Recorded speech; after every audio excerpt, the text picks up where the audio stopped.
Hey guys, what's up? It's Chase Jarvis, founder and CEO of Creative Live. You all know that we have more than 2,000 classes and more than 10,000 hours of learning, inspirational, and motivational content on the platform. I'm super excited to announce a new experience on Creative Live. It's called Fast Class.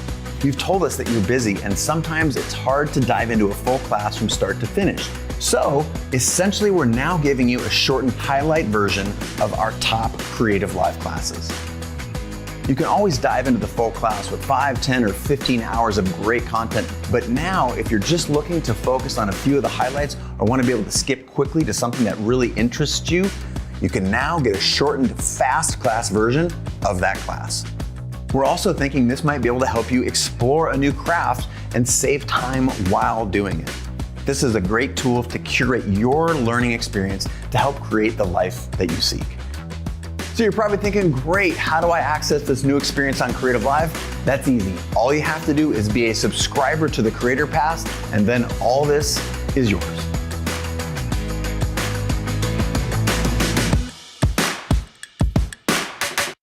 We negotiate all the time, from job interviews to client meetings to mattress buying to getting your spouse to do the dishes. Everyone needs to understand the dynamics of powerful negotiation. My name is Vanessa and I'm a published author and behavioral investigator. I'm going to teach you some never been taught before personal negotiation strategies that you can start using today. By the end of this class, you will be able to define and prove your worth so you can ask for what you need, predict a no coming on and learn how to turn it into a faster yes, spot a boss or client's reservations so you can adjust your pitch on the fly, and much more. Negotiation doesn't have to be an intimidating subject. I personally tested these techniques and seen the results myself. Now I want to help you too.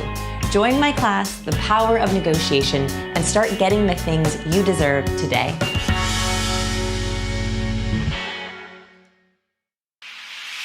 Exploring your creativity is essential to your growth as a photographer. Plus, it's a lot of fun. I'm Lindsay Adler, and I'm teaming up with Creative Live to bring you a series of 10 creative portrait challenges. Through these challenges, we're going to be pushing ourselves to try something new. And we'll be exploring things like silhouette, do-it-yourself modifiers, and even making a mess, all in the name of creativity. So I invite you to join me. Visit creativelive.com/CPC to get all of these challenges direct to your inbox.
It's funny because so many people teach us how to save, but no one actually teaches us how to spend.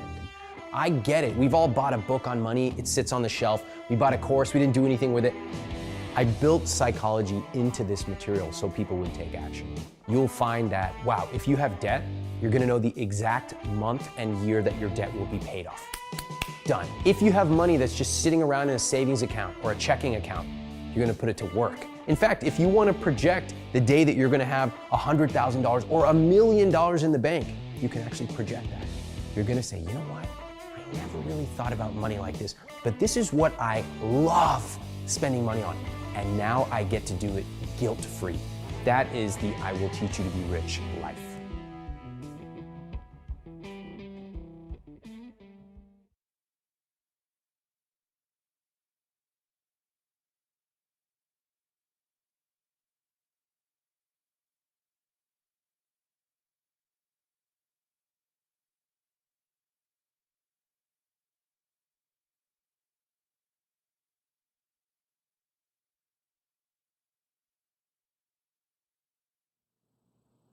Hey everybody, what's up? Welcome back to Creative Live TV. I'm your host today, Chase Jarvis, founder and CEO here of Creative Live. And if you're just joining us, I am very, very excited for this upcoming segment.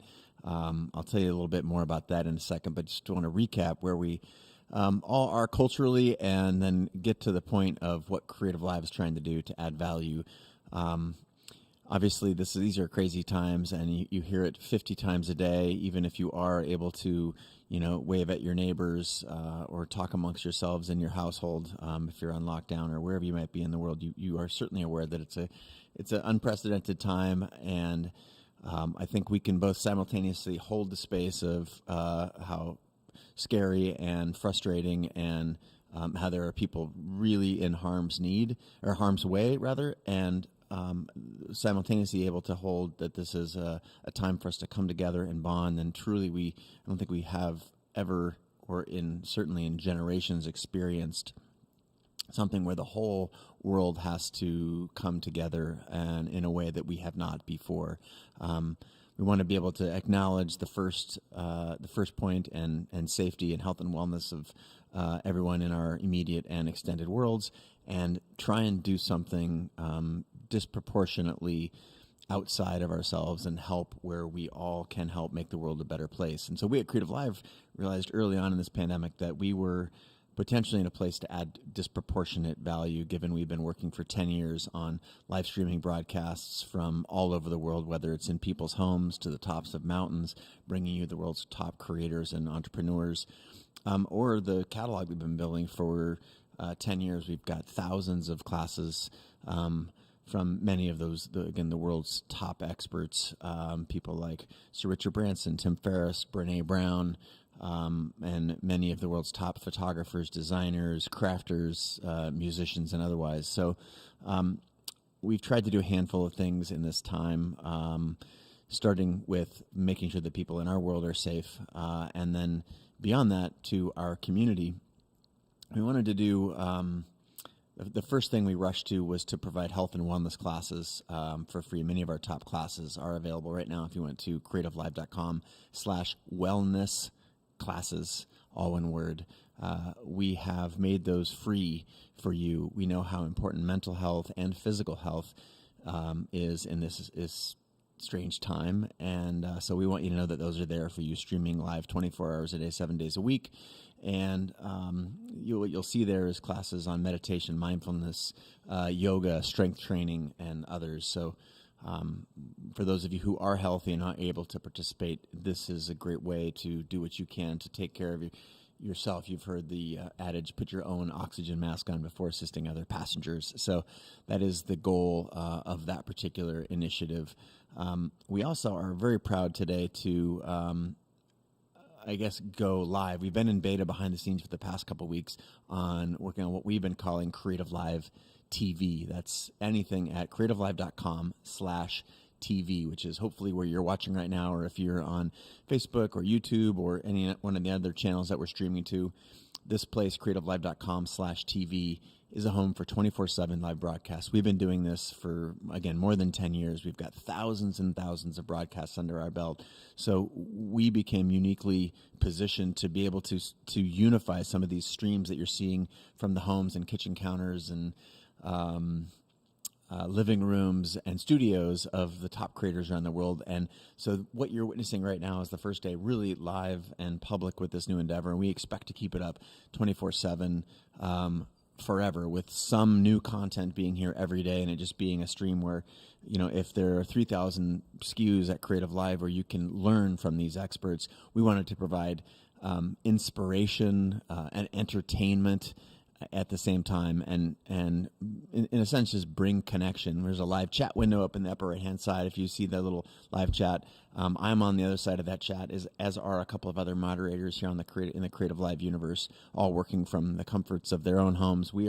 I'm personally in the garage studio, which is 3,000 square foot space where we make a lot of our classes here at Creative Live. I'm the only person here with 4 people in the building, a 15,000 square foot building. So we're doing what we can to be safe, but we're also trying to come together to provide, I think, this insight into what's happening in the homes of all of our community. So if you have a contribution, you want to alert us to something, we have all kinds of stuff, again, from cooking, which we're about to get into, photography, musical performances. We just heard from the renowned cellist and TED fellow, what Yo-Yo Ma called the future of classical music in America, Mr. Joshua Roman. We heard from Christina Mittmeyer, photographers. We started off with the Canlis brothers and the James Beard award-winning chef Brady Williams.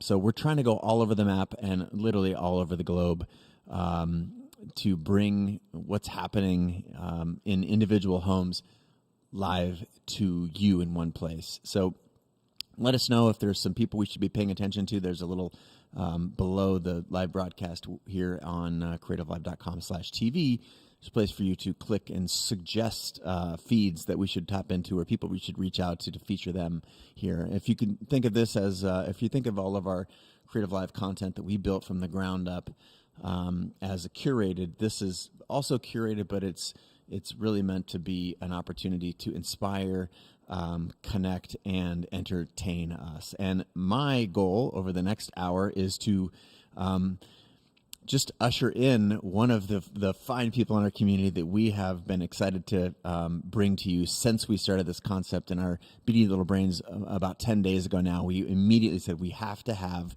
Andrew Scrivani on this channel. If you're not familiar with Andrew's work, I know many of you are, especially if you're in the photography or the food world. He is the New York Times, a photographer for lots of different folks, but he specifically focuses on an area of expertise is food photography for the likes of the New York Times, Disney, and his own production company called Borough 5, I believe, and Borough 5 Pictures. That's his directorial the aspect of his work. But he's a man of many talents, and we are going to go in just a moment here live to his kitchen. And actually, well, why don't I say just a moment? I'm just going to bring him in here, and we're going to walk through what we're going to do over the next hour, including some cooking and some photography. So, world, again, it gives me great pleasure to connect you all here with the one, the only, Mr. Andrew Scrivani. Andrew, welcome to the show today. Thank you so much for being here. Thanks for having me, Chase. I'm really happy to be here. It's always a pleasure to be with the Creative Live audience. I love it. Oh, man, thank you so much. And, well, I'm here in Seattle. Tell us a little bit about where you are and what we're seeing there in the background. Well, I am in my home in New Jersey, so I have a getaway out of New York City, get out of the smaller apartment, and get out of the hot zone. So we kind of came down here about 10 days ago. So my wife and my niece and her boyfriend are sort of hunkering down here. And I started a feature when my wife had to be working from home, called the Work From Home Cafe. And I've been doing videos, and a lot like what you were saying in your open about giving back to the community and being there for our audience and helping out at this time of need. I thought a lot of people know my work as a photographer, but the reality is that I've been a cook before I was a photographer, and I learned my cooking skills from my grandmother, my great-grandmother, my mom, and I bring that to the table every time I take a picture of food. So I sort of wrote a blog about food years ago called Making Sunday Sauce, and I had a nice audience there. I used to share recipes, and people knew me more in that kind of aspect. But that sort of went away with the busyness of being in food photography, and this gives me an opportunity to sort of resurrect that. And I'm calling it something new with the Work from Home Cafe, and I've been posting recipes and alternatives for people who don't cook all the time. You know, we have a lot of friends and colleagues who are back home right now who spend a lot of time in restaurants and eating takeout and all of those things, and that's not as easy to do right now. So I've been sharing easy recipes, fun recipes. I've been showing people how step by step, like what I do, and I figured this would be a great opportunity to step into the void here with Creative Live and show you guys what I've been up to. We cannot wait, and I'm going to turn it over to you here in just a second. But before we do, again, I want to reinforce the hashtag Work From Home Cafe. It's just been a delight to follow you since we originated this idea for Creative Live TV, and I was directed specifically to check out that hashtag, and what you're doing there is so cool. And I know we've got some recipes we're going to share, and I just want to first say thank you. Second, say congratulations on basically reinventing a really cool and important part of the next body of work from you. And if we segue here into what we're going to be doing over the next hour, I understand that you're going to cook for us, and then we're going to photograph this, and I might be able to pick your brain at the end. We'll circle back to make sure people know how to find you. Make sure that we can reinforce that hashtag from Work From Home Cafe. But is it true we're going back to your grandma's arancini, or what are we gonna cook today? Yeah, we're gonna make grandma's rice balls, arancini in Italian, which means little orange.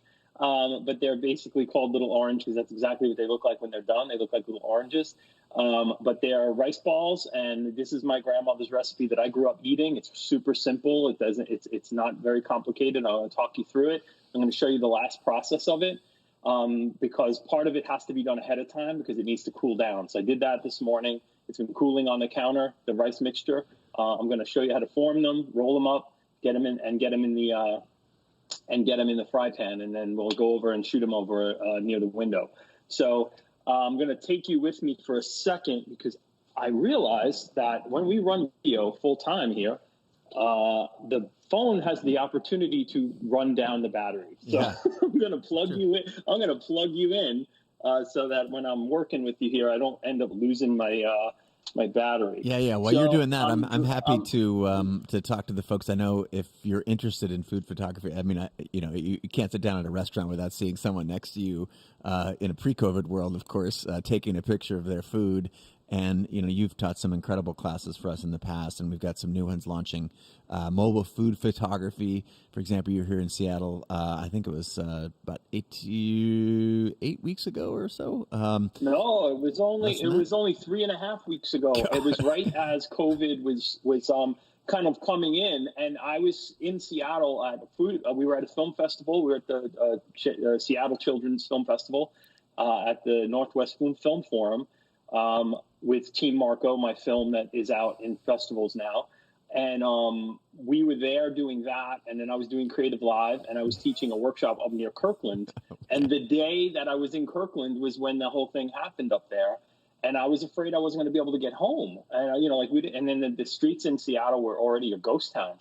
So I went from that hot zone back to New York, and it's sort of like it's chasing me. I keep running away. It's coming down to Jersey now, so I'm trying to stay out of its way. Well, for the folks at home, this broadcast is going to be super informative and inspirational and entertaining, but also, again, stay tuned for mobile food photography, a new class from you on Creative Live, as well as social media for food photographers. And if your the social media aspect doesn't have to be food, because you drop a lot of great points there, but just look for that stuff upcoming. And of course, you can go on Creative Live's site and check those out. So without further ado, I'm going to hand it back to you. You're going to go. I think we're going to go to live to your chest, right? You're going to attach us to you so we can see. Yeah, that's gonna be awesome. This is where you're going to be. I'm going to put you right there, and I'm going to work right from here. So I'm going to flip the camera. You're going to be able to see what's going on as I put this in this thing. Oh, I love this. This is amazing.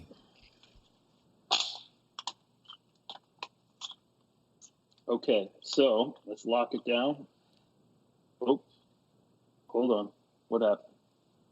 Oh, I'm back. Something happened. Okay. Oh, we just lost your picture, Andrew. Yeah, I John tried to call me back.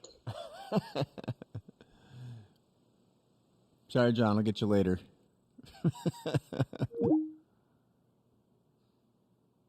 Oh, I think we might have just dropped. Well, it's my job. If we have technical difficulties, it's my job to occupy the space here and pretend like I'm Andrew Scrivani, even if it's just for 90 seconds.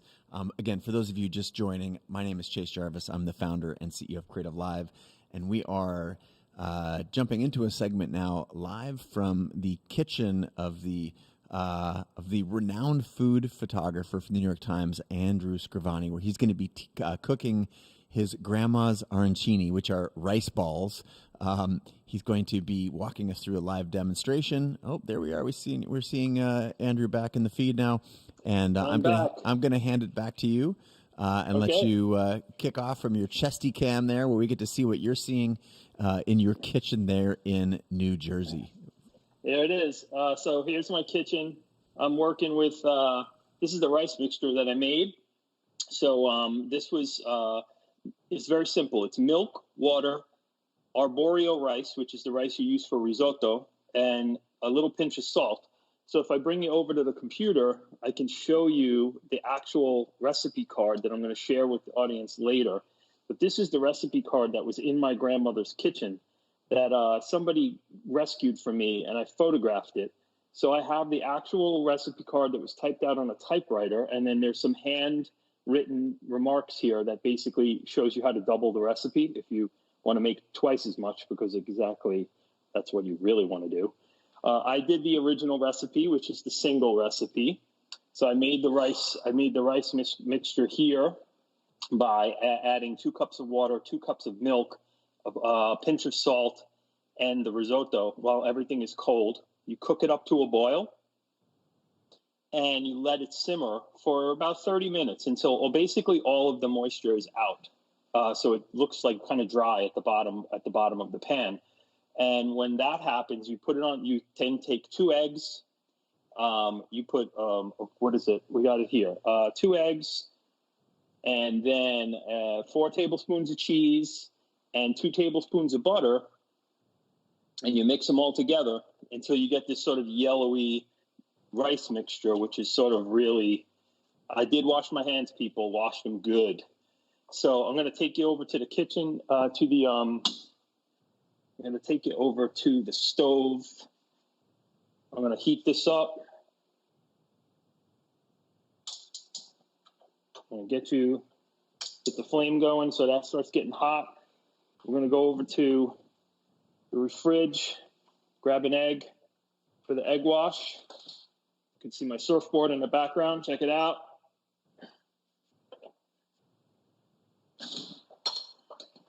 Okay, so get a little bit of an egg wash in here.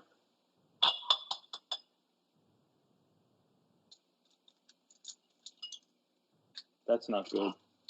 This is what happens when you cook on television. No, but this never happens on the Food Network.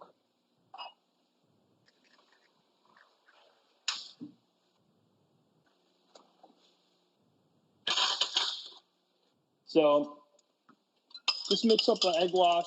I may even put a tiny bit of water in this, a little filtered water, just to stretch it a little bit because you might need it. Might need to make more at some point, but we'll show you basically what we're doing. So now I got my 3 elements. I'm going to put them in the order I'm going to use them. I got my rice mixture, my egg wash, my breadcrumb mixture, and then the pan, which I'm going to put about 1/4 of an inch of oil in and just let that get really hot. It should get up to about 350 degrees. So we might be able to check that. Let me see if I got my thermometer. So I got a thermometer, which will double for a human thermometer if you actually need it. It's a little sharp on the end, but it'll work. I have a buddy who's been struggling at home with the virus, who has been taking his temperature with a meat thermometer for the past week. So it's been pretty interesting. So you make them like meatballs, but my grandmother, I mean, a lot of people make them round like this. My grandmother tended to make them a little more oval, like a croquette. This was the way she liked to make them. So I'm going to make them like the way Mama made them. So my great-grandmother, who I've dedicated a lot of my food work to, her name was Ursilia Milo. She's from Cefalù, Sicily. This is a town in Sicily. I visited there once. It's this tiny little medieval-looking town. It's beautiful. And she came to the U.S. when she was a young woman. And she was the person in my life who kind of introduced me to food culture and a real love of cooking and being in the kitchen. I write about it in my book. That photo makes me hungry. I dedicated the book to all the women in my life who taught me how to cook. My mother, my grandmother, my great-grandmother. And so when you're coating these, you just kind of let some of the extra run off. Whoop, sorry, shaking you guys around a little bit. So, all right. I'm going to make a few of these while that's heating up. Then we'll test the oil. It doesn't matter if the breadcrumbs get in the mixture with you, because it's all going to get coated anyway, so it doesn't matter. But you can see how this holds together really perfectly now. And make them like this. So that oil will take a few minutes to get hot, so it gives us a nice amount of time to kind of get these ready to go. I'm making these with gluten-free breadcrumbs because I don't eat wheat, and I've found that there are certain products that work pretty well for gluten-free people, and these breadcrumbs are one of them. You can get them at Whole Foods. I'll look at the package in a minute. I'll show you guys what it is. So, but it's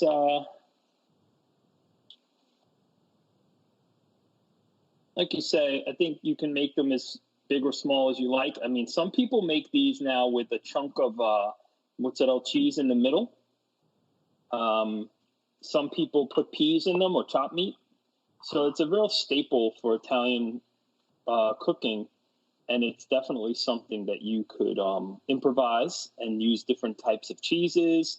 I use pecorino. I like sheep cheese in my arancini. I kind of like it better than Parmesan, but some people love Parmesan. So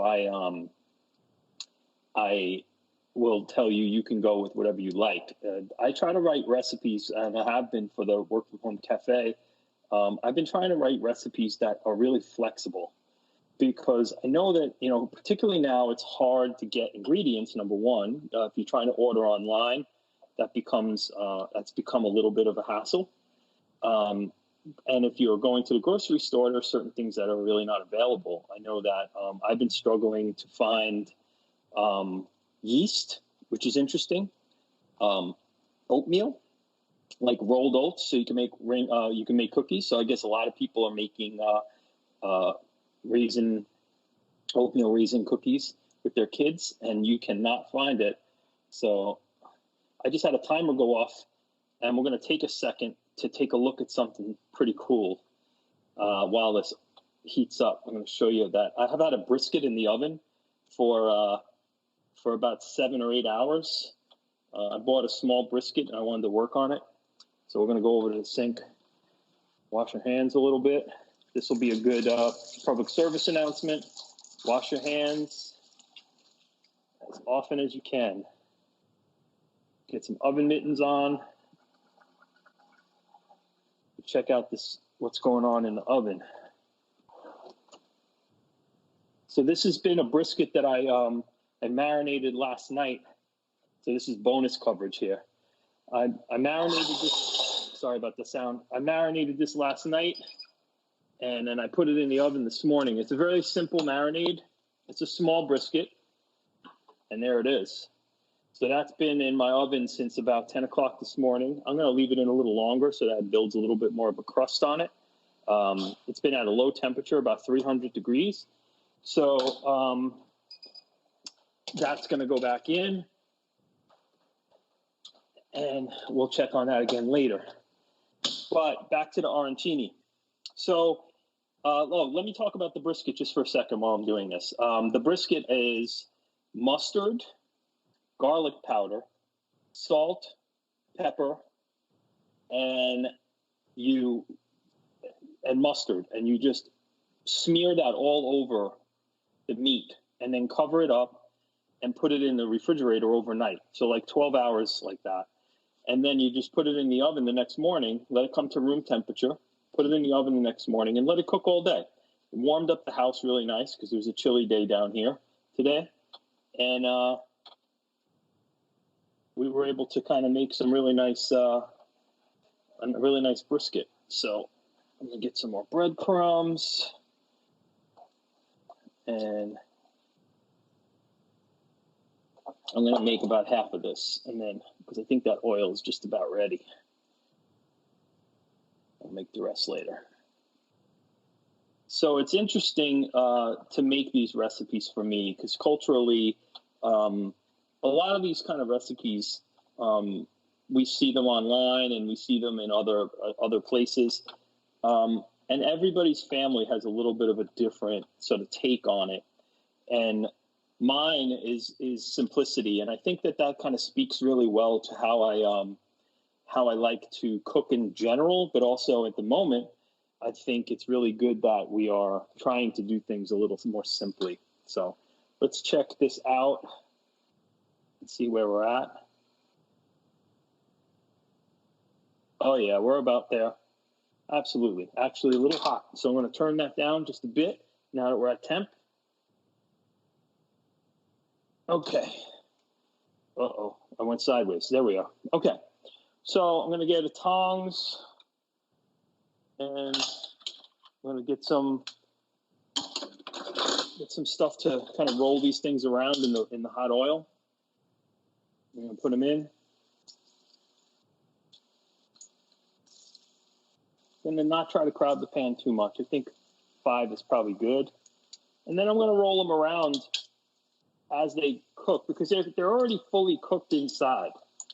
So it's not like we have to cook them. We just have to crisp them up.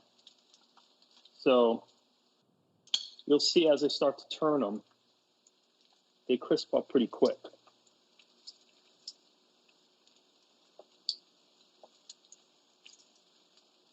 This oil is really hot.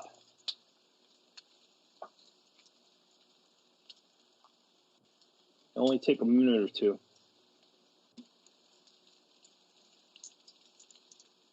Once they're crispy on the outside, they're going to be warmed through and it'll look great. See, that's almost ready. I'm going to give that another minute, right there on that bare side. So I'm getting now the temperature's down a little bit after I had that scalding in the beginning. So it'll cook a little slower now, which is good. So it'll get warm in the middle. You could also reheat these really nicely. Can't hurt them. Indestructible. So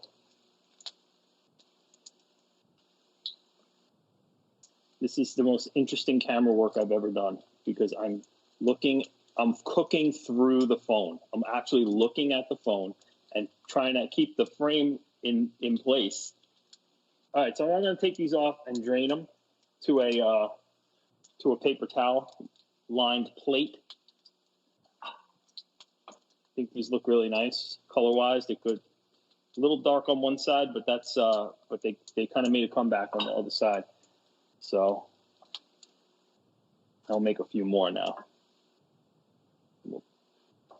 But culturally, getting in touch with the food of our culture, whatever that culture might be, has been sort of a thing that now that we're stuck in home and we have to be a lot of times we're with our extended families. There's an opportunity to sort of look into these recipes a little bit deeper and spend some time cooking with family.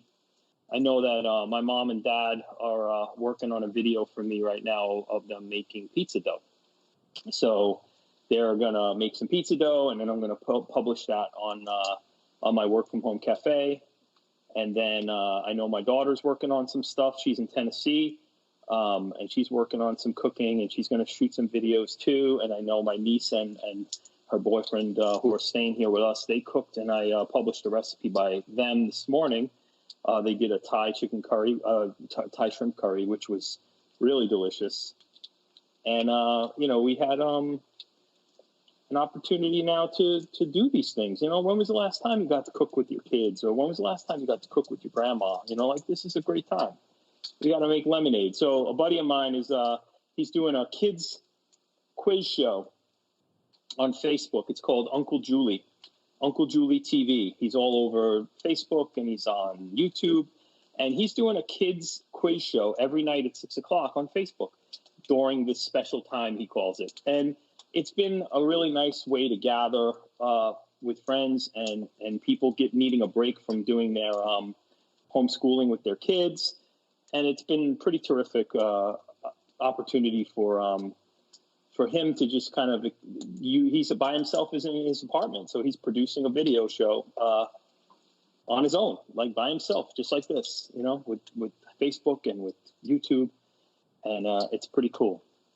So I think we're about good here in terms of what these are going to look like. I'm going to pop them over here to drain. Woo! Hot. They look amazing. And I'm going to come back to this later, and I'll finish it off. I could probably make, I don't know, maybe 4 or 5 more, and that'll give me a nice bunch. So, hold on a second. I'm going to get you out of this contraption. You can see me again. Try not to hang up the phone.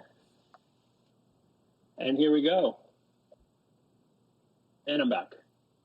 So what'd you think of that? That was pretty cool, huh? Oh, that's amazing, Andrew. Amazing. Amazing. I got a couple questions if I can, man. Yeah, go ahead. So as far as the length of time you want those things in the oil, does that have to do, is that just a feel that you get, or is it a color you're looking for, a certain level of sort of crunch? What are some of the factors there? Yeah, I think that if you are going to go by color, that's probably the best way to do it, because ultimately, oven temp, it's really hard to regulate oil temp on a home stove, especially if you're not using like a candy thermometer or a deep fryer. But if you think about deep frying, if you deep fried those, they'd be done in 30 seconds. Yeah. So the fact that I cooked each of those for maybe 2 minutes, I think those worked out really well.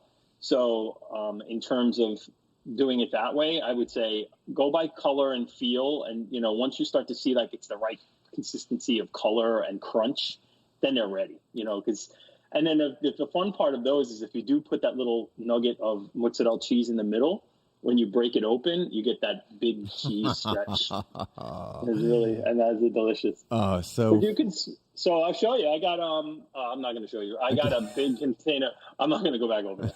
I got a big container of tomato sauce. So I always make a big pot of tomato sauce, like my grandmother, and I keep it in the fridge at all times. So sometimes I'll eat it with pasta, but then I'll poach an egg in it, or I'll use it on something like this. Like you can make a Parmesan. I made chicken Parmesans the other day. So you have a tomato sauce in your fridge, even if you use jar sauce. But you put sauce on something like that, it's going to be amazing too. So it's a whole meal. It's the greatest. Oh man, so, I'm very hungry. I just want to welcome those who are joining us partway through the broadcast. You're watching Creative Live TV, which is creativelive.com/TV. Wherever you are, we might be seeing this on Facebook or on YouTube. But I'm Chase Jarvis, and I'm happy to be here with my dear friend and renowned food photographer for the New York Times, Disney, and others, Mr. Andrew Scrivani, who's walking us through his grandma's recipe for arancini, which are rice balls. And you got those from your grandma, and obviously culturally super relevant, a staple in Italian cuisine.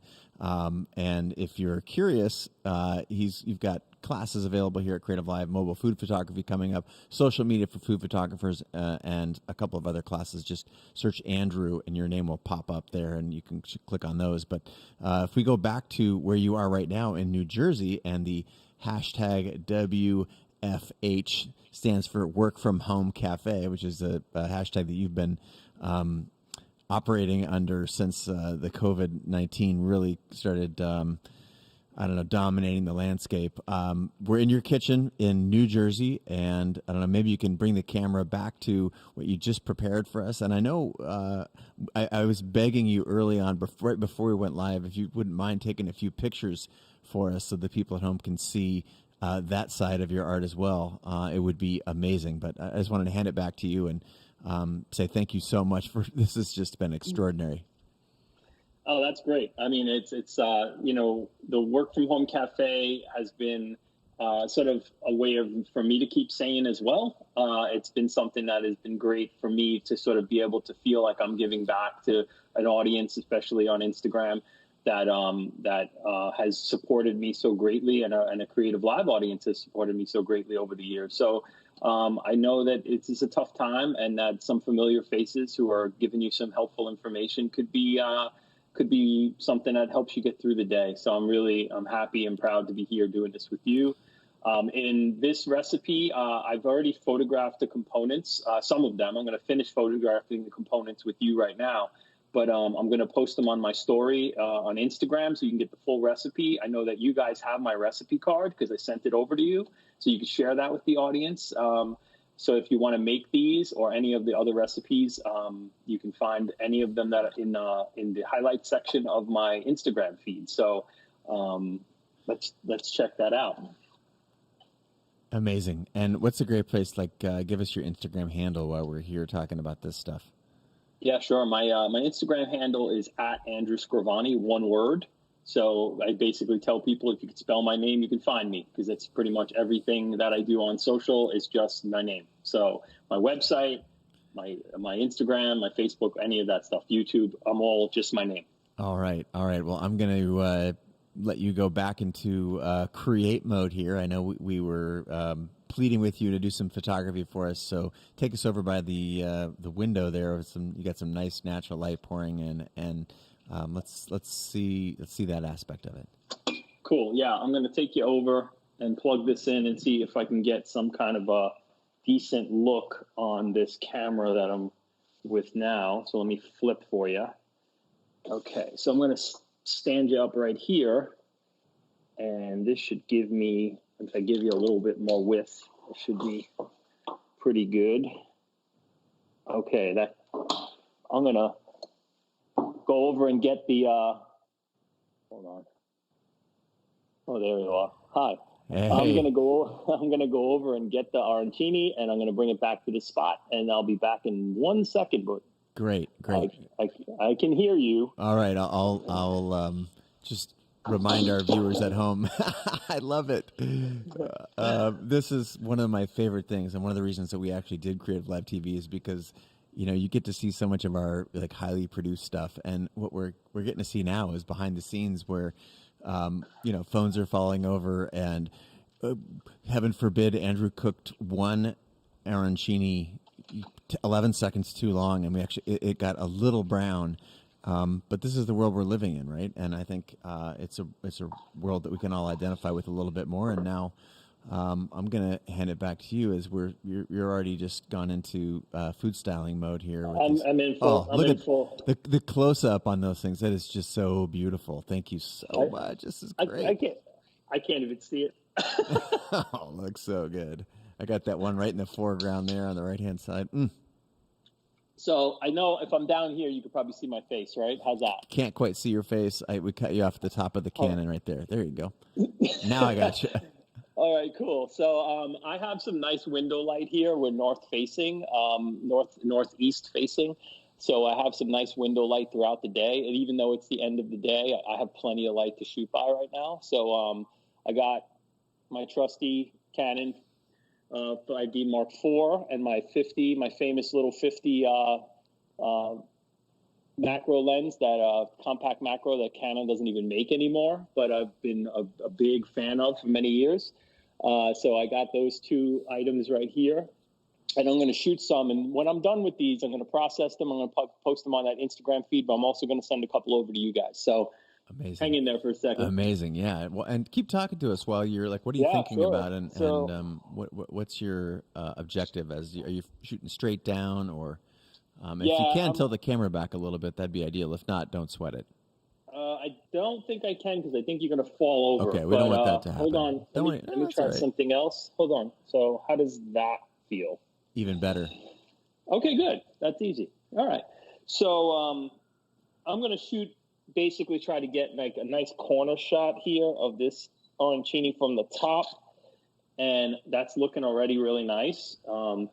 I know what would make this look really great is if I was to grab some of that tomato sauce out of the fridge and put a little cup of it here. But I don't have props here, so I don't have a cup. Hey. I could probably improvise though. We'll be patient if you do want to improvise. I mean, and also what you can show us the back of the camera a little bit just through your phone there. That's enough for us to see. Oh yeah, there you go. Look at that light. That's just extraordinary. Give us a little bit about the settings. Tell us what you're shooting on right now. So this is a teak dining table that I bought many years ago, and it lived in my studio. It lived in my studio for many, many years, and then I needed to get something smaller because I needed more room. So I moved this into my storage unit, and the storage unit wasn't climate controlled. So I left it in there for about 3 years. And when I took it out, it had this beautiful patina to it that basically teak gets sort of grayish brown when it gets older. And this has these beautiful sort of gray tones in it. And between the marble countertop that I have that I'll walk you over to in a sec, and this countertop and this table, I have beautiful surfaces. Plus I have a little terrazzo table outside on the balcony. So I have 3 really nice surfaces to shoot on here, and I can make do and make some really nice pictures, especially with my phone, while I'm doing the work from home cafe. So I've been really happy with that. Yeah, this is ideal. Yeah, no question. So I can do that backlit shot that I really like to do here, where I can pick up a little piece of the window and get that blown out look. Oops, it just went off. You hit us one more time on that. There you go. Here we go. It's a little overexposed, but I'm gonna adjust for that. It looks bright and full of light. I love it. Yeah. So I mean, I can pick that up here, and yeah, that's a little better. Oh, the richness. It's really nice. So I'm gonna run over and grab that sauce. Do so. I'm gonna plug a couple of your other Cool. Escapades on Creative Live. Super excited to have Andrew Scrivani on our platform, a legend in the field of food photography. Mobile food photography is a class that we've got coming up. And again, you can't go to a restaurant in a non-COVID world not seeing someone at the table next to you taking a picture of their food, especially if you I don't know. I don't know where you go to dinner, but man, I love 2 ends of the spectrum. I love, greasy, simple, street food, and then I love it when, people really go all out and try and do something interesting. And to me, those 2 ends of the spectrum make for great photographs. And what I've loved about your approach, Andrew, and these classes that you've got on Creative Live, mobile food photography and social media for food photographers, is just the accessibility. Like, just watching the photograph you created, setting these arancini on a white plate on your teak table that's right in your own house, right next to a window, and blang, you've got this amazing shot. So please just I'm going to hand the mic back to you. Keep walking us through what you've just done. You've got looks like the sauce from your fridge there, and keep shooting. There it is. There's the sauce, and then I have a little extra cheese. So if I kind of start to do my food styling thing, I don't try to make it too precious, but this is a nice opportunity to make something really pretty. And hey, listen, we're already here, right? So why not? That's right. So, and of course, my camera is always filthy and full of cheese and everything else that I'm always shooting with. But let's make a little shot here. And got to give that a little more light. Messing around with the settings. And I think that we're getting on the right track. It looks like a cover of a magazine right there. I mean, and you just did that in 2 shots and 11 seconds flat, man. Oh, I love it. I mean, look at this. I mean, this is what excites me about food photography, is that, something that you love to eat and you're going to want to dig right into. So, I mean, there's a little bit of trickery going on here too, because that sauce is ice cold, but it still looks amazing. And you know what? I'll still dip that arancini in it. I don't care. No question. I don't care one way or the other. So you and me both. So I just a couple you've got the Canon 5D Mark IV there, but I've seen you do that with if the best camera is the one that's with you, the camera in your pocket, right? Just off a mobile phone. Of course, we're using that right now for our live stream, so it's a little bit hard for you to demonstrate that. But just talk to us about using the equipment that you have. Yeah, absolutely. I mean, I think that it's been something that all photographers who have sort of been in a position to instruct other people talk about, is that the equipment doesn't make the photographer. The equipment is just a tool for the eye of the photographer. And if you have the right eye and you put that vision together in front of in real life, you can make the picture with the camera. And I've really started to embrace the mobile workflow, because the camera is so sophisticated now that it actually gives me a result that I'm really happy about. It's really flexible, and I like the processing tools inside the camera. I like to work in Lightroom.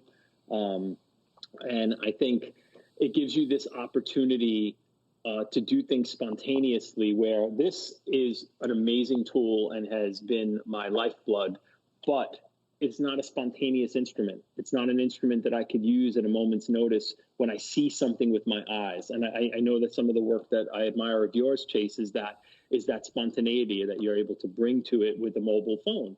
And I think that all of us, are striving to create art more regularly and more accessibly. And I think that showing people that photographers who have made a living with a camera are still enthralled with using mobile photography is something that we all need to embrace, because it's here to stay. Point and shoot camera is not a thing anymore for the most part. These are the next generation of what we used to carry around, our little Minoltas and our little pocket cameras. So the tool is so powerful. We should enjoy it, embrace it, and make great pictures with it. Well, as long as you're not too uncomfortable there squatting next to your arancini, we just do a quick recap for us, because you'd prepared some rice at the beginning before the show started, and then just walk us through in a 90-second fashion what you just did for us here on the show. So first, I took a cup of rice and I cooked that in 2 cups of water, 2 cups of milk, and a pinch of salt. And I cooked that down until the rice is almost dry. Then I added 2 eggs, 4 tablespoons of Pecorino Romano cheese, and what's the other ingredient I'm missing? Butter. 4 tablespoons of butter. How could I miss the butter? 4 tablespoons of butter, and you mix that all together till the cheese and the egg and the butter is all incorporated into the rice mixture. Then you just leave that on the counter and come to room temp, or at least cool enough to handle.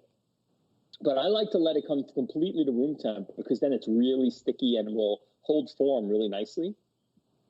And then when we're ready to fry them, I put about 1/4 of an inch of oil in a shallow pan, and I let that get to about 350 degrees. I roll these in an egg wash, which is just a scrambled egg and water, and I roll it out into some seasoned breadcrumb. Mine happen to be gluten-free, and then put them right in that hot oil. And about 90 seconds later to 2 minutes, you keep rolling those around until it's all golden brown on every side.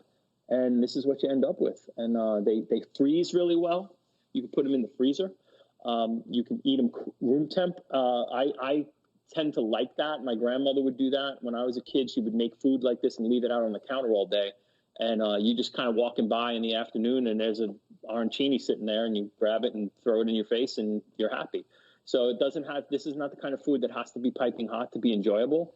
And then, like what I did here is I put a little tomato sauce here as a sort of a dip. This gives it that little mozzarella stick feel, like at the chain restaurants, but way better. Way better. Way better. There's no comparison. But like I said, it's also really versatile. You can add peas, you can add a little piece of chopped meat, you could add a piece of mozzarella cheese in the middle. You can have like a little surprise in the middle there with some, peas or cheese or any other little sort of nugget of deliciousness. You can kind of sneak it inside that when you're making those balls. Now, I make them oblong because that's how my grandmother taught me, but you can also make them round. A lot of people make them round, but I like to stick with the way my grandma taught me. Oh, I'm giving a shout out to your grandma right now, and so is a couple thousand people around the world. So thank you so much for bringing us to your home there in New Jersey, where you're hunkered down safe with your family. And as a reminder, you're doing this on the regular, right? At the Work From Home Cafe, hashtag WFH Cafe, and give us just a little recap on what you're doing there. Yeah, so on my Instagram story, I've been running a feature called the Work From Home Cafe, and I come on and I talk to camera and I give some instructional advice on a recipe and things that I'm cooking for my work from home workforce, and I call them my work from home warriors, and that's something that I'm hoping that people gravitate to who are not necessarily home cooks normally. And they have the opportunity to spend some time in the kitchen now because we have no choice, and they have a friendly face who they know who could talk them through some of these kind of delicious but easy to put together recipes. So if you're interested in that, come on over to my Instagram. It's also on my Facebook. But follow me through Instagram because Facebook, it's just a jump over. But I'm also posting them on my YouTube page, so all of them will be there in entirety. But if you do want to interact or you ever want to ask questions, Instagram's the place to do that, and that's at my name, at Andrew Scrivani. Same thing on YouTube if you're looking for me, and the Work From Home Cafe will be there. Amazing. And we are so grateful to have you in our community. And not only, from today's experience, but again, for those of you who have enjoyed this show and want to see more from Andrew, he's given you a couple of locations. We also have classes where he goes in depth on what he discovered in an hour. We've got that mobile food photography, social media for photographers. And there's another class you've got on our channel as well. I am spacing on it right now. But if you go to creativelive.com and type in Andrew, it's going to come up right away. Look at him just crushing the arancini back there. I'm so jealous right now. I just finished your granola bar while you were in the middle of doing all that. I'm just 2,600 miles further away from you than I want to be right now. I wish I was 6 feet from you and you could toss me one of those from across the room. Absolutely, and they'll hold together well enough. If you toss it and you catch it with like a light, it's fine. You catch it, it's fine. It's not red hot anymore, so you can definitely do that. So next time I see you, Chase, I'll make a batch for you. Oh, I cannot wait! I'm so grateful. We in the Creative Live community and the global creative community are so thankful for your time today. And I was just talking off camera to the booth we're streaming this live, obviously all over the place, and we need to do this regularly. Maybe we can make it weekly. I know you're doing it daily at the Work From Home Cafe, but it's so enjoyable, and you're a master of so many disciplines, both cooking and photography. So it's a treat to be in your on your chest, if you will, with your chesty cam there at on your phone. So thank you so much. Any other words of wisdom that you want to share with our audience before we let you get back to your day? Yeah, absolutely. What I've tried to preach in photography and what I'm trying to talk about with cooking now is you got to keep it simple, and you have to not worry about it too much. Just go out and create. That's been the ethos of Creative Live. It's definitely the things that all of the instructors are trying to impart to everyone is that just create, just go out and try it. And if you mess it up, that's not a big deal. Try it again. There's no harm in trying. So just don't be anxious about cooking. Try not to set your kitchen on fire. But other than that, it's going to be great. Don't worry about it. We're going to have a good time. We're going to set the bar so low we could trip over it. All you have to do is create some food, and it's true. You're only going to figure out how to do it by doing it, not by watching or thinking. So thank you so much for being an inspiration. And for those of you, before you bounce, we're about to go live to another part of the world. We get to hear from the National Slam Poetry Champion in Q. He's going to do a spoken word performance. But again, one more thank you very much, Andrew. We're going to take a 2-minute break, and I'll shoot you a note offline. And again, look at that, just beautiful. Have a great day. Thanks again for letting us pop into your house. Anytime, Chase. I'd love to come back. Let's talk to you soon. Appreciate it. All right, folks, I think we're going to go to a little break, and we'll be back in just a moment with the National Slam Poetry Champion, InQ, talking about his new book, and we're going to hear a performance from the spoken word artist himself. Stay tuned.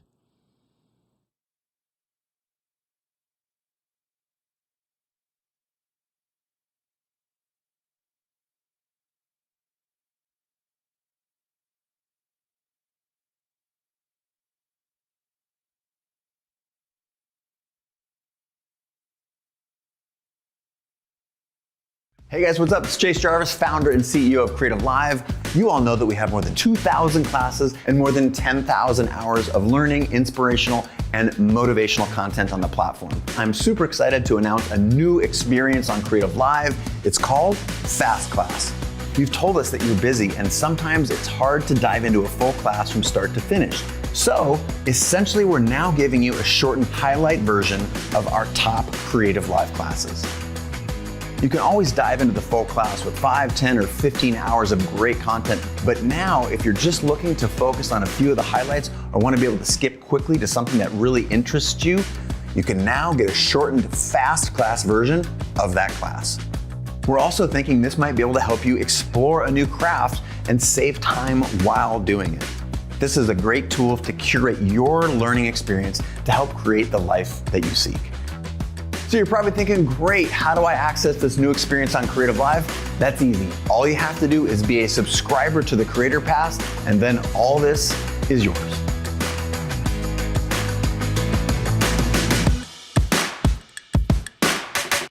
We negotiate all the time, from job interviews to client meetings to mattress buying to getting your spouse to do the dishes.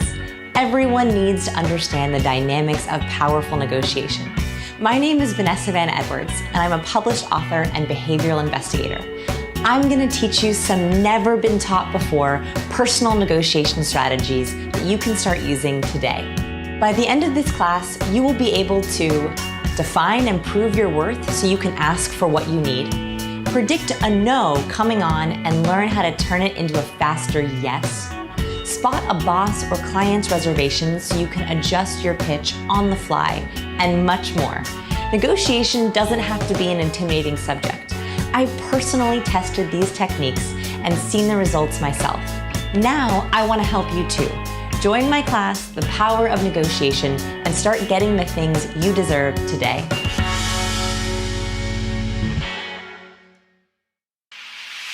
Exploring your creativity is essential to your growth as a photographer. Plus, it's a lot of fun. I'm Lindsay Adler, and I'm teaming up with Creative Live to bring you a series of 10 creative portrait challenges. Through these challenges, we're going to be pushing ourselves to try something new. And we'll be exploring things like silhouette, do-it-yourself modifiers, and even making a mess, all in the name of creativity.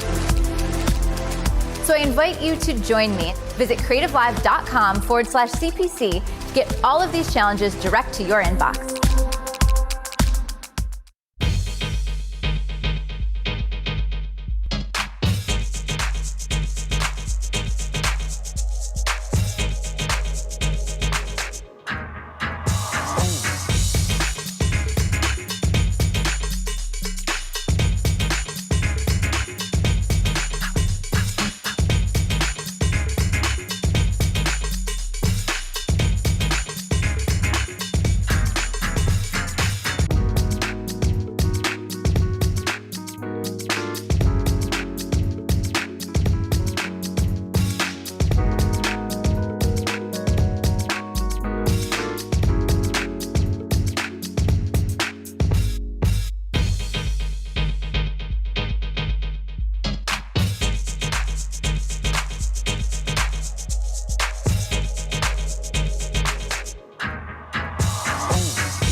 It's funny because so many people teach us how to save, but no one actually teaches us how to spend. I get it. We've all bought a book on money. It sits on the shelf. We bought a course. We didn't do anything with it.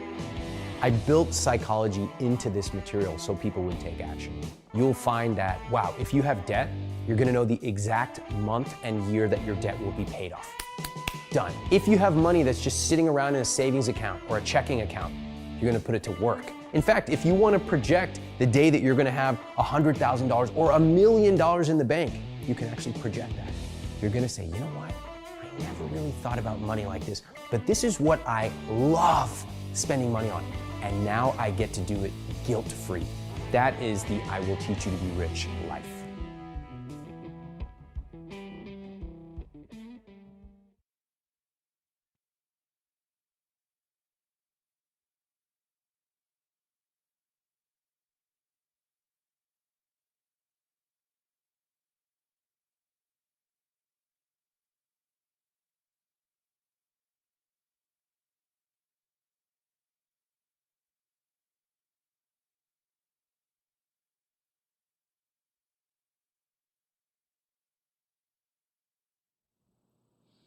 Hey everybody, welcome back. Jay Jarvis here, founder of Creative Live. I'm very, very excited to be bringing you today's broadcast live. I am currently, again, sitting here in our garage studio, a 3,000 square foot space in the middle of downtown Seattle. We are here staying safe. There's 4 of us here in a 15,000 square foot building. We've all got our own gigantic studio that we're operating in. We just wrapped up, if you were joining us and you happen to have missed it, with Andrew Scrivani, the food photographer for the New York Times, where he cooked his grandmother's recipe of arancini rice balls, prepared them live in front of the camera, and then photographed them. We're going to play this. We're going to replay that segment again here in a few hours at the end of our broadcast, somewhere around the 10 p.m. time here Pacific. But we'll make sure to capture that and keep an eye out for it on Facebook and on creativelive.com/TV. My next guest is someone we've been very, very excited to bring to you. I recently did a podcast interview with this fine gentleman, and he's got a new book out. He is a national slam poetry champion. Oprah Winfrey named this particular individual one of these Super Soul Sunday 100 lifted the world's most influential thought leaders. I mentioned his slam poetry championship, but I have not talked to you about his multi-platinum songwriter, renowned keynote speaker. I enjoyed our previous conversation about 2 weeks ago, and he's got a new book out that we will talk about called Inquire Within, which just dropped. And I mean, literally Tuesday, which was yesterday. Here we are, Wednesday. And I can't implore you to go pick up a copy enough. But without further ado, it gives me great pleasure to welcome Mr. NQ to the show today. NQ, welcome. Thank you, man. I appreciate you having me. I can't believe that was only 2 weeks ago when we did the podcast. It feels like a lifetime. Yeah, I'm sure you've seen, like, I have those memes out there like, boy, last week was a long year. Yeah. It's like it is strange times indeed. And of course, as we spoke then, it's worth reconjuring what a crazy time it is to be releasing a brand new book into the world. And it is such a stunning piece of work. I want to, we'll put an Amazon link here in our comments section so people can go find it. It's called Inquire Within, and so this is part of a book tour, if you will. What you otherwise had a bunch of dates scheduled, and so we're happy to have you on the show. Planning on prompting you for a performance here in a little bit, but tell us a little bit where you are right now and what's your view of the universe. Exactly. So the small questions, the easy questions first, right? Of course. Why not start with the small, tight little question like that to get things rolling? Yeah. What is my view of the universe? My view of the universe is that there's a spiritual reality and there's a physical reality, and both are happening simultaneously. And it's infinite in and it's infinite out. And most of the universe is empty space. It's empty space up and it's empty space in our cells. And so we're really just in a sea of consciousness. and we're vibrating energy. And therefore, if you change your frequency, you can change what you're attracting and what you're attracted to. My other view is that for a person to make a systemic change in life, they usually have to face a trauma. And it's something that basically wakes them up out of their sleep and allows them to see their lives from a different perspective. And in that window of time, they have an opportunity to make a shift. And if they don't make that shift in that window of time, they can fall back asleep again, and then they might not get another opportunity for 10 years. And I think that an individual is like a collective. And so what's happening right now is a collective trauma that is supposed to wake us up and remind us that the way that we've been living is unsustainable. It's unsustainable for us to continue to profit off of the suffering of people and the planet. I feel like Mother Nature is just putting us in the corner and saying, no, we're putting you on pause for a while and you have to think about what you've done. And that does not discount anyone's suffering. There are so many people who are going through it, and my heart breaks. Every single night I watch the news in my quarantined apartment with my girlfriend in West Hollywood, and literally I shed tears because every person that has passed is not a statistic, they're a story. And they have family members, and I know specifically where you are, it's a very hard-hit area, and people can't even celebrate and have funerals with their loved ones, like to celebrate this person that they lost life. And it's an unfathomable situation. And so I acknowledge that, but I also acknowledge that I hope that out of this deep pain will come some collective growth. Well, I think you said that as well as I've heard anyone say it, and you said it in about half as many words as most. I guess you're a professional, right? If we can't turn to our artists in this time of need and time of grieving and time of reflection, and in a weird way, not to not recognize the people who are suffering, it's an opportunity. And it's an opportunity for a gut check, as you said, to sit in the corner that Mother Nature has put us in and reflect on what we can do differently and how we want to move forward. I'm a huge advocate of turning to art in times like this, both as a creator myself and for the art of others. I've consumed your latest, your new book, Inquire Within, just such a profound body of work, and I want to acknowledge you for that and say, good job, man. It's got to be crazy to be releasing a new book right now. And for those folks at home, whether you identify as someone who consumes poetry, this book is so much more, and it was profound in ways that I never believed I could, places that I didn't know that I could go over the course of just a single page of your work. So shout out to you. And Thank you, Shaq. yeah, and what have you been doing in order to? Well, first of all, you shared with us you're in West Hollywood. What have you personally been doing to get through all this? I know we've talked about watching the news, and that there's a very narrow amount of time and energy that we have to be putting into that. But what else are you doing? And maybe you can impart a little bit of wisdom and some ideas for us creators and entrepreneurs out there who are watching. Yeah, look, I mean, I have a responsibility to promote this book right now. I have a responsibility to myself. I have a responsibility to my agent, to my publishers, to my manager, and to the art, because this was medicine for me to write. And I hope that it's medicine for people to read, and that it provides them a little bit of inspiration and peace and solace during these uncertain times. But I'm not going to front, man. I don't want to be external right now. Yeah. I don't want to be promoting anything. I mean, I want to be doing what the name of my book title is, which is I want to be inquiring within. I want to be stopping and analyzing and allowing the silence to be, so that I can see what comes up in that. This is a collective breath. And so I'm looking forward to being on the other side of the initial book release launch, so that I can actually stop and, analyze my own life and see how I can make changes. Some of the ways that I do that is I make sure that I'm meditating on a daily basis.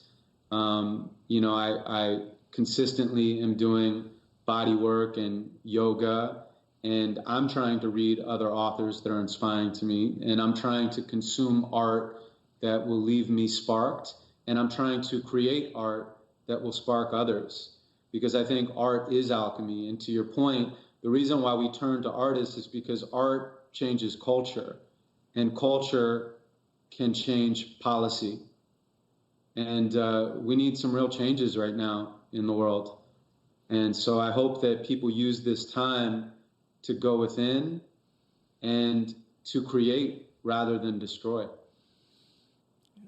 Wow. Well, to that end, and to the point of creating, normally in order to see InQ perform, you have to go to places like Cirque du Soleil, watch HBO's Def Poetry Jam, turn on A&E Network. Those are just some of the places where I've seen your work. But we have the good fortune of having you in our presence right now, and to be able to hear you perform. And, this is unscripted. You and I are just figuring this out as we go, which is part of what I think makes it beautiful, holding the space together. But I wanted to invite you to perform either, something ad hoc or something out of your book. I know you've got a copy nearby, or more than one copy. And I wanted to invite you to, there you go. Boom, surrounded. Oh, the hardback is in. I don't have the hardback yet. I've got the advance. I know. I'm expecting one to hit my doorstep any day now, because I have the advance proof. But and I need you to sign it the next time you're up here in the summertime when this is cleared off. But I wanted to invite you to perform a couple pieces. So please feel free to take it away, and we're listening and watching. Great. And just to anybody that's out there, I just want you to know that I'm wishing you love wherever you are in the world. Just sending you good energy, good vibes. I hope that you stay kind to yourselves and to other people. This is called Say Yes. It's hard for me to say yes. It's easier for me to say next year, when the weather's fine, when I have the money or the time or the relationship I want, or the career or the house or the car or the watch. Life passed me by waiting for an invitation when the world is greater than my nation or my occupation. The only thing I know is that we're all in this together. And the future of this earth depends on how we treat each other. But how we treat each other starts with how we treat ourselves, and how we treat ourselves starts with how we see ourselves, and how we see ourselves starts with context. I mean, nothing can exist without its opposite. Remember this the next time you find you're in an argument and both sides are talking shit and you forget your point except you're angry now and want to win, so you continue yelling till they give it up by giving in so you can stand victorious because you're right. On what again? Do we laugh on instinct, or do we choose to laugh? Do we ask because we care, or do we merely ask? I ask you this because I care about how humans act. We're animals, aware of our future and our past, and this can be an obstacle to traveling our path. Instead of just accepting where we're at, we analyze our tracks for what we could have had, looking back, focused on the memories instead of on the facts, hence what we attract. Still, it's strange to factor in how fast it really flashes past. It's an exponential graph from creation into ash. I'm sentimental 1 minute. Then I'm making plans, staking claims, shaking hands, breaking out or breaking in. I have about 1 billion minds hidden underneath my skin, and they pull my face into this grin or push my wrinkled forehead in. So pour the gin and philosophize, 'cause no one has your awesome eyes. Your view is worth the lows and highs we go through on this roller coaster ride. Control has got us holding on when letting go could be more fun. Hands up, let it drop. Eventually, this life shit is gonna stop. It's gonna level out, then come back up until you reach another top, because one day all your wheels fall off. So take advantage of your shocks. Do something you've never done. Do someone you've never done. That worked better before the quarantine.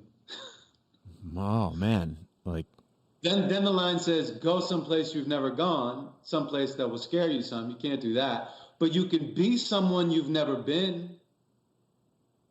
You feel all that adrenaline? It's medicine to jumpstart a spark inside your skeleton. See, everywhere you are is where you're supposed to be. So hopefully, you're hopelessly as lost as me. Because if you're not, you ought to be. I used to save my clothes for special occasions that never came. There in the closet they would hang, lonely in the dark, waiting for me to change. But I was comfortable wearing my same things, my same shirts and my same jeans. My newer stuff was for the right time, a right scene. I wouldn't waste it on a normal day of living. Think about that, a normal day of living. It was more for an event or a premiere or the house party of the year where everyone was there so they'd see me in my fresh gear, rocking just the right look so I could meet the right girl and get her back to my house and get her clothes on my floor. But the tags were still on the collars. A couple seasons went by, my shit was out of style. So now I'm back in the aisle buying more stuff. I take it back to my closet and hang it all up. I wonder what they do when I'm not around.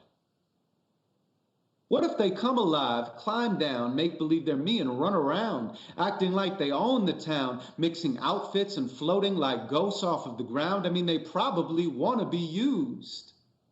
If they could choose, your shoes would try to break out of the box too. Kiss the concrete and learn to walk too. After all, that's what shoes were made to do, and even shoes want to feel purposeful. What if chairs want to hold up your weight? What if tables like when we gather around them to celebrate? What if beds want to carry our dreams, but we're taking them for granted because they're not living things? Then again, I've taken many living things for granted too.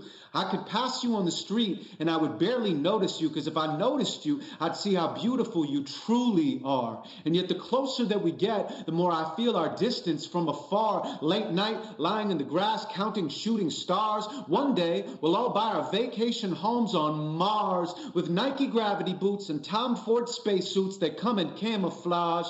But as for now, we wander overpriced department stores. What are we looking for inside the mall? Last week I found a black hole beneath a pile of clothes at Ross. I fell in and got lost. Woke up 4 hours later in a discount suit from Boss. I keep it hanging on the hanger, hanging out with moths. Just another mediocre metaphor collecting moss. Tomorrow isn't promised to any of us. We're living in a dream even when we're waking up. Besides, it's not about us, it's about our stuff. So every moment should be special occasion enough. Have you ever been excited for now? I mean, we're always excited for things that are coming in the future, but have you ever been excited for now? Well, how about now? If not, just look around. Seriously, everyone look around. Life is in HD. You get to be, taste, touch, hear, smell, see. You get to think free. No one controls your mind. You get to know yourself. You know that you can't be confined. You draw outside the lines. The lines were never there. I failed geometry, but I fit a circle in a square. I do not dim my shine. I do not even care. No one controls my mind. I can go anywhere. I can be anything as long as I can pay the price so I don't cut myself and then go blame the freaking knife. I cannot live your life, and yet I'll give you mine. I have an open heart. You're welcome anytime. So how about now? Now or even now? Now can be good too. It all depends on you. Me, I look around. Outside, the sun is shining bright. Somewhere the birds are chirping and surround sound out of sight. The wind is all around. The clouds are rolling by. The trees are swaying and the grass is growing towards the sky. I am excited for now. For now, it's all I see. I am excited for now. I hope you're here with me. Whoa. Man. Thank you so much for that, bud. Yeah, thank you for listening, everybody. I appreciate it. I know it's like a strange time to talk about being excited for being alive, but I don't know, man. I think it's a reset. It really is. Like we can do both things. We can be aware and sad and present with people who are grieving and for whose jobs are on the way out and all of those things and have hope. Yeah, I couldn't have said it any better. It's hard to hold those two truths in one space at the same time, but that's all of our collective challenge right now. And, you know, I mean, life is beautiful and ugly, but it's a miracle to be here. It is a miracle to be alive and to be able to love, to have the privilege to love. And you can't love without loss. You know, think about it. Eventually, we give it all up in the end. Everything that we build, everything we create, you know, everyone that we've ever loved, our families, ultimately we let go of our own bodies and our own identities. So life is really about letting go, and you can't have love without loss. But I don't want my fear of loss to get in the way of me loving to my full capacity. And so my challenge to myself and everyone else that's out there is just love even harder right now. Love the people that you love even harder, love yourself harder, and love the people that you don't love even harder. Because we are all in this together, and this is the time for us to realize that we have to solve these problems, you know, united. Rather than building walls, we have to build bridges, and we have to find compassion and empathy, because empathy is what the world needs most right now.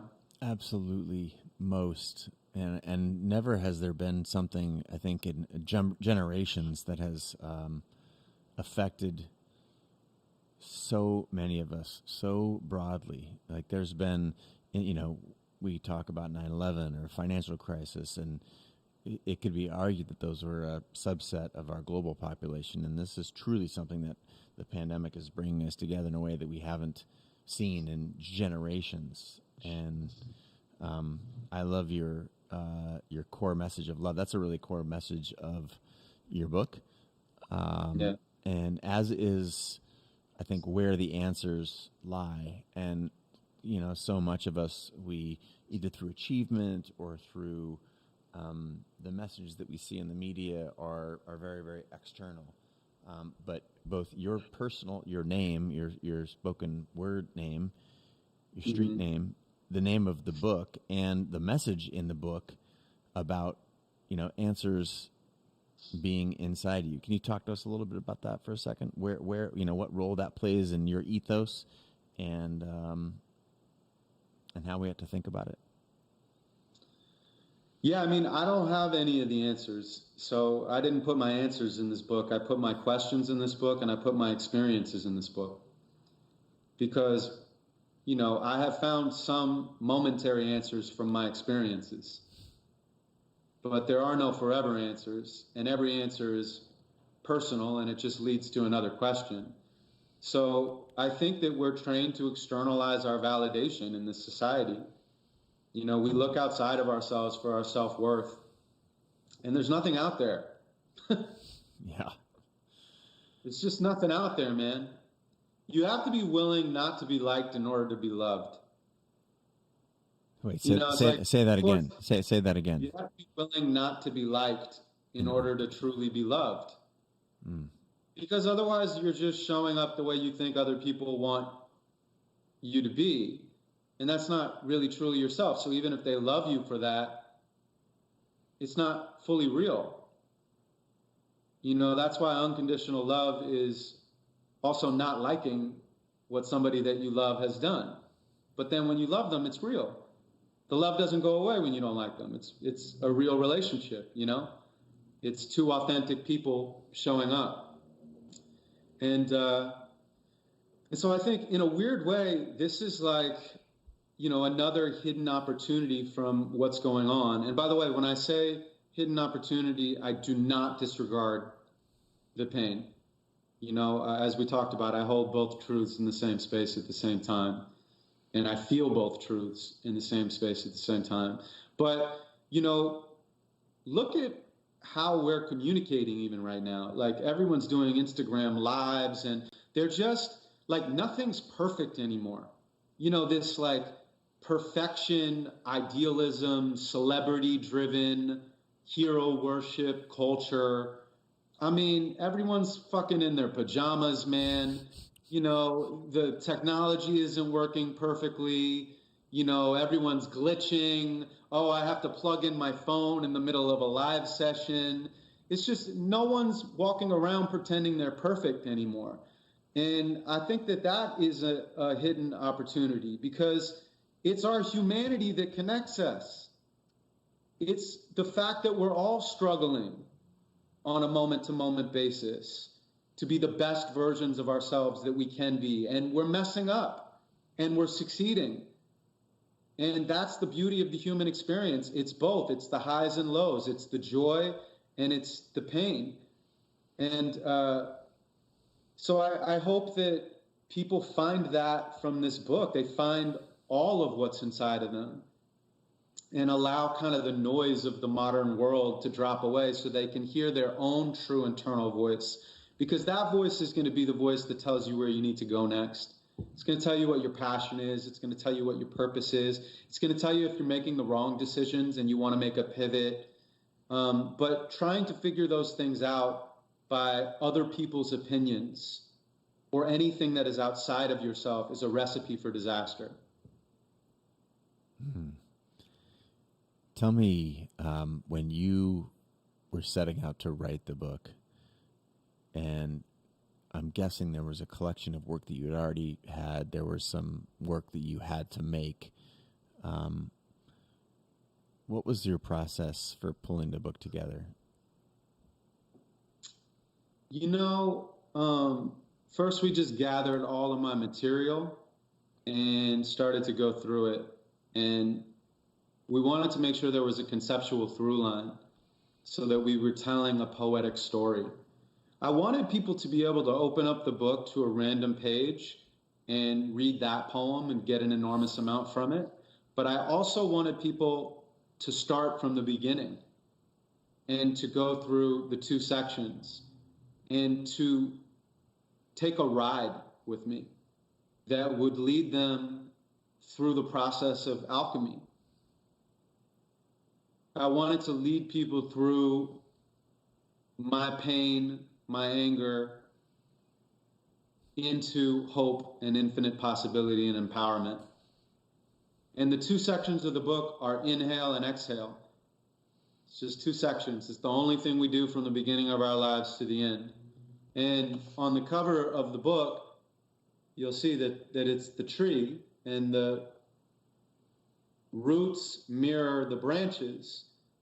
And if you turn it upside down, the branches become the roots, and the roots become the branches, right? And then if you turn it to the side, it's lungs. And so that's the inhale and the exhale. And so the inhale is these personal poems, and the exhale is social and political. And it's about, changing yourself to change the world. You do such an amazing job in the book, and just how you carry yourself, just demonstrating vulnerability. And I think that, Dr. Brene Brown is a dear friend, and she helped popularize this a number of years ago. But I think, whether it's, independent of masculine or feminine, I've to witness the amount of vulnerability that you get to carry around, that you show through the course of your book. Was this something that has been part of you since early on, or is this a learned behavior to be able to offer vulnerability as a strength? Is this something you had to practice? And if so, how does one practice? And if not, then where in the hell did you get it? Because it's powerful. So I grew up without my dad. I told you that on the podcast, and I didn't meet him until I was 15. And my mom is a school teacher, and she's just an amazing human being. I mean, she's my hero. She raised me on her own, and she was in the Peace Corps. She marched with Martin Luther King Jr. She was just an amazing person, and or is, but before I even arrived, she was an amazing person. And I think she taught me about vulnerability and asking questions about myself and the world. And NQ is short for in question. So it's not only my name, it's really my life philosophy. And what I would say about vulnerability is I've always been good at telling vulnerability, but I haven't always been good at showing vulnerability. And last night, for example, yesterday, Inquire Within came out, and we had all of these things set up, man. We had a billboard and a mural and all these live shows and, merch and just a bunch of stuff that immediately disappeared because of the virus. And so it was a bit of an ego death for me of expectations versus reality. And yet there was an opportunity for me to learn within that. And so last night, at the end of the evening, my girlfriend made me some dinner, and she told me not to come into the dining room. And so when she finally led me into the dining room, there was a Zoom call with like 25 of my best friends. And I just started crying, man. And that was a true moment of me showing vulnerability. I don't think I've ever really shown that much vulnerability, even to all of my friends. And so I think that there are other layers of vulnerability that I can uncover within myself and give to my family, give to my friends, and give to my art. And what I would say to anyone that's listening to this is, if you want people to be vulnerable with you, you have to be vulnerable with them first.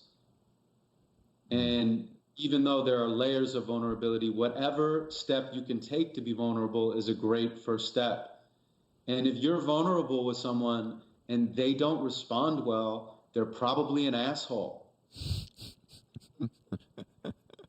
And then you don't have to hang out with them anymore. It's kind of a shortcut to finding out whether or not you want to have a continued friendship, or if you want to get any more intimate with them. So, try it, see what happens. Worst case scenario, you just realize very fast that this is not somebody that you want to invest your time in. And best case scenario, you get to know someone in a way that you never would have, and it deepens not only your relationship, but your human experience. Well, the meta layer here is not lost on me. You're talking about struggling to be vulnerable and then sharing this story of self-awareness and breaking down just from yesterday. So I don't know. I think you're pretty good at it. Thanks, man. No, it's and I think it's such a characteristic that illustrates strength and humanity. You've talked about that a lot in other interviews in our previous conversation, and even earlier in this conversation. And it's that's why I was asking where you got it from. Was it developed over time, or is this something you feel like, you mentioned earlier that your father wasn't around, and you probably had to show some strength, and you came from some hip hop culture, and my understanding and experience with hip hop culture far more limited than yours, obviously, but is that really wasn't a strength. So it seems to me that this couldn't have been a core piece of your personality for your entire life. So is this, how recent is this for you? Well, I mean, hip hop was empowering for me. It gave me a voice. I think when I was younger, I didn't feel like I belonged and didn't feel like I quite knew who I was or how to express my truth.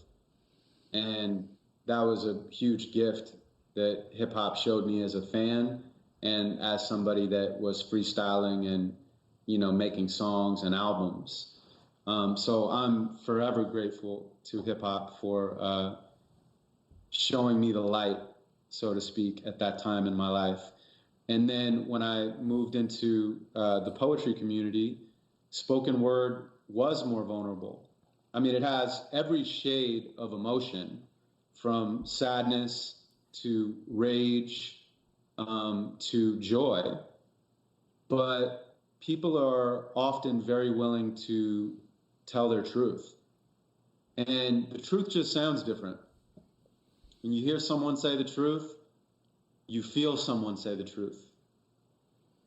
So I have tried to continue to tell my ever-changing truth. And it's so much energy to try to control what other people think about you. First of all, it's not possible. And second of all, it's just so much effort, man.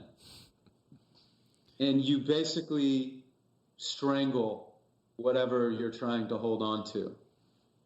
So, I've continued to learn more and more how to let go, how to be myself, how to be in reality, how to be in the world, not to be in my past, not to be in my future, to embrace the present.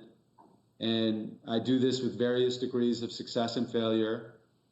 And yet I keep trying because it's worth it. Or maybe I should say I keep not trying. You keep untrying. Yeah, untrying. Untrying, exactly. Well, I've just got a little message here on my screen that our podcast is dropping tomorrow. And awesome. I'm very, very excited of that. And for those interested, you can go to wherever you listen to podcasts, on Apple Podcast or Stitcher or Google Play or wherever. You type in Chase Jarvis for the Chase Jarvis Live Show, and you'll get a 90-minute conversation between us where we go pretty deep into your childhood, a lot more detail than we have had the time for today. Although we got one performance earlier, I was hoping, we got a couple in the podcast, so you should check that out. But I was wondering if you would be willing to do one more performance for us here with the 15 minutes or so that we've got left, and then we can circle back afterwards. And I want to make sure to reinforce your new book, Inquire Within. But in the meantime, can you perform for us? Yeah, absolutely. So all of the poems that I did are pieces in the book. And what I like to do is I like to weave different poems together because it's fun for me. It keeps it new and fresh. I don't know what I'm going to start with, and I don't know what I'm going to end with. And I just kind of feel out the moment. And then it feels like I'm doing the poem for the first time. Adds a little bit of an element of danger. And here we are live too, right? I love it. It's not a pre-recorded. This is in the moment. Exactly. So We are all mirrors, co-designers of this human experience. So this is not my voice that you're hearing, it is ours. I'm here as a reflection to remind you of your inner powers. In my next life, I'll be a sunflower. See, we belong to the world. It's not the other way around. But it's hard to keep your head inside the clouds and your feet on solid ground. The stimulus is infinite, in and out. It's common to forget what life is all about. What is life all about? If all that counts is the numbers in our bank accounts, happiness cannot be found by having an amount. It's what we do that counts. It's who we are to the people that we care about. It's who we are to the people we don't care about. Because anyone could be someone we could care about. What if humanity had grown up in your parents' house? What if everyone you see is family? Think about how much you love the people that you love and love all people with the same capacity. Compassion is an action. And actually, so is atrophy. It takes as much effort to create as it takes to pass my time passively. Yesterday is the future. Tomorrow is the past. This moment is an instant. It's over in a flash. Our bodies turn to ash, recycled by the dirt. The only thing that really lasts is the energy on earth. Because when you breathe out, the plants breathe in, then the plants breathe out, and the cycle starts again. We're in a human chess match against our evolution. We used to focus on our problems. Now we're open to solutions. Technology could be the catalyst for revolution. Community is as important as an institution. I am my own pollution.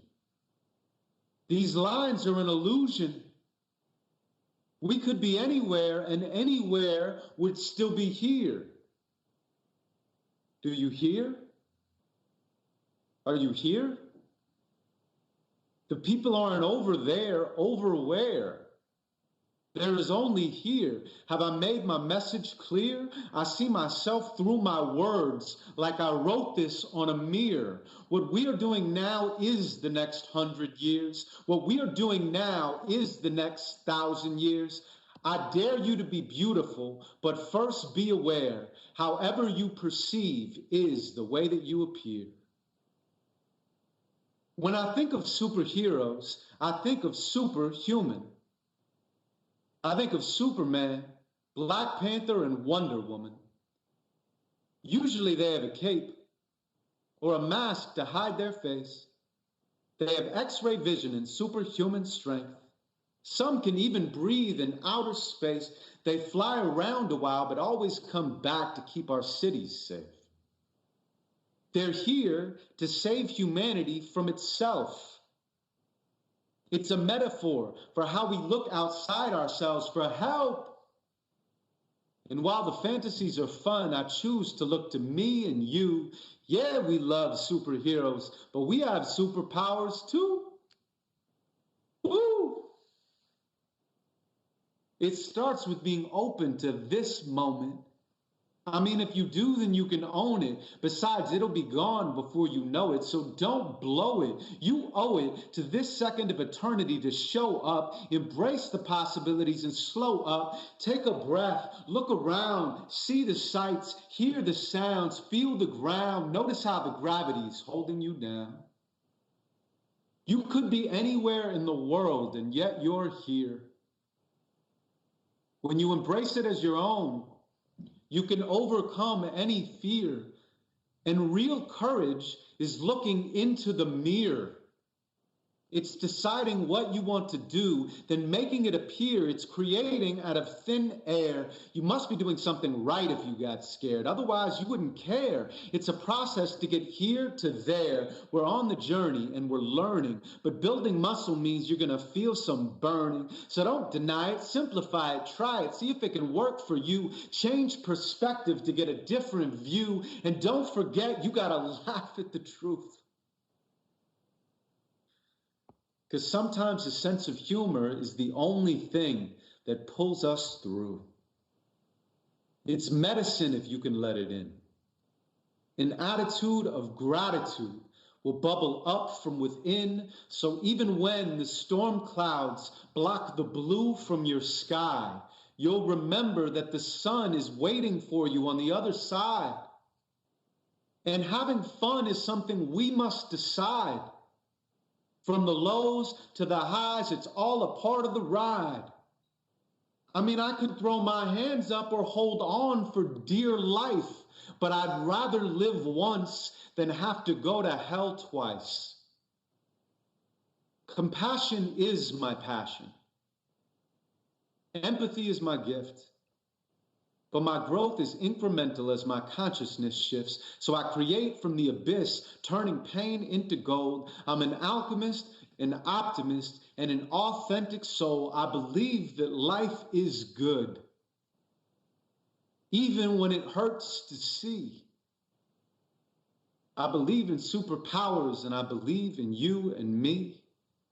I believe in superheroes, but I don't look for them above, because they exist inside us all. And we save the day with love.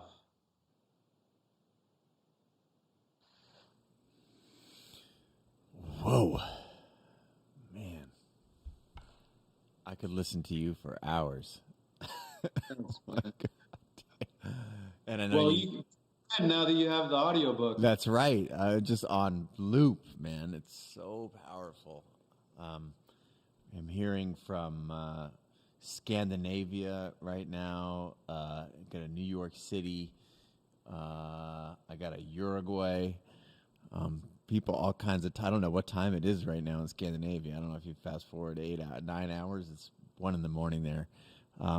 But thank you so much for making such a powerful impression on us, showing your vulnerability and strength as an artist, for being open. I want to congratulate you on the new book. If you're just joining us, again, I'm Chase Jarvis, and I'm here with InQ, spoken word poet, performer. We didn't even get into your multi-platinum songwriting skills. That's for another broadcast or that podcast that we recorded a couple weeks ago, which drops tomorrow on any of the channels. So thank you so much for being on the show, man. And a huge congrats on the book. Can you hold it up one more time so I can tell the people about it? Yeah. It just dropped yesterday, right? And if we order it on Amazon, you can have it. I think my last, what I heard is they're in like a 72-hour window right now for delivering books. They're prioritizing some of the medical supplies, as they should. That's supposed to be. But congratulations on a beautiful piece of work, man. Thank you, man. And I just want to acknowledge you too. You're bringing light into the world in a really difficult, uncertain, dark time, and you inspire so many, and you create a platform for people to walk away motivated to be better versions of themselves. And so I'm your friend, and I'm your fan, and any way I can support you. Man, well, the Mutual Admiration Society, I'm grateful to have had you on the show. We're going to give you some afternoon. I know you're in the middle of like book launch promotion. You're doing it all from your living room right there. And just I want you to know how lucky we feel to have swiped an hour of your time. And thanks for showing up for the global creative community here at Creative Live, and super grateful. And I know you're coming up here. We've got that thing planned whenever it goes live. We're going to do that thing that the Love and Death with our good friend Michael Hebb. Can't wait to be in your physical presence. This is a close second, but I'm looking forward to that hug we get when we get to connect here as soon as all this is behind us. Me too, my friend. Thank you for having me. Much gratitude and respect, and I'll let you go now. Have a great afternoon, and good luck with the press on the book. Again, Inquire Within, available on Amazon or any of your local bookstores. Get that thing in the mail to your house ASAP. Thanks a lot, bud. Appreciate you. Peace. All right. Shifting gears here. I'm very excited about our next guest. Wow. I'm reeling from those performances. I really could sit there for a long time.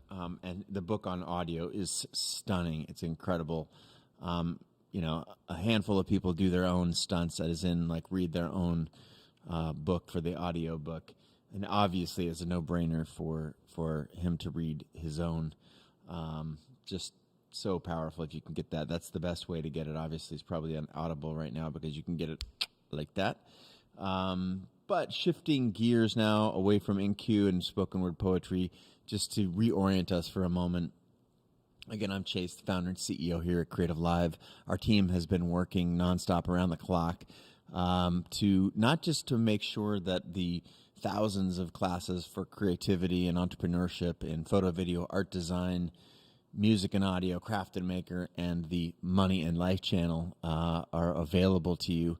But I want to list a couple of resources here while we're between guests. And when this thing first started picking up steam, this global pandemic, we first made sure that our team was safe. We've largely been able to operate remotely for some time. In fact, over the previous 2 years, we've been physically present, unless you were a part of a production, just on Tuesday, Wednesday, Thursday, and we have built up a rigorous culture around remote work, in part because we have people traveling all over the place to create, you know, not just broadcasts like this, but classes featuring the world's top creators and entrepreneurs. So we've gotten good at it. But once our people were safe, we immediately kicked into gear and said, well, you know, we've been building this live streaming platform for a decade, long before it was trendy to do it, long before any of the Facebook Live or Instagram Live or any of the tools that we take for granted. Now we built that stuff from the ground up. So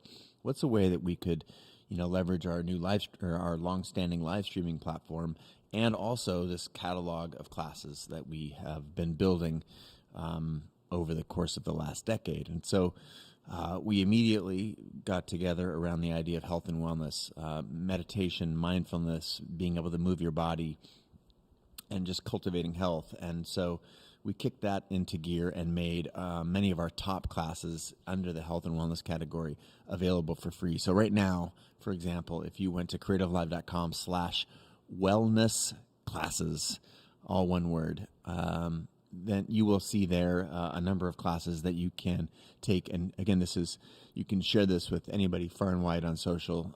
It's a service that we're bringing to our community in hopes of keeping people's minds, keeping them centered, keeping you moving your body if you are able to from the comfort of your own home. We then switched after we had that up.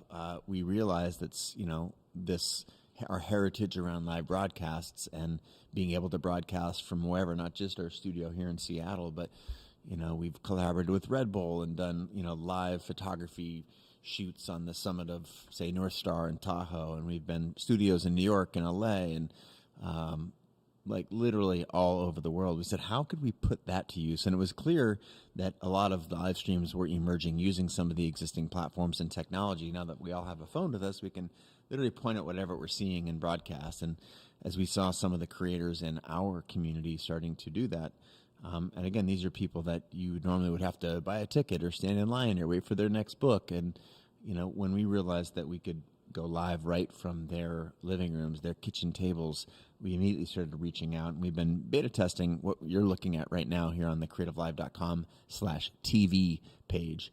And so we brought that to life. It's been in beta for about, I think, 5 or 6 days now, and we're happy to turn it on before we have a perfect setup. Again, I've just got a couple of cameras pointing at me right here. That's myself and Adam and Miles and Nasa. There's 4 people in a 15,000 square foot building making this happen. But of course, we have an entire team at Creative Live behind the scenes, monitoring chat and the live broadcast and whatnot.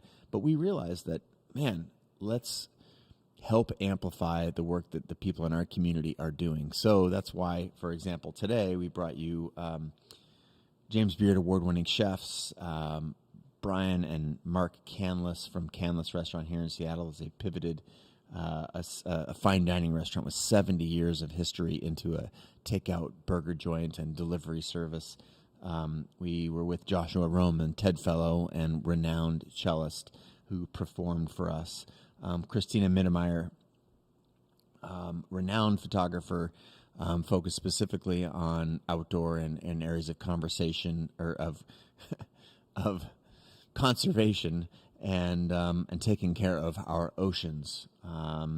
Went to Scrivani, who is the food photographer for the New York Times. We went to his kitchen in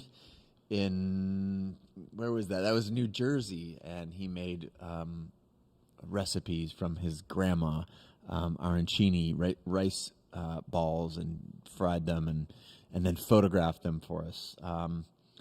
And if you were just paying attention or joined us more than 5 minutes ago, then you had the great privilege of seeing spoken word poet, one of Oprah's Super Soul Sunday top 100 most influential people on the planet, in Q, with a spoken word performance and a discussion about his new book. So I'm going to put a pin in this just for a second. Say thank you for joining us. Thank you for being a part of this experiment. We are going to continue broadcasting 24/7 over the course of the foreseeable future and bringing you the things that you want to see. So if you want to get into someone's living room and there's a teacher that's on Creative Live, if you went to the bottom of this page, or actually just below this broadcast window here, there's a paragraph that explains what we're doing, and there's also an opportunity for you to request live performances, live connection, commentary, portfolio reviews from any of the top 750 or 1,000 experts that we have on our platform, and we would love to hear from you. We're also working on a bunch of other things, other book tour events like what we have done with InQ right here and others, but we've got some stuff in the works there. And, of course, virtual conferences. We've been doing them. A lot of people are pivoting to make use of the virtual space and bringing all of those conferences that have been canceled.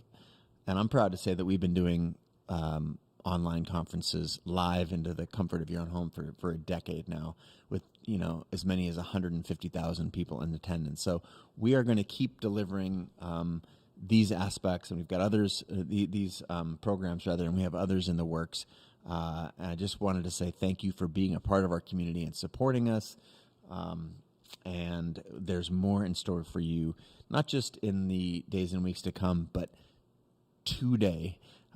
We're going to go next to a dear friend of mine, Vanessa Van Edwards. I think she might be in Austin, Texas today. And we're going to talk about staying connected. She is a behavioral psychologist, someone that I've learned a ton from, so insightful with respect to the human condition, human behavior, networking, and again, what is more relevant now than before, maybe ever, human connection in a world where it's tough to cultivate that. Then we're going to go to my other dear friend, Ramit Sethi. If you're not familiar with Ramit's work, he is a New York Times bestseller, finance guru. And of course, we are in uncertain times economically for individual creators and entrepreneurs, the economy in general. And Ramit is going to help us understand how to navigate that and make good decisions while all this is I guess, wreaking havoc on our economy. We're trying to find the silver lining, and Ramit is going to help us in that endeavor. And then we're going to go to a piano performance, a live piano concert where you can actually request the pianist play songs. That's with Jason Lux up at a restaurant not too far from here in Seattle called Canlis. And ironically, a broadcast that we opened with is 10 o'clock this morning. So I'm going to shut up for just about 3 minutes here. We're going to take a small break while we get our next guest, Vanessa Van Edwards, online, and I will be back shortly to bring Vanessa, I think, from her home in Austin, Texas, into yours, wherever that might be. So Chase Jarvis signing off. I'll be back in just a couple of minutes.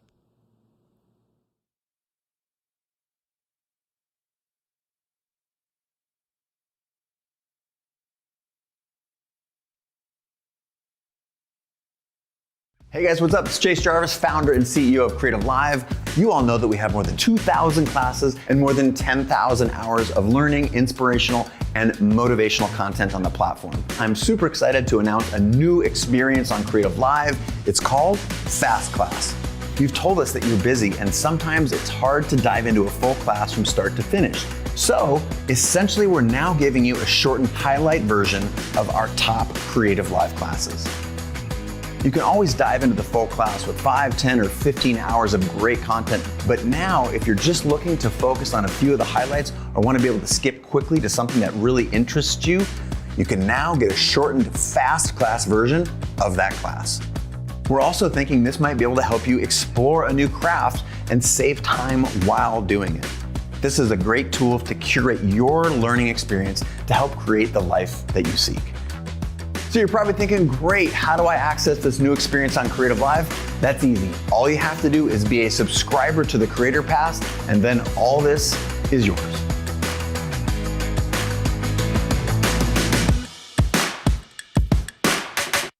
We negotiate all the time, from job interviews to client meetings to mattress buying to getting your spouse to do the dishes. Everyone needs to understand the dynamics of powerful negotiation. My name is Vanessa Van Edwards, and I'm a published author and behavioral investigator. I'm going to teach you some never been taught before personal negotiation strategies that you can start using today.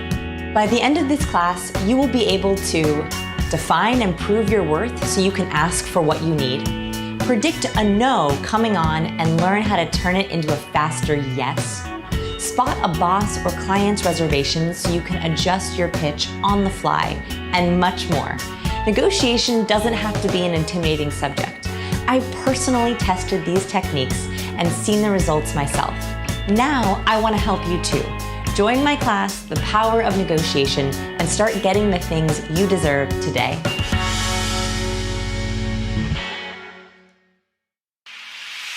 Exploring your creativity is essential to your growth as a photographer. Plus, it's a lot of fun. I'm Lindsay Adler, and I'm teaming up with Creative Live to bring you a series of 10 creative portrait challenges.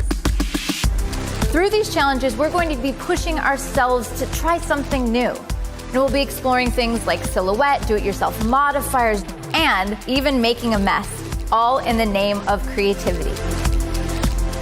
So I invite you to join me. Visit creativelive.com/CPC to get all of these challenges direct to your inbox.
It's funny because so many people teach us how to save, but no one actually teaches us how to spend.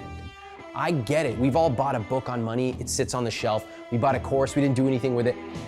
I built psychology into this material so people would take action. You'll find that, wow, if you have debt, you're gonna know the exact month and year that your debt will be paid off. Done. If you have money that's just sitting around in a savings account or a checking account, you're gonna put it to work. In fact, if you wanna project the day that you're gonna have $100,000 or $1 million in the bank, you can actually project that. You're gonna say, you know what? I never really thought about money like this, but this is what I love spending money on. And now I get to do it guilt-free. That is the I will teach you to be rich life.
Did you know that happy people make an average of $1,766 more per year than unhappy people?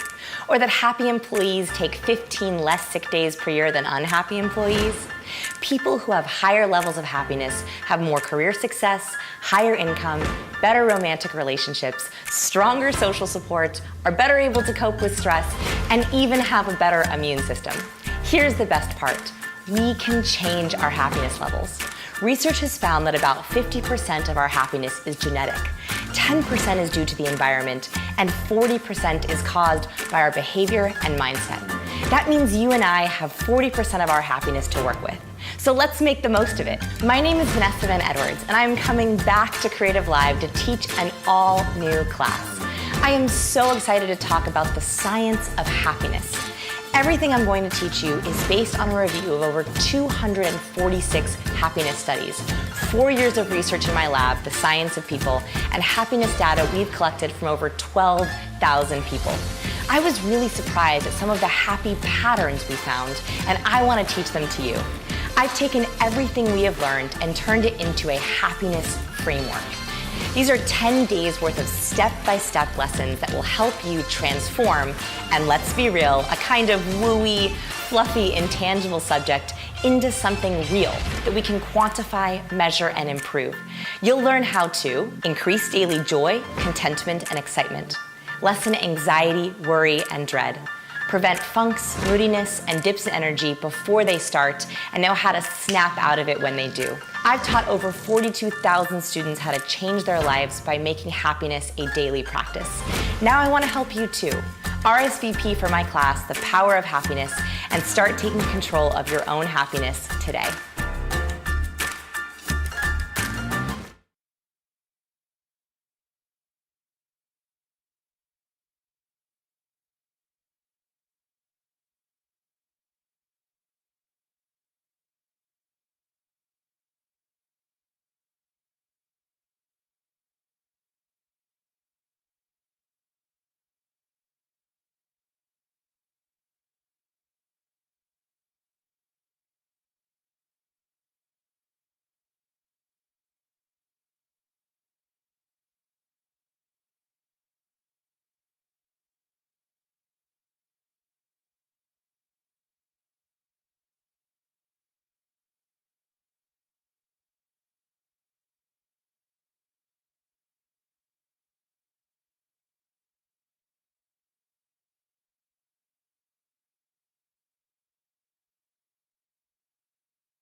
What's up, everybody? It's Chase coming at you live from Creative Live headquarters in Seattle. I am seated alone in a 3,200 square foot studio, bringing you a live broadcast today here on Creative Live TV. That's at creativelive.com/TV. If you're new to this channel or today, then welcome. We are getting a lot of new people from all over the globe. We've had guests from so many different genres of creativity and entrepreneurship. And we here at Creative Live have been doing live broadcasts for more than a decade. It's the largest learning platform for creators and entrepreneurs. And today we've decided that it's time for us to share what we've had brewing behind the scenes, which is taking you into people's living rooms, into their the dining room tables, kitchen counters, and behind the line in the restaurants that are making to-go food. We just got off the phone with InQ, spoken word poet. We heard from Andrew Scrivani, the food photographer for the New York Times. We were in his kitchen making arancini, which is our rice balls that his grandmother came up with this recipe, and he's been making them since he was a young kid. So we've been all over the place, and this is our commitment to continue bringing these live streams to you, whether they're hosted or not, right into the comfort of your own home. And you've seen this happening on all of the different live broadcast channels. But we just felt like we could curate some of our favorite people in the world. And we have more than 1,000 creators and entrepreneurs, thought leaders, people like Sir Richard Branson, Tim Ferriss, Brene Brown, Ramit Sethi, and including my next guest, Vanessa Van Edwards in that camp. It's been such a treat to bring some of these luminaries to you, and we will continue to do so over the course of the foreseeable future. What we've started here amidst this COVID-19, COVID-17, 19, whatever number you'd like to give it, it's fine. I'm sure it doesn't discriminate. But we want you to know that we are excited about the ability to go in people's houses. We still want to do our highly produced classes, but and my next guest, we're going to go to her office. I think she's in Austin, Texas. I'll let her share with you where she is. Her name is Vanessa Van Edwards. You heard me mention her just a moment ago. She's a behavioral investigator, a scientist, and her platform is called The Science of People. I've been paying attention to Vanessa's work for a long time. She's the best-selling author of Captivate, The Science of Succeeding with People. She's helped me with body language and public presentations before. Whenever I need some inspiration, whenever I need a few pointers about my presentation skills or some entertainment, I give Vanessa a call. I've had the good fortune to be on her show before. She's been on Creative Live numerous times. She has lots of classes with us. And so without further ado, it gives me great joy to bring to you right now, live from Austin, Texas, Miss Vanessa Van Edwards in the house. Hi, friend. How are you? Hi, I'm sending you an air hug. Can you feel it? I can feel it. I can feel it. I appreciate the levity. We were just on with the spoken word poet InQ, and we went to some real places, and that was powerful and important. And now I'm hoping that we can shift gears and talk a little bit more about connection and about what's going on with you and the science of studying people and how we might do a little better in a world that's throwing us some curveballs at the moment.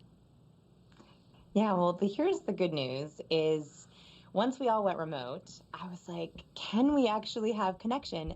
And I found a study. You're going to be very relieved, Chase. You're going to be very relieved. That do not worry, we still produce oxytocin even through a webcam. My favorite chemical, yes. Oxytocin. I know. I mean, this is how awesome Vanessa is. She has it on her wall.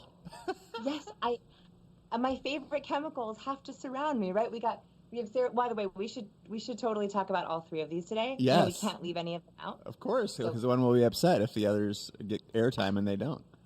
100%. Serotonin, oxytocin, dopamine. Oxytocin's the cuddle hormone. It makes us feel the warm and fuzzies. And so do not worry, friends. We are getting oxytocin right now, even through a webcam. And that was like a relief, actually, that we can still, it's just one part of staying connected, even when we're not physically connected. Awesome. So let's go a little bit back to not just, let's transcend our personal relationship, which is probably like almost 10 years now. And I have enjoyed drinking white wine on your deck with yourself and your husband in last time we were together physically. But beyond that, to your interest in people, I'm a huge fan of your book, and you cover a little bit of ground there. But take me back to why in the heck did you start studying people, and in all that studies and all that studying, help us understand what we should be doing or how we can frame our new future. So I like to joke, as you know, that I'm a recovering awkward person.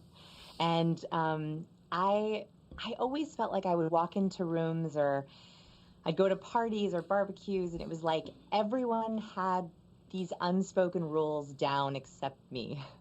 And so what got me into this work originally was I thought there has to be a better way to learn people skills. And at the time, I was reading everything, the classics, Dale Carnegie, How to Win Friends and Influence People, all the social intelligence books I could get my hands on.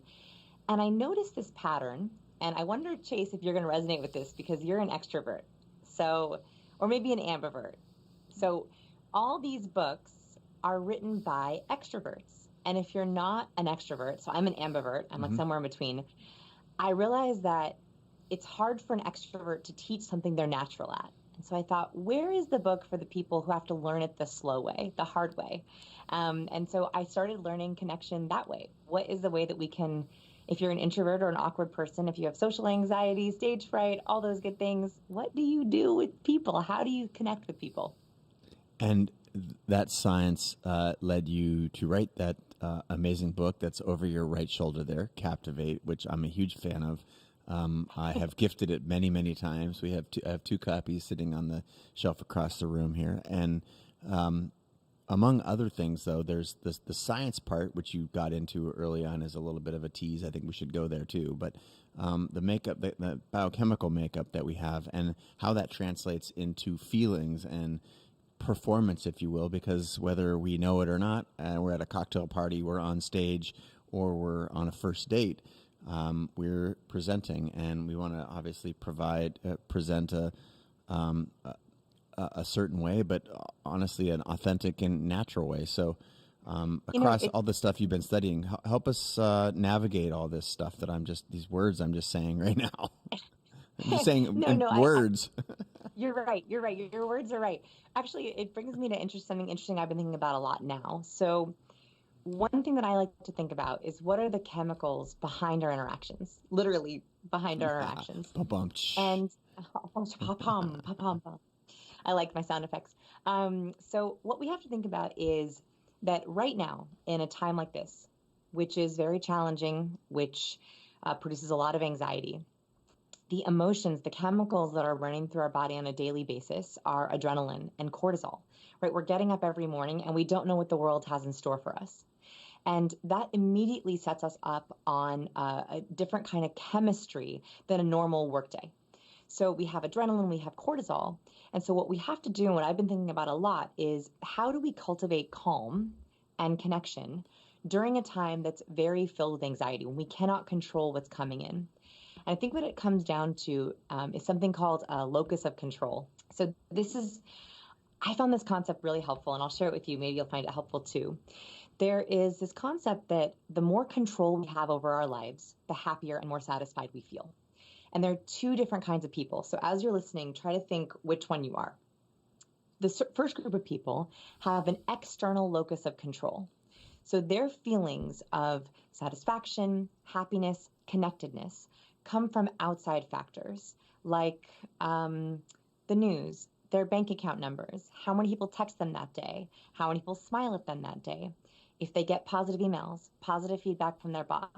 Those are all compliments from people, likes on Instagram. Those are all external things. And that means that their internal sense of well-being is very triggered by outside things. The problem is, when you have an external locus of control, if something goes wrong or you don't get enough positive inputs, you feel like, what's the point? Why even try? I can't control it. Well, I can't do anything anyway, so I might as well stop. When you have an internal locus of control, and by the way, I speak from a very personal place, I have an external locus of control. And so this experience has made me begin to try to turn inward and figure out, what are my internal triggers that help me feel satisfied, in control, and happy and connected. So people with a high internal locus of control, they're able to self-regulate. They are able to get in touch with themselves, stay grounded, stay present, remind themselves of the future, remind themselves of the past. They use nostalgia and power and awe and capability and productivity to regulate their internal state. That is not me. I speak about them aspirationally. I am trying to learn from people who have this internal locus of control, because they're the people who can feel the adrenaline and cortisol at the beginning of the day, just like everyone else with the news.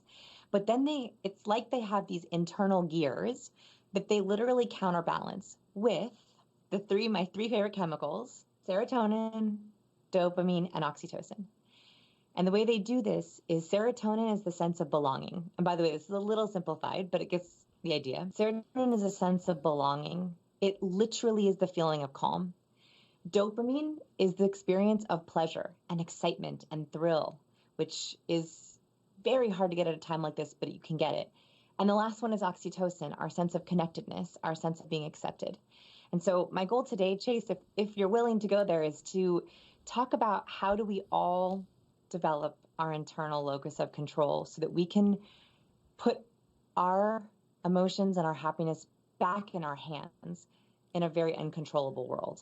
Not only am I willing to go there with you, I am desperate to go there with you. And as an external, a person with an external locus of control myself, we're in this together. And it's one of the reasons, and thank you for saying yes so quickly when I knew that we were going to go live with what we've been had in beta here for 5 or 6 days. You were like must have, and it was my belief that you could make me feel 20% better, maybe more, but also that there's so many people who've been writing, and I've been doing, the limited ability that we can here at Creative Live by putting classes like yours out in front of them, and by trying to provide a little bit of connection and community.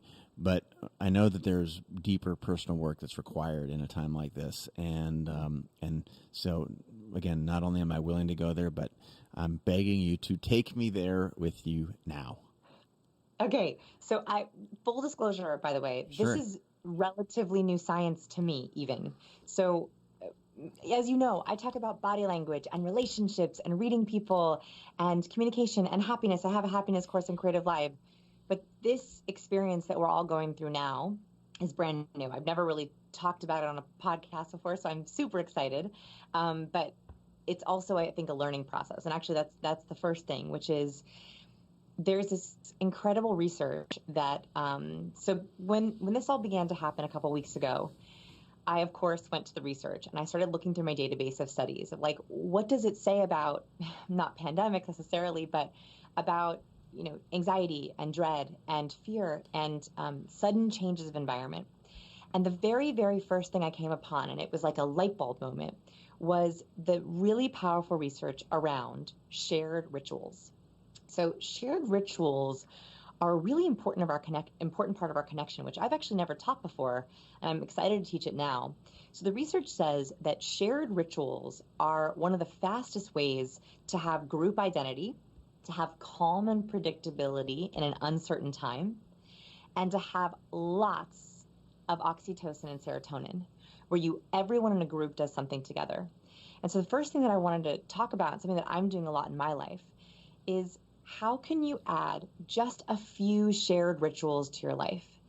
And I have a couple suggestions, and maybe, Chase, you've already started doing this or you've been thinking about it. So the first one is learning together. Is there someone in your group, in your life, in your family, a partner, a friend from camp who wants to learn the same thing as you? It's kind of a weird question, but it's actually easier than I'm just going to video call someone random. So a lot of my introverted students are like, I really want to reach out to people, but I have no idea what to say to them. So I want you to think about, is there someone who said, I'm dying to read that book club. You know what? I've always wanted to learn how to speak Spanish speaking hour together. I've always wanted to learn about the healthcare system. Now's the time. I've always wanted to take an online course on happiness. Great, now's the time. I would think about who is a learning partner that you can have in your life. That is one of the fastest ways to create a shared ritual and serotonin. Are you doing anything like that now, Chase? Well, I think the learning platform that Creative Live is, when we realized that, oh my goodness, we might be in a position to really help a lot of people here. I started taking our classes specifically around the health and wellness ones because, I'm a meditator and have been for 6 or 7 years, but, mindfulness practice, yoga, I had gotten out of yoga and really over-indexed on cross-training and lifting heavy weights, and I don't have access to those anymore. So, my wife Kate and I, who Kate is a mindfulness teacher herself, so we started.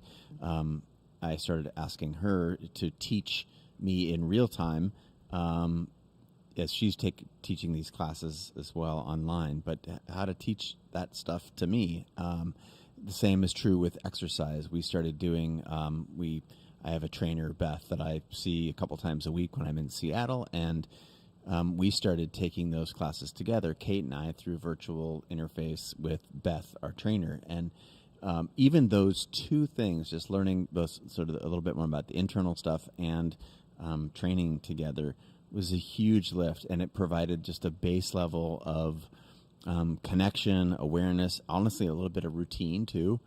And so longer answer than you asked for, but yes, and I found tremendous, I didn't know why, I didn't know the science, but it helped me, figure out something to do instead of feeling like a fish out of water.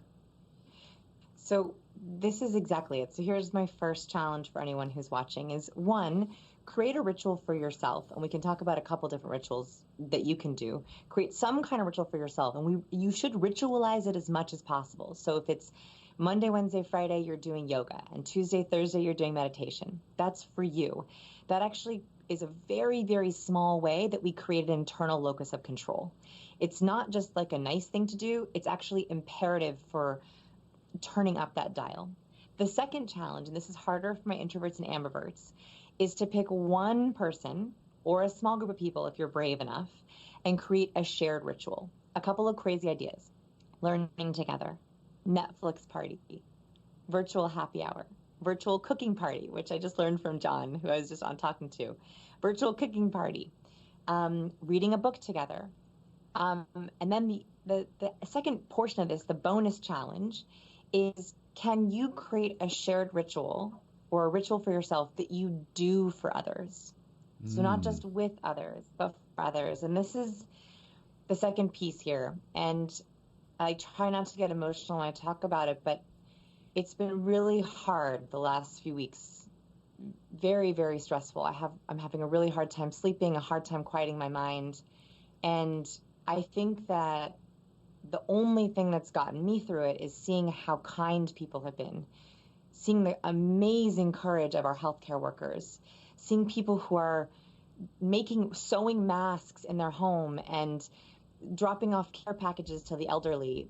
That is what's keeping me going. Yeah. And so with that, I say the next sort of piece of this internal locus of control is to be a kindness warrior. I do think we have to call it a warrior, because it is hard to stand up and be kind and be courageous in the face of panic.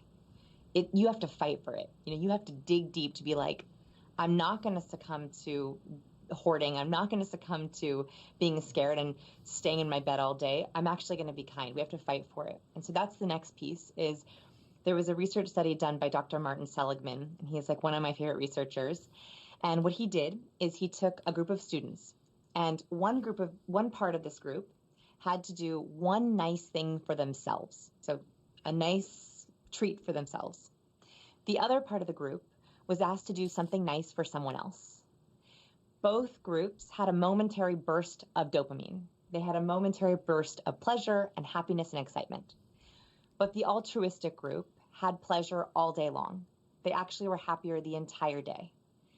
And so I bring this up because I think that, yes, I want you to have self-care. I want you to have rituals for yourself, but actually doing something for someone else is the best way to not only help yourself, but help someone else. Physically speaking, it is the fastest way to creating pleasure and happiness and satisfaction. And I think it is our most powerful tool against panic. Wow. Wow. Well, let's try and identify then a handful of things. You did a great job with learning together, with the Netflix party, cooking parties, book clubs, all that stuff. Let's do the same thing for a way to help others. You listed a couple, just making masks, for example. I was also so touched by so many acts of bravery and kindness, even the most basic one, which I have observed since I was aware of it, at 8 p.m. in your time zone, going out and cheering for all the healthcare workers who are on the front lines. You know, you hear in areas where there's more density in some of the big cities, it's like it's just a thunderous applause for the people who are on the front lines. And if we can, you know, that's a little teeny thing. I don't know if you'd qualify that as doing something for others, but it is a way of going beyond, you know, yourself. So what are some other examples? Yeah. So, yes, absolutely. Applauding people. Also going on LinkedIn and writing recommendations for everyone you ever worked with. I know that's crazy, but we have to recession proof right now. People are losing their jobs. One of the nicest things you can do for someone is writing a beautiful, heartfelt recommendation for their LinkedIn. You know how happy that would make someone who's like, oh, I got to beef up my resume. So writing recommendations on LinkedIn. I would go through your photos. This is actually another self-care one. So my goal is to create rituals that are both self-care and other care. So this one's first is harness some nostalgia, which is really good for serotonin. Nostalgia is like the most underutilized positive, happy-making emotion because you're literally borrowing happiness from the past. So it's like the most easy. It's like the cheapest satisfaction. So go through all your photos and organize albums by themes, by age, and then print up postcards of your favorite photos and send them to people in your life. Whoa. Believe me, that will make them so happy. Wow. So happy. I can only imagine if I got some of those from friends right now, that would bring me so much joy. And you get the benefit of like, yes. Oh man, I love it. Okay, so go through your photos, go through nostalgia, like milk it, right? Like go through your photos, go through I'm your taking college notes. photos. This doesn't bother you if I take notes while we're doing this, does it? Okay. I love it. Okay. I hope everyone's taking notes. I take notes. Everyone take notes. So go through your old photo albums and organize them. Scan old photos. This is the perfect time to do that. And think of it not as a task, but literally nostalgia harnessing. You are literally, I want you to take a picture of like yourself in little mini bike shorts in camp with mosquito bites all over your legs and be like, man, remember the corn on the cob at that camp. Like borrow those memories can give and give and give. So make the postcards for other people. Another idea. Remember, Chase, I don't know quite how old you are, but remember in elementary school or high school, depending on how old you are, when you made or got mixtapes from people? Oh, of course. Heck yeah. I loved making mistakes for people. Oh, it was amazing. And receiving them, like the people who gave them, what we really wanted was to receive them, right? That's our love language. Yeah, totally. Of course. I remember that fondly. By the way, like I made a mixtape for every one of my crushes. Like I still think I could probably tell you the songs on my crushes playlist, which is horribly embarrassing. 100%. Most popular. Wait, let's do it. Most popular song that you think was on those playlists? Peaches and Cream. Oh, you pulled that from way back, and you just slam dunked that ball. That was so good. Oh my God. So embarrassing. Amazing. Well, let's not read too much into it. Okay. So mixtapes. Here's what you want to do. Go make a bunch of playlists for yourself. And by the way, there's some really great science on music and productivity. They actually found that you want different kinds of music for different kinds of tasks. Specifically, pre-tasks, during task, and post-task. They actually found that there are 3 different types of productivity that your brain uses. So go on, make some pre-task music, like your ramp-up music, right? Then make like your during-task music. Like, for example, I really like French rap for my during-task time because I don't listen to the words. MC Solar, you can't hear it. He just sounds like yeah. Keep going. That's all I got. You're like, no more. That's all right. I just said all the French words I know. And it wasn't even French. I think that's fascinating. So pre, during, and post. Okay. Yeah, and then you can do them for meditation. You can do them for walks. You can do them, and that's a great self-care exercise. It's a wonderful way to. Music is so good for producing dopamine and serotonin. And then I want you to make playlists for some of your closest friends, family, mom, dad. Make them a playlist just like a mixtape, and put all the songs together, send it to them. They will be so thrilled. It's like the greatest little piece of kindness that you can do. And it's joyful to put that together. It doesn't feel like, to me at least, curating music doesn't feel like work. It feels like, oh man, this person's going to love this when I send it to them. Yes, exactly. And the cool thing about it is these tasks are I like to be secretly purposeful, right? Like there's a secret reason I'm assigning you these challenges that's when people always tell me, be present, be in the moment. I can't tell you how many people are like, meditate. I wish I could meditate. I just cannot get there. I think it's my neurotic brain. Music is the closest way I can get there. One of the closest ways you can get to meditating or being in the moment, if that's hard for you, is music, because you're literally in the moment channeling a song. How does it make me feel? Who would enjoy this song? What does it remind me of? What kind of task is it? That's my form of meditation. So this is also a secret, really powerful self-care ritual that's really easy to do. I also have one more thing that I wanted to share that's personal, but I'm going to share it because I hope people will benefit. So I mentioned that I'm having a really hard time sleeping. I just go to bed at night and it's like I just lay there and I think through my to-do list and like what could happen, and I get all worked up. And so I found what's called the positive impact test. It was created by Tom Rath, and I shortened it into just 3 questions. And I found that if I do this before bed, it really helps ground me and it helps me fall asleep. So I wanted to share it with you. The I'm just going to read what please, the positive impact test. Remember, I'm taking notes here, so sorry to interrupt. Keep going. I love it. Okay, so this is the 3 questions I ask myself every night before bed. And I think it changes the way that my thoughts go, instead of going to worry, it goes to something more proactive. So this is the 3 things I ask myself before bed. Have I helped someone in the last 24 hours? Have I praised someone in the last 24 hours? In the last 24 hours, have I told someone that I cared about them? In the last 24 hours. And why the time limit? Just because that it makes it a practice rather than some nostalgic. I know you were talking about the power of nostalgia earlier, but this is in order to make sure that you're doing good. It's actually because when I think about my day, I don't know about you, but my days are going slow. We're spending a lot of time at home and our days are different. And so it actually helps me feel like my days are more purposeful. In the first 2 or 3 weeks of social distancing, I wasn't doing this, and it felt like I was like in this time vortex and my life was passing me by. And so this actually helps me really feel like I'm using the days. And this weird thing happens. I don't know if anyone is experiencing this, but I've been thinking about staying connected while social distancing. And at the very same time, you have everyone around the world who is isolating. But at the very same time, you have complete opposite feelings.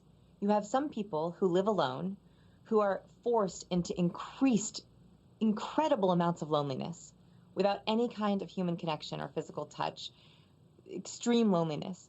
On the other hand, you have people who are working parents who are literally at home all the time and never get alone time at all anymore. And so at the very end of the spectrum, you have people going through complete opposite needs, extreme loneliness and not having any alone time. And so when I think about some of these daily rituals or daily practices, my goal is to help both of those people, that if you're incredibly lonely, going through these 3 questions can remind you that you do have connection. Even just thinking about helping someone produces oxytocin, even just thinking about it. And then on the other side, if you're spending all your time with people, I mean all your time with people, you need to remind yourself that that's doing good, that you've been helping your baby or you helped your partner. I have a 20-month-old daughter. My husband and I are spending a lot of time together. So this test also reminds me, right, I got to spend wonderful time with my daughter and that helped her. Right? I got to spend a wonderful time with my husband. That helped him. I praised him, whatever that may be. And so it's a reminder for both of those people that we can hold on to something that's good. What's going on for us? One of our earlier guests today, InQ, the spoken word poet and National Slam Poetry Champion, was talking about how he saw so much beauty in all of the imperfections, because we do get to, now we are, we have, I have colleagues at work that have several, sometimes 2 or more kids at home, and you can't, there's a part of it that it's almost sort of joyful when a 4-year-old runs into the Zoom call, or it's like it's sort of like it's peeled back this layer of humanity, and what's going on there, but chemically, like I see that, and I'm not a father. I am what I call a funkle. I'm a fun uncle. I'm an uncle to a lot of my friends' kids, and I still find so much joy, and it's almost like it's created a world where we're, more aware that there are lives at home beyond work. Or I just was wondering if, in your science of people brain, like what's going on there, and is it related to these chemicals that we're talking about, and or these daily practices? How should we think about that? Yeah. So what's really interesting is, because we're all at home, we're having one giant global shared ritual, right? Like at the very same time, we're all like, wow, I'm spending a lot of time at home. I miss social interaction. Extroverts are having their experience. Introverts are having an experience. That's a global shared ritual, which is amazing. The second thing that's happening is also reciprocity and vulnerability. So if we get on a Skype call, or if I'm talking to my team, and I'm doing a ton of corporate trainings right now on virtual communication, what we're facing is we get on a call and one of 2 things happens. The first is what I call video awkwardness. So you get on a video call, this happens to you, and you're like, hi, oh, hi, oh, my video is on, hi, hello. Is everyone on? And there's like this first few minutes. It's almost like you're like, I don't know. It's like, this is theater. It's the performance is so good. It's so real. Totally. Yes. It's like, and so anyway, you have this like horrible awkwardness, or you're on a conference call and it's like, hello. Yep. This is Vanessa. Yep. No, go ahead. You go. No. No, you go. It's horrible. It's like this horrible shared hazing ritual that we're all going through. So the reason why I bring this up, so that's the first thing that could happen, is like this kind of awkwardness. The second thing that can happen is you dive right into it and you're deep. Like it's, you dive right into it. And I've done these trainings where someone just found out that their father's in the hospital. Someone just found out that they've tested positive. Someone just found out that, right? So, and you go right into it and it's deep and it's dark, and then you're supposed to be productive. Right. And so what I would challenge everyone to think about, and I'm talking a lot about this for remote teams, is setting up boundaries around the vulnerability. We are now a couple weeks into COVID-19, and some people really want to talk about it, and some people really don't. And so what I would say is there's a couple things that with your team, with your family, you should begin to set boundaries around. One of them is how often the news is on and when you should get your news. So for example, my husband likes to have the news on all the time. That actually makes him feel calmer. He likes to see the stock numbers. He's a data head, so he likes to see everything coming through. It makes him feel more in control. For me, that really makes me anxious. And so having the TV on in the background in the living room was excruciating for me. So now he has it in his office, just on his little screen. I don't see it. We don't have it on in the living room. So you need to figure out in your family, in your day-to-day practice, going on a news diet. When are you going to watch the news?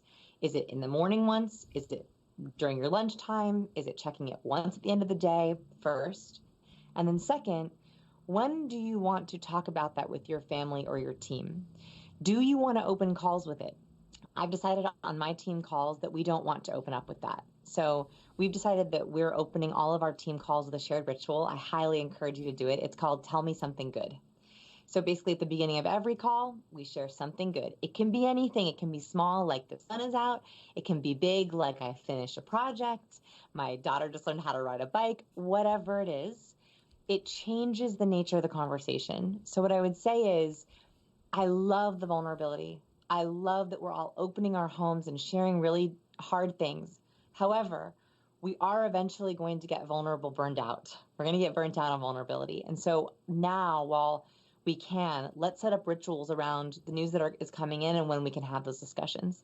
I think that is like, I'm just reflecting on my past 2 weeks and what I observe both as a participant in a company and as a leader, that people are on a roller coaster, each to his or her own.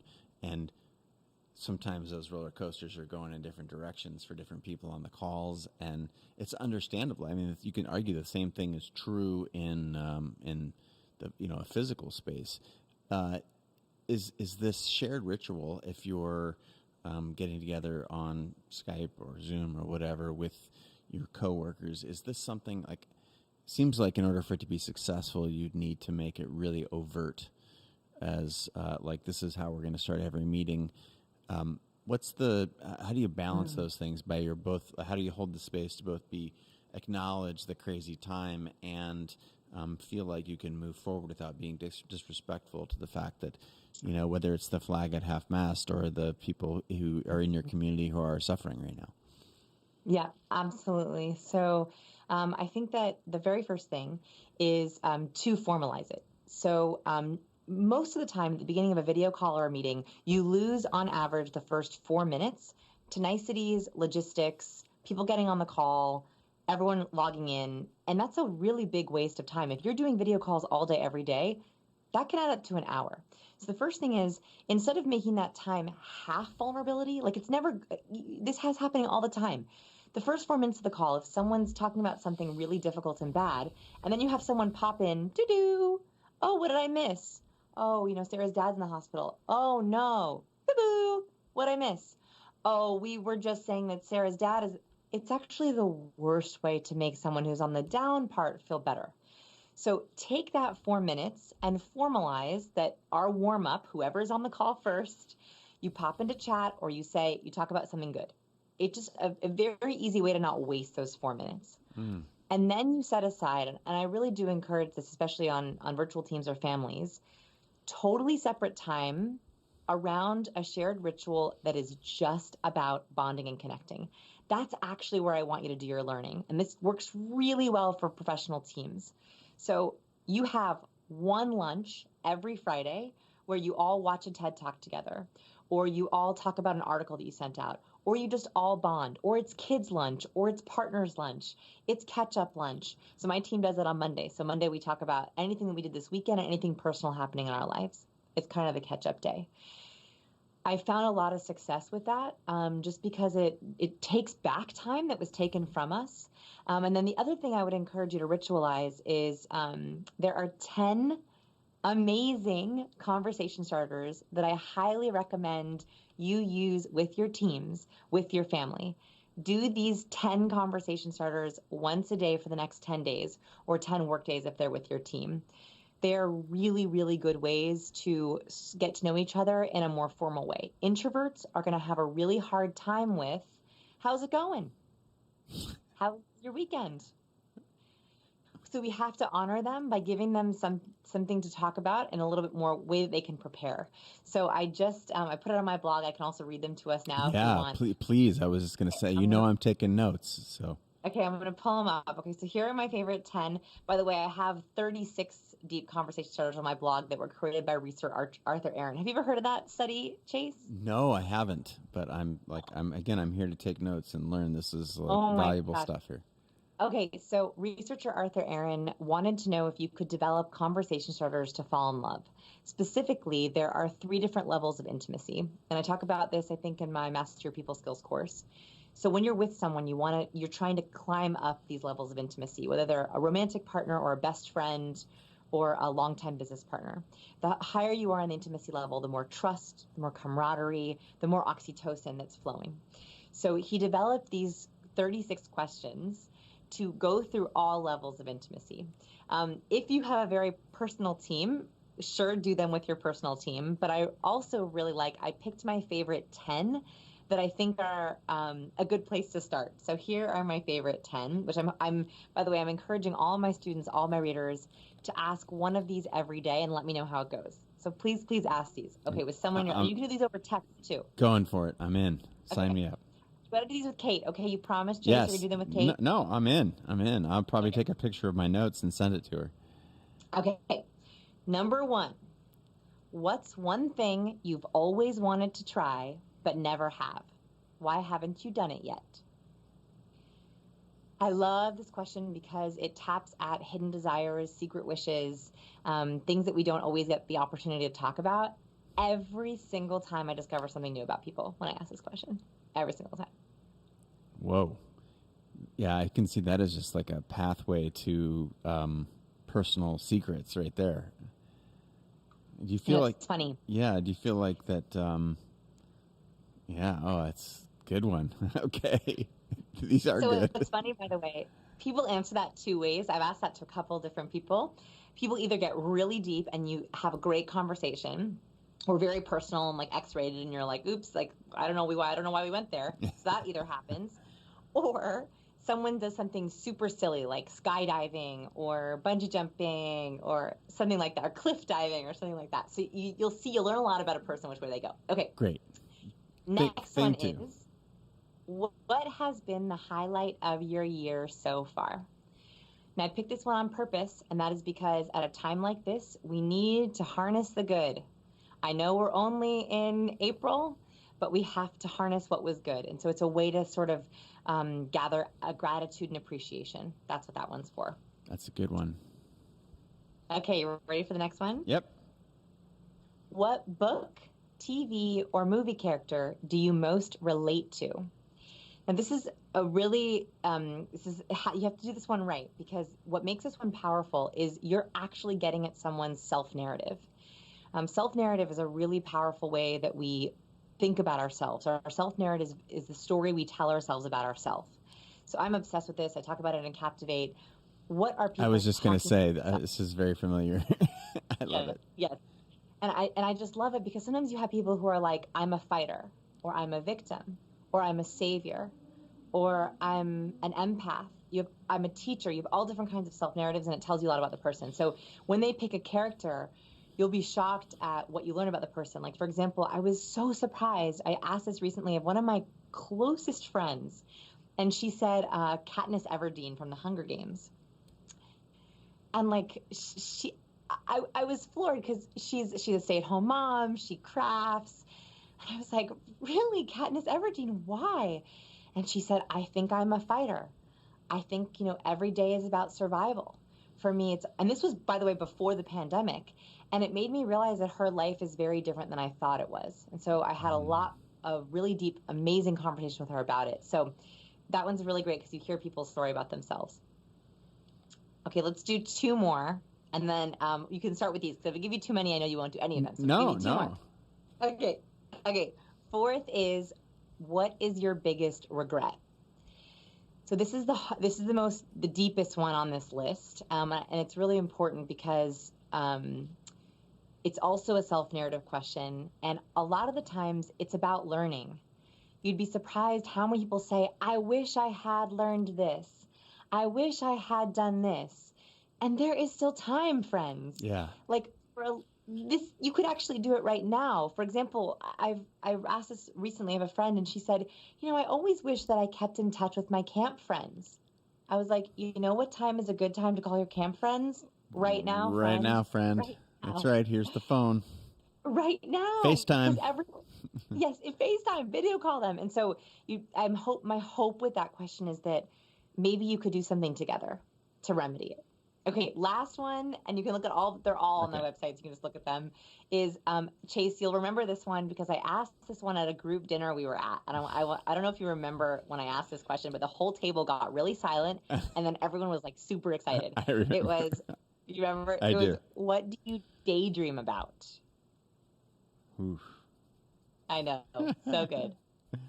I think our table got X-rated, and some people were very, very positive. I think we had all kinds of answers. Yeah, it's crazy. They're just like this. Poof, it splits in so many different directions. I love that question. I remember that dinner fondly. That was amazing.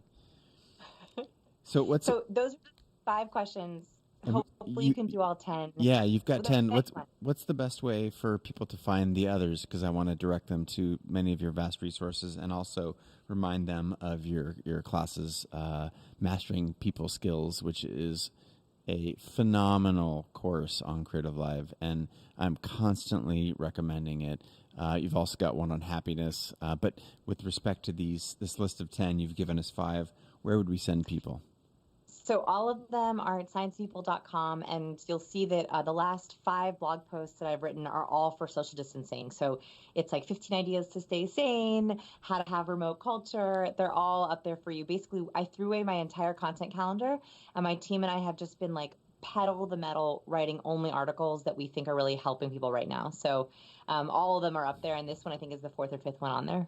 Amazing. Scienceofpeople.com, most recent 5 blog posts for those of you who are wondering. And let's shift gears for just a second, because those are so tactical. I want to go back to 30,000 foot and say, I teased this question a second ago, but I really want to understand the psychology that you would help us understand. Like, how do we both be present with the very real struggles that are happening right now? I mean, 3.3 million people lost their jobs over the course of the last week. I know a friend who fired 5,700 people the other day.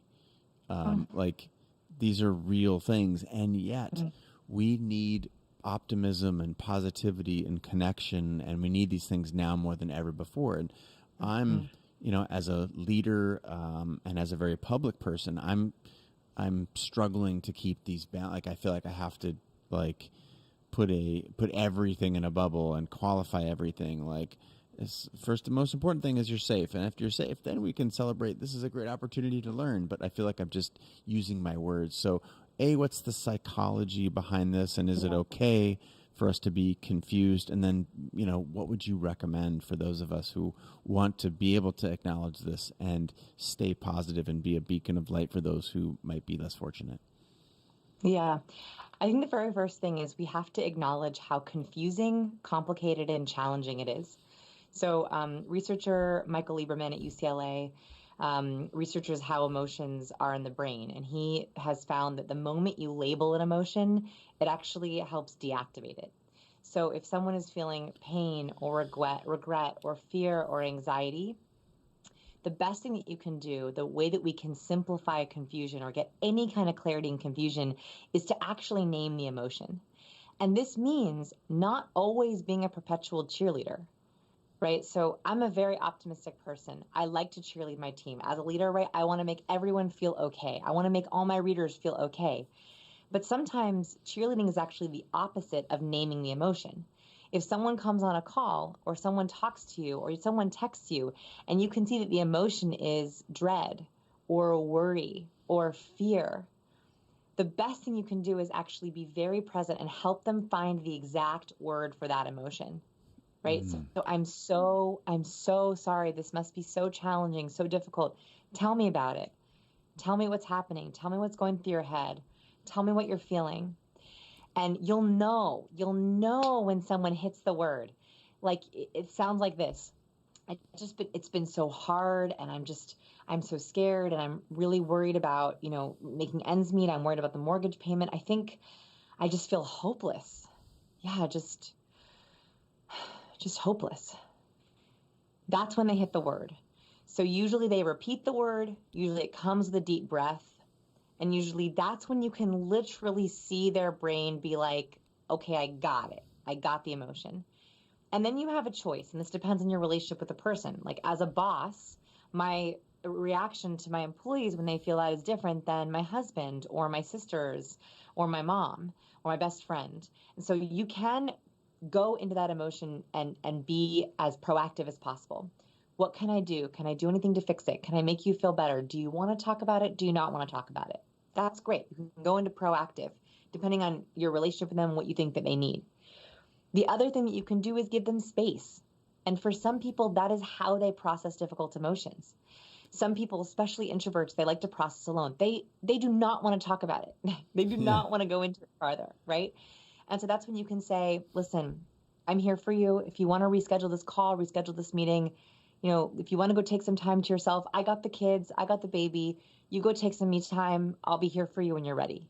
So you have those two options at your disposal, and both of them are very compassionate and very authentic. That's that blend of authenticity, compassion, connection that you want to cultivate. And I feel like this polarity of like talking about it 24/7 is dangerous and maybe cultivates negative emotions, and then sugarcoating a very tough situation has the opposite effect. So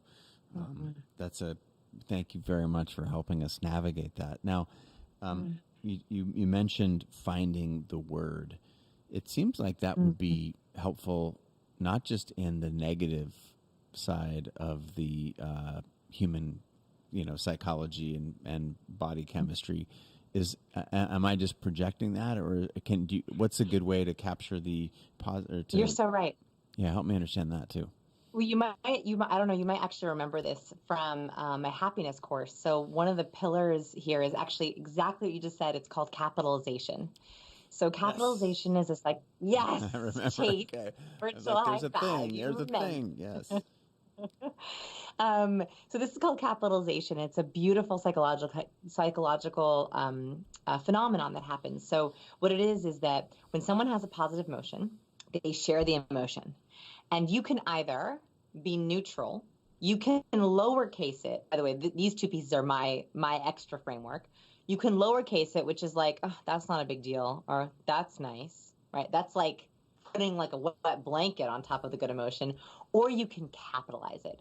They found that when you capitalize a positive emotion, it makes the original person feel even better about that positive emotion. So if they were happier, they become even happier. And B, it makes a shared experience between the two of you feel better. And then C, it makes them feel better about you. So one of the best things we can do is celebrate the small wins. And that is exactly right, by naming the word. Oh, that's such great news. How exciting, how wonderful, how kind, how powerful. We've been so efficient today. We've been so productive in this meeting.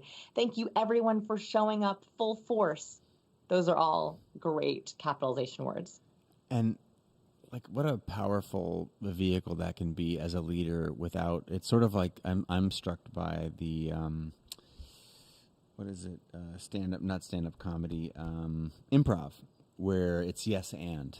I love I love the ability that if you can lean into that concept and no one feels rejected, and everyone, it's a way to build inclusivity, connection, shared experience, all those things that we're craving. Are we truly craving them now more than ever? It feels like it. Am I just projecting, or? I think it depends on the day, right? I think about just my past week. There have been some days this week where I have wanted to be hugged so bad I could taste it. And all I wanted to do was just find my husband and cuddle up. And I can remember other days where I was like, don't touch me. Right. So I think it's both. It's the extreme of both, right? And that's okay. That is totally okay. That's part of the confusing time, and we have to have grace for each other. I'm working on a post right now. It's not up yet, but it will be up soon. And it's called, So Suddenly You're on a Couples Retreat, right? Whether you wanted to or not. Whether you wanted to or not, you were in a couples retreat in the Hunger Games. Challenges include things like who gets the last toilet paper, and who has to go to the grocery store this time, and who gets the better workspace. We're in this crazy couples retreat, forced challenges, and that means you're going to have good days and bad days. And I think that recognizing that and accepting that is actually really important. And being able to say to your partner, it's one of those hard days. It's just one of those hard days. And they can go, I got you. I'm just going to go in my corner, and the whole place is yours. The whole place is yours. Or you get to choose what we take out for dinner tonight. That's all you tonight, right? We have to be able to say those things to our partners, especially, but anyone in our life. What about reaching out to others? I know you said early on in our conversation that sometimes that can just be a mask and it's not necessarily the only thing you should be doing, but there are people who are disproportionately affected. They have someone that is in need of care or is struggling. Is there any psychology, or can you give us any tips about how to solve for that? Yeah, so this goes right back to that internal locus of control. So if you've suddenly been put in a situation where you're caring for 2 children under the age of 5, or all of a sudden your kids are home all day and you are not ready for it, or you have multiple family members and multiple generations living in a home, and those things are all happening now, the thing that will keep you sane is building your locus of control. And this means adding routines to your life. And I won't even say unnecessary routines, but adding as many routines to your life as you can. We're going to go through the day. Are you ready? Ready. Morning/wake up routine. What is the new morning wake up routine that sets you up for success? Feeding routines. Can you systemize the meals in your home with everything from grocery ordering to Taco Tuesday to we make bread on Wednesday to we use freezer on Thursday? Every single decision that you take out of the day actually brings small elements of control back to your life. I don't know about any moms that are listening. I get incredible anxiety when I think about preparing all the meals all day, making sure I have all the food, the fridge is stocked, the pantry is stocked, the freezer is stocked. That's all me. That's my realm. Whew, that feels like a lot, right? So I have systematized as much as I can, taking away those decisions. They're out of my head. So like we learned that a sandwich shop down the road from us is doing BOGO, buy one, get one free, Monday, Wednesday, and Friday. Guess what we're doing Monday and Wednesday? BOGO sandwiches. Done. I don't got to think about dinner Monday, Wednesday, Friday. Right? And guess what? We get 2 per person, which means it's dinner and it's lunch. Done. That's right. brilliant. Or like I know that like every Friday night we grill. That's what we're doing. We're grilling. It's my husband's favorite thing to do. We grill pizzas, so it's really easy. I can freeze the dough. I pull out the pepperoni from the freezer. I don't have to get any fresh food for it. So that's very tactical, but it helps take out all those baby anxious decisions. Like I'm just trying to pluck them out. So food routines, start day, end day. This is really important. If you are trying to work from home or someone in your house is trying to work from home, I want you to have a routine in your house that is the starting routine and the ending routine. Even if it's as small as, okay, now I close the curtains, I close the door, I have my coffee, bye, even if you're at the dining room table. That ritual is really important because it also takes away blurriness, anxiety, confusion. So start routine, end routine. In my home, at 4:30 p.m., it's end of the day. End of the day because that's the first end of the day. And we take a walk every day at 4:30 p.m., period. It's the only way I can disconnect from my computer. I was just going to confess, like, I am doing a terrible job at this one. Terrible job. And okay, that's okay. This is giving me hope. That's okay. That's okay if you're doing a terrible job right now, because of course, we're in an unprecedented time. Yeah. Give yourself some grace and some self-compassion. You're not doing a horrible job. You're surviving. Yeah. That's the truth. Yeah, and I think it's just this, like, I'm aware of it, but there's not enough space to change. That's the story that I'm telling myself. And as someone who is, I do a lot of remote work, mostly because I'm on the road, so a lot of phone, and in a world where I am maniacal about carving out my own space in the morning, historically, it seems like even that fundamental has gone out the window, and I roll out of bed into my laptop because, this Creative Live TV, for example, didn't exist 10 days ago, and now we're doing 24/7 live broadcast from all over the world every day for now and evermore. It's been a lot of work, and I have taken the space that I used to have for myself, and I've blown it out all over the dining room table.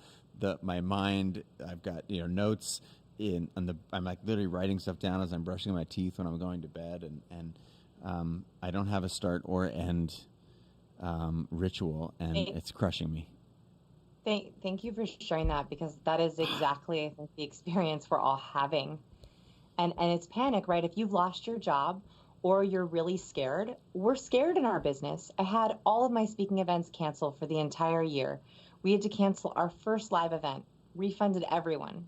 That was income we did not expect to have to lose. All of our traffic is down because we talk a lot about networking and going to conferences. And guess what people aren't doing right now? Yeah. They're not networking and they're not going to conferences. And so what happens is what was happening before I had a routine is my laptop was never closed.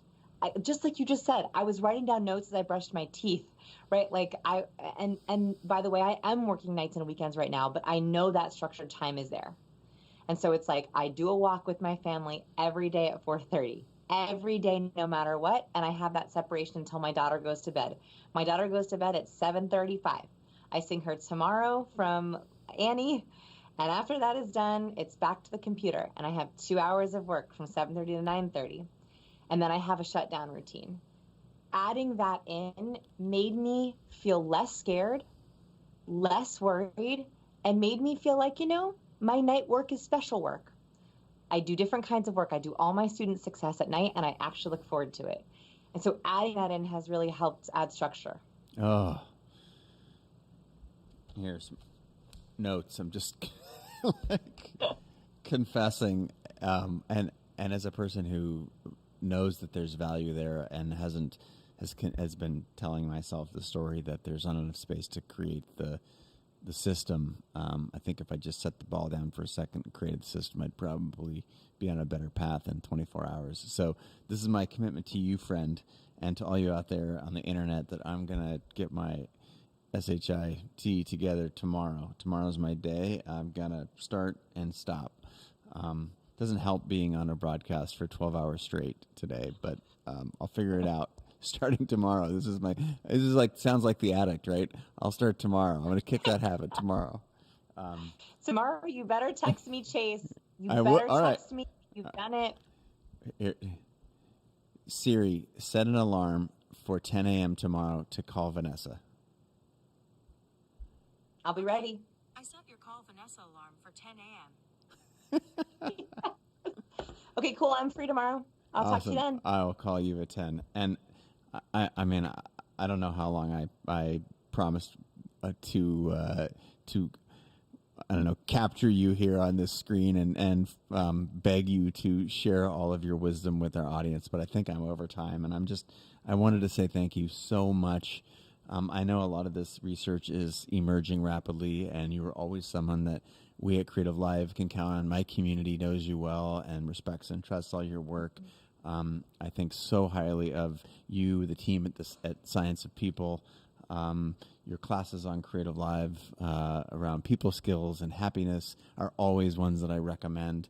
And your book, Captivate, back there behind your right shoulder, or on your left there, right there, is a hit. If you are in, like me, and find yourself in a weird time right now, your work is just a beacon of light. So I wanted to acknowledge that and say thank you so much for being willing to come on Creative Live TV, this earliest couple of episodes here. So thank you so much. Tell us a little bit more about where to find you on the internet, so we can, of course, I shared your classes a couple times here on Creative Live, but where else would you steer us one more time?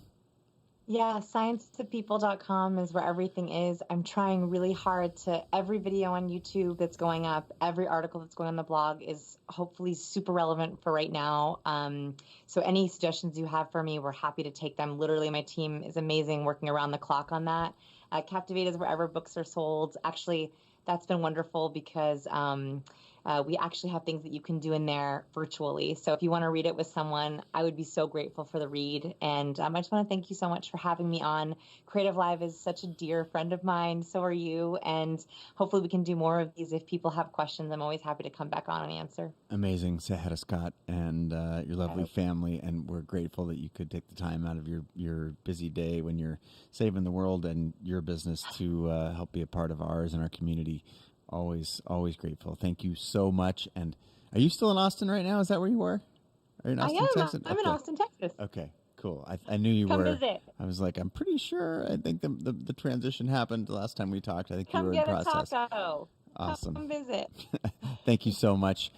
I really Thanks, appreciate you. everyone. Have a great night. Thank you again. Bye. All right, everybody. That was Vanessa Van Edwards, and just such an incredible human. I hope you felt her energy and spirit. Man, we are, what is it? We started at 10 a.m. now. We are 8 hours into today's broadcast. We've got 2 additional live guests to share with you before we stop broadcasting for the day.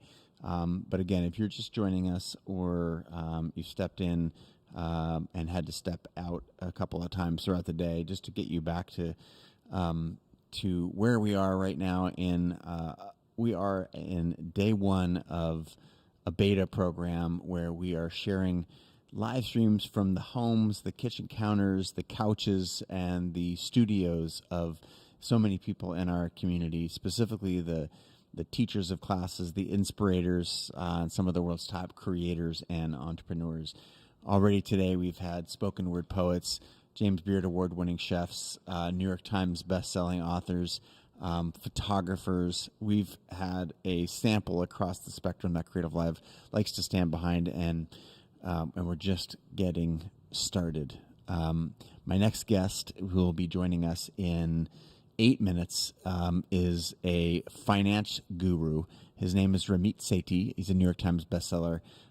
Of all of the finance-oriented people in my life, Ramit has taught me so much, and our first meeting was in this very room. I think it was 10 years ago, maybe even this month, maybe 9 years ago this month. And it was a podcast, an early episode of Chase Jarvis Live, and I still refer to that. It has hundreds of thousands of views.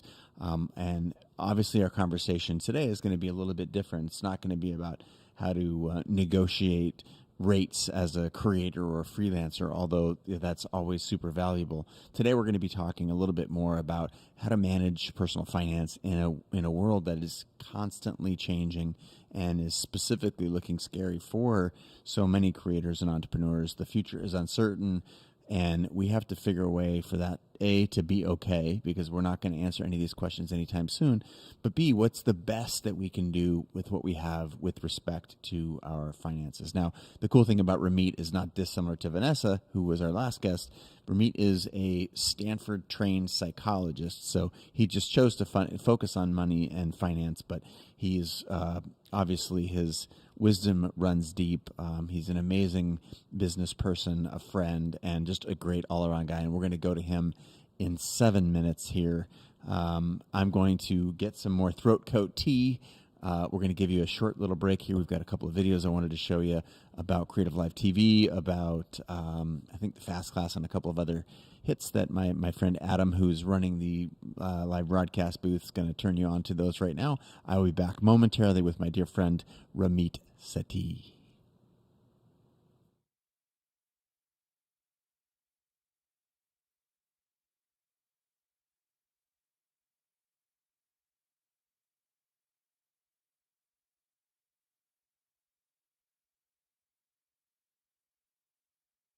Hey guys, what's up? It's Chase Jarvis, founder and CEO of Creative Live. You all know that we have more than 2,000 classes and more than 10,000 hours of learning, inspirational, and motivational content on the platform. I'm super excited to announce a new experience on Creative Live. It's called Fast Class. You've told us that you're busy and sometimes it's hard to dive into a full class from start to finish. So essentially, we're now giving you a shortened highlight version of our top Creative Live classes. You can always dive into the full class with 5, 10, or 15 hours of great content. But now, if you're just looking to focus on a few of the highlights or want to be able to skip quickly to something that really interests you, you can now get a shortened, fast class version of that class. We're also thinking this might be able to help you explore a new craft and save time while doing it. This is a great tool to curate your learning experience to help create the life that you seek. So you're probably thinking, great, how do I access this new experience on Creative Live? That's easy. All you have to do is be a subscriber to the Creator Pass, and then all this is yours.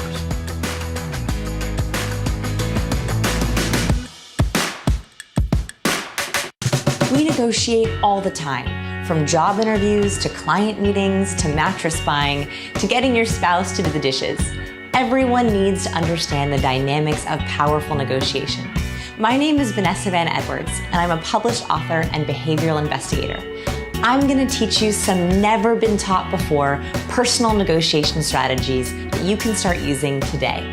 By the end of this class, you will be able to define and prove your worth so you can ask for what you need, predict a no coming on and learn how to turn it into a faster yes, spot a boss or client's reservations so you can adjust your pitch on the fly, and much more. Negotiation doesn't have to be an intimidating subject. I've personally tested these techniques and seen the results myself. Now I want to help you too. Join my class, The Power of Negotiation, and start getting the things you deserve today.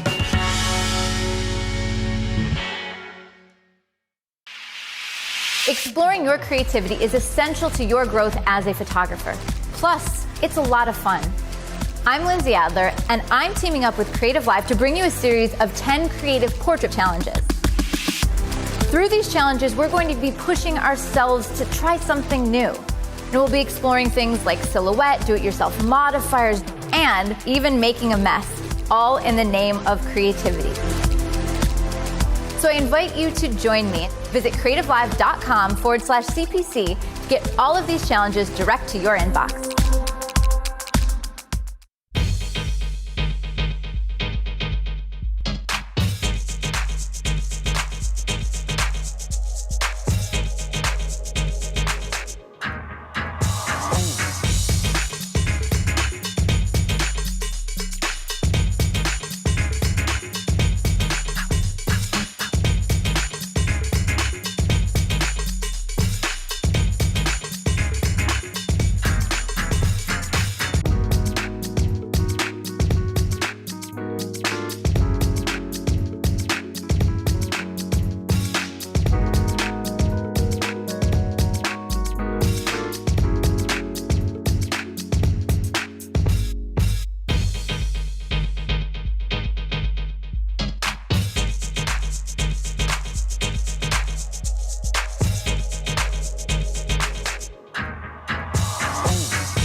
It's funny because so many people teach us how to save, but no one actually teaches us how to spend.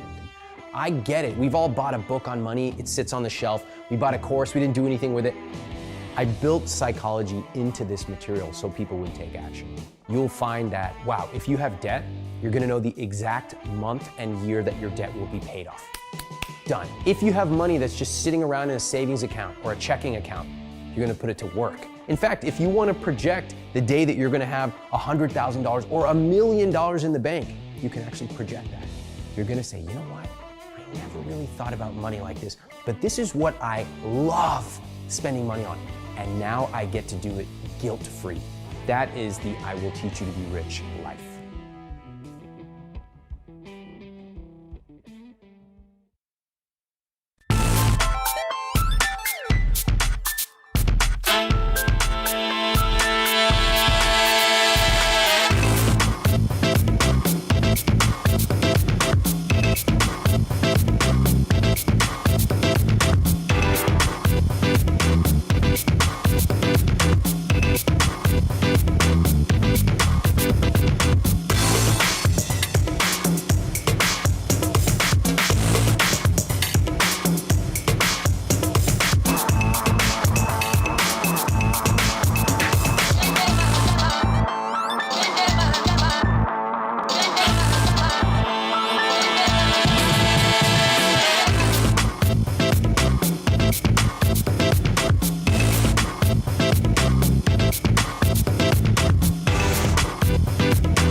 Did you know that happy people make an average of $1,766 more per year than unhappy people?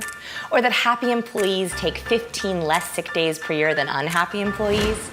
People who have higher levels of happiness have more career success, higher income, better romantic relationships, stronger social support, are better able to cope with stress, and even have a better immune system.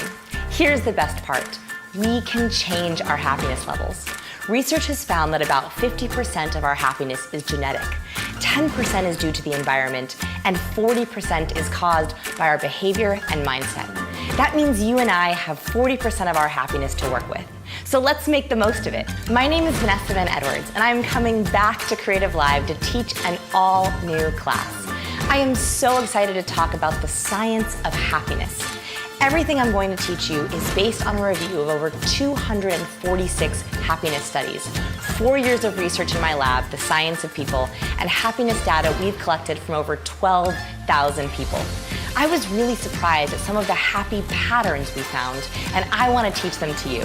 I've taken everything we have learned and turned it into a happiness framework.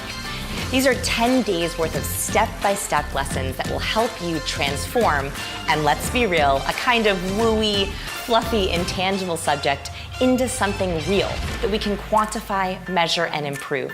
You'll learn how to increase daily joy, contentment, and excitement, lessen anxiety, worry, and dread, prevent funks, moodiness, and dips in energy before they start, and know how to snap out of it when they do. I've taught over 42,000 students how to change their lives by making happiness a daily practice. Now I want to help you too. RSVP for my class, The Power of Happiness, and start taking control of your own happiness today.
How's that move right there?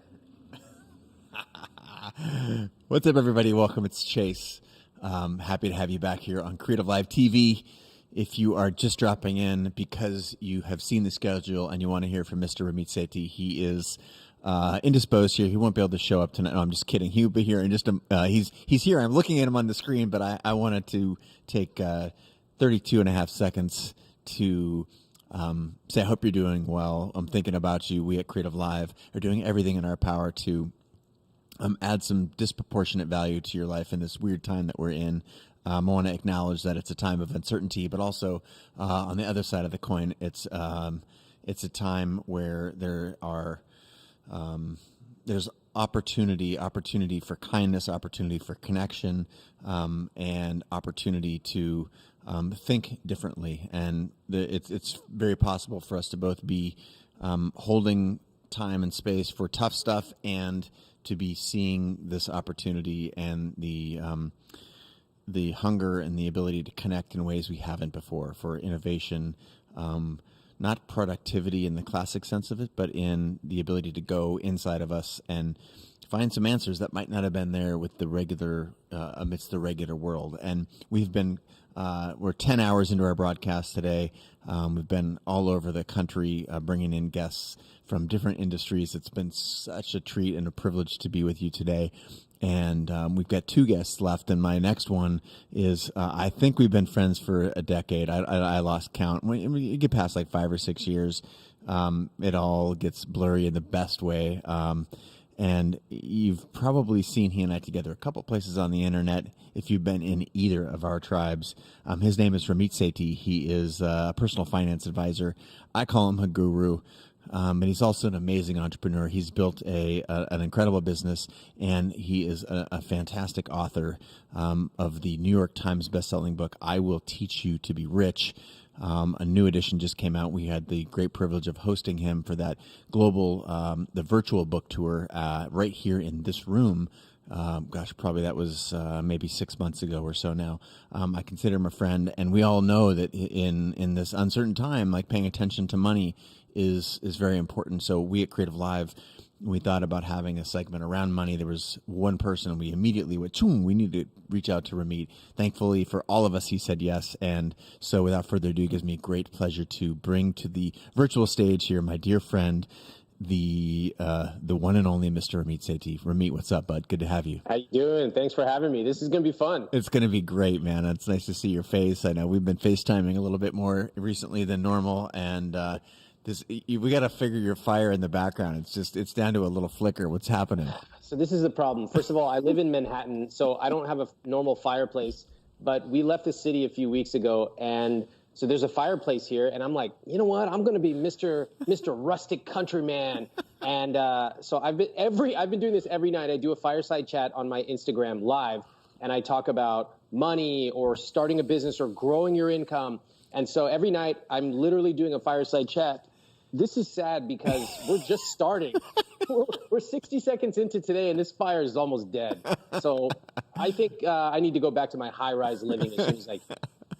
I won't hold it against you, man. It's fantastic to see your face out in the countryside. I just picture you as Mr. Like you got your overalls on and your shit kickers and a hatchet over your shoulder. Anyway, I hope you and Cass are well, and you've been doing these amazing fireside chats.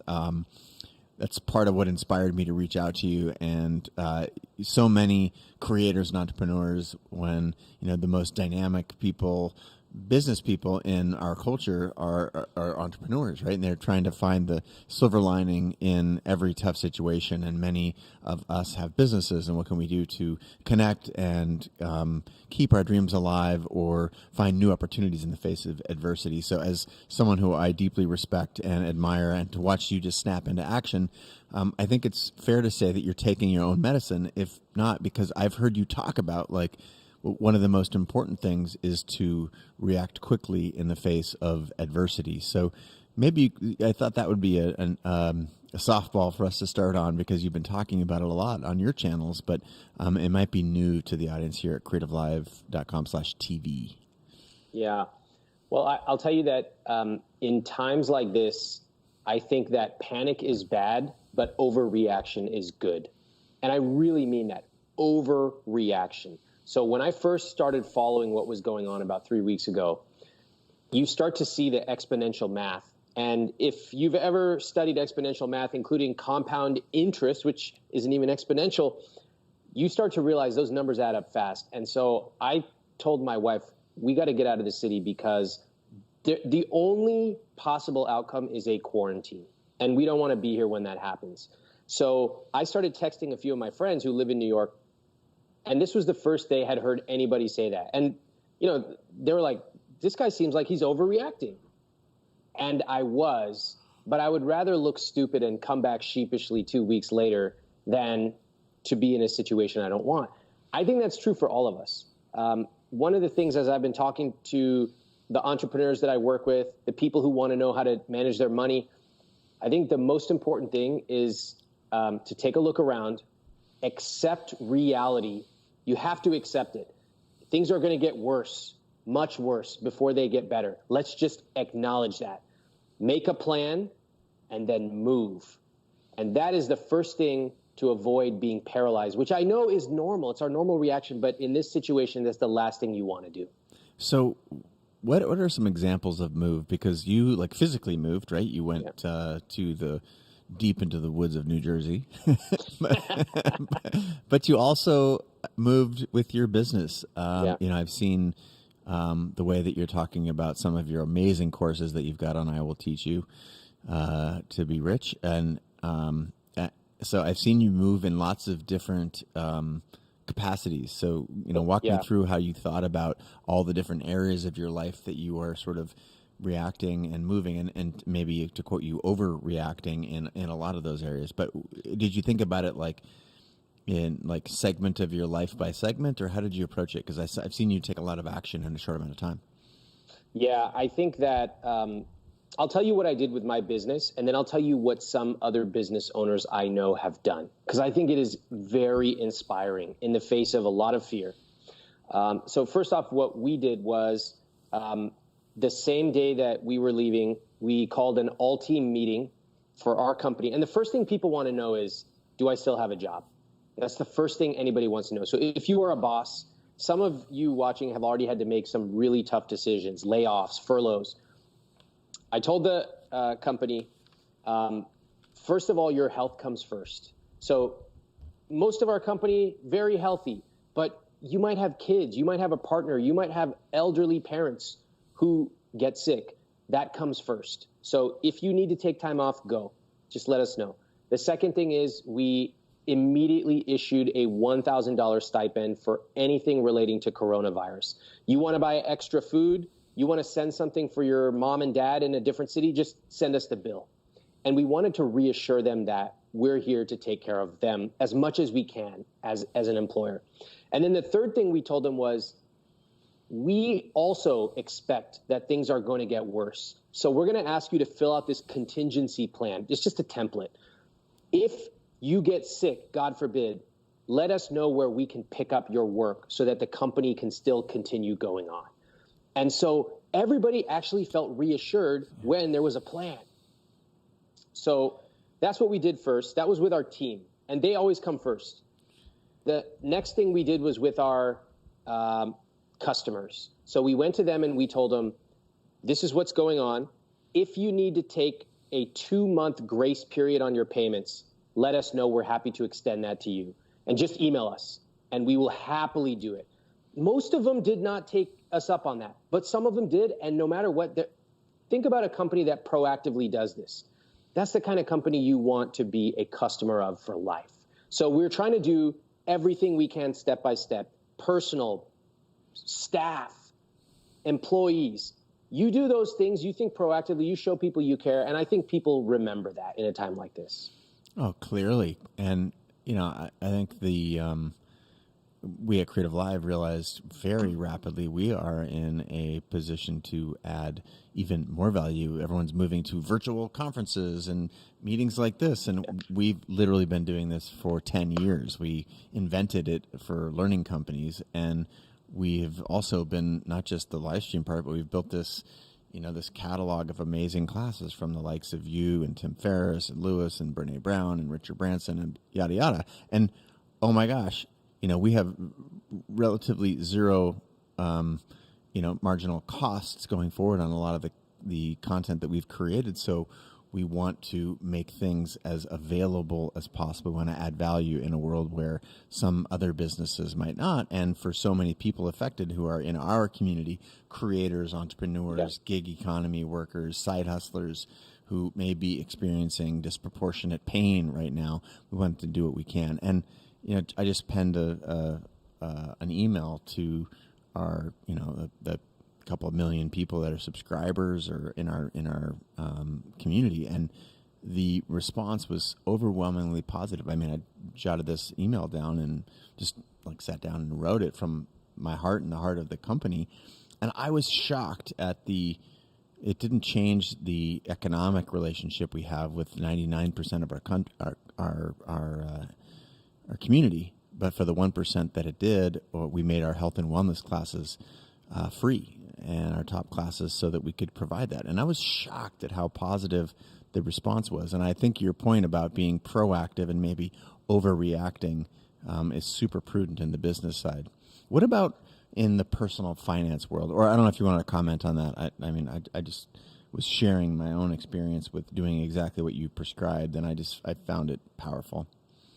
Yeah, well, first of all, I think that's awesome. And I think that a small gesture like that goes a huge, huge way. And everybody listening, make no mistake, that 1% that you reached can actually transform a business. 1% who goes on to buy everything you create can be massive for your business, but also it's the right thing to do. It's the right thing to do. I think right now, a lot of creators are saying, how can I help? I can't go out and go to a construction site. That's just not what I do. You are offering this. I'm doing Fireside Chats live. There are so many people out there who need something, and we can talk about how to do that. But I think that call to action of how can I help in a way that I know how is well heard, and people want that right now. And it's amazing the receptivity around the globe right now. Even just I think you underscored a point, emphasis was yours, but in the way that you know how. I think I've seen some people try and do things that they weren't predisposed to do, and then I've seen in my DMs on Instagram, I try to, I'm a photographer, there's no work here, so I tried installing sprinkler systems. Yeah. And I understand that we'll do whatever to make your, provide for your family, but it just seemed there was some incongruent thinking. So how would you advise us to think differently about that? So, like I said, going back to that, accept reality, make a plan, and then move. So let's talk about making a plan. I asked my community at I Will Teach You to Be Rich. I have a lot of entrepreneurs who I've helped to start and grow their business. And I said, how are you adapting your business? And this was about a week and a half ago. So it was about 72 hours after everything kind of went downhill. I was absolutely amazed at some of the stories. I want to share them with you. There's a running a shoe company in New Jersey called announced free shipping, also free curbside pickup. So you never have to touch anybody. And people were all coming to the store, and they were appreciating that versus the big box stores. I talked to a Pilates instructor who had hesitated to go online forever. She has her own studio. She went online. She told me that in the basically 96 hours after this all went down, she's already making 50% of what she used to make. Wow. Now, it's not what she used to make, and that's a huge pay cut, let's be real. But that's just in 4 days. Yeah. So let's kind of talk about this. I think, first off, when I say accept reality, here's the really hard truth. Some of these industries are not coming back for the next year. Some of them are not coming back forever. That is a very, very hard truth to acknowledge. Anybody, for example, in the hospitality industry, it's going to be a tough time, really tough. And I wish there was some silver lining, but I don't see one. It sucks. It's not your fault. It's nobody's fault. It's just, it is reality. So we have to accept that and then mourn it. And that's okay to mourn it, because 2 weeks ago we were going to work and suddenly we're not. And that is something that nobody predicted. Now, the next question is, what are we going to do? And I think that it's actually really important to know when you are playing defense and when you are playing offense. It's okay to, like, I'm watching an extra hour, maybe more, of TV per day because shit is crazy right now, and that's fine. We don't have to be productive machines all the time. So I just want to kind of start off there. If you're eating a little bit more ice cream, or, you know, we can't go to the gym like we used to, or your kids are on iPads more than usual, that's okay. That's okay. It's amazing how acknowledging that just is like, okay, crazy times. Let's not try and keep the same standards that we had when our universe was entirely different. Yes, exactly. Let's just accept that things have changed, and for most of us, for the worse. And so we got to breathe. We got to acknowledge it. We got to mourn what happened. That's going to take a long time. Once we feel that, and once we acknowledge that, we give ourselves permission. It's okay. I'm going to watch a little bit more TV. I'm going to wake up later than I used to, whatever. Then we can start to look forward and say, what can I do to play a little bit of offense, just a little bit? And I think that for the people watching, if you're watching right now, you probably are at that point, because otherwise you wouldn't be here. And to me, that's a very exciting opportunity to be able to think about what plan do we want to make going forward. So let's talk about offense, because I'm, with my last guest, Vanessa Van Edwards, also a psychologist. She's incredible. We talked about how to be both sort of recognize that we're in a tough spot and lean into opportunity and be positive. So playing offense in business is, it's an entirely different mentality, because it's not about, hopefully it's not about life and death, and it's about trying to make opportunity where there isn't some, or find opportunity that it exists and it just looks a little different than what you saw in the previous iteration of your business, or in the last chapter, or the last quarter, or whatever.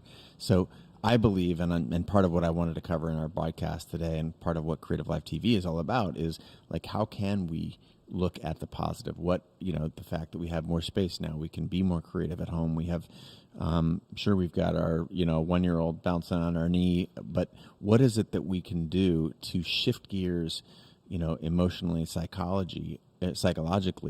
And then the second part of this question is like, let's talk about some of the tactics. So part one, help me understand the psychology of getting out of the sky is falling, even in a place where there are people who are in harm's way. So how do you get your psychology over to something that is not, the negative bias that we're often wired for? And then we'll, following that, we'll talk about some of the tactics for actually playing offense in a world where it doesn't feel natural to do it. Yeah. 2 parts. The first part about the psychology of playing offense, this really brings us to that move part. So let's talk about it. This is the first thing, and I believe this is so important, which is you must believe that your business is important. You must believe that your business is important, because the first reaction I got from people when all this went down was, nobody cares about my blog on X or my product on Y. And I actually had a woman write to me, and she said something I'll never forget. She said, Ramit, I've been following you for the last 3 years. I'm a nurse. I've been playing around with the idea of starting something on the side. But now, with coronavirus going on, it all seems so foolish. Who cares about following my passion or creating logos? She's like, none of that matters. That all seems so foolish. Now, I'll tell you what I told her. I said, I'm so thankful that you're in the medical field and you're helping people. But if somebody needs a logo right now, that is not foolish to them. So many people need something right now. We need to remember that for thousands of years, humans have paid for entertainment. We've paid to adorn ourselves with clothes. We've paid for stuff just because we want it. And now there are still demand. There are parents who need lesson plans for their kids every day because they need to work. Okay, so there's that. There are business owners, including me, who have needs, and they are actively looking for them and hiring for them.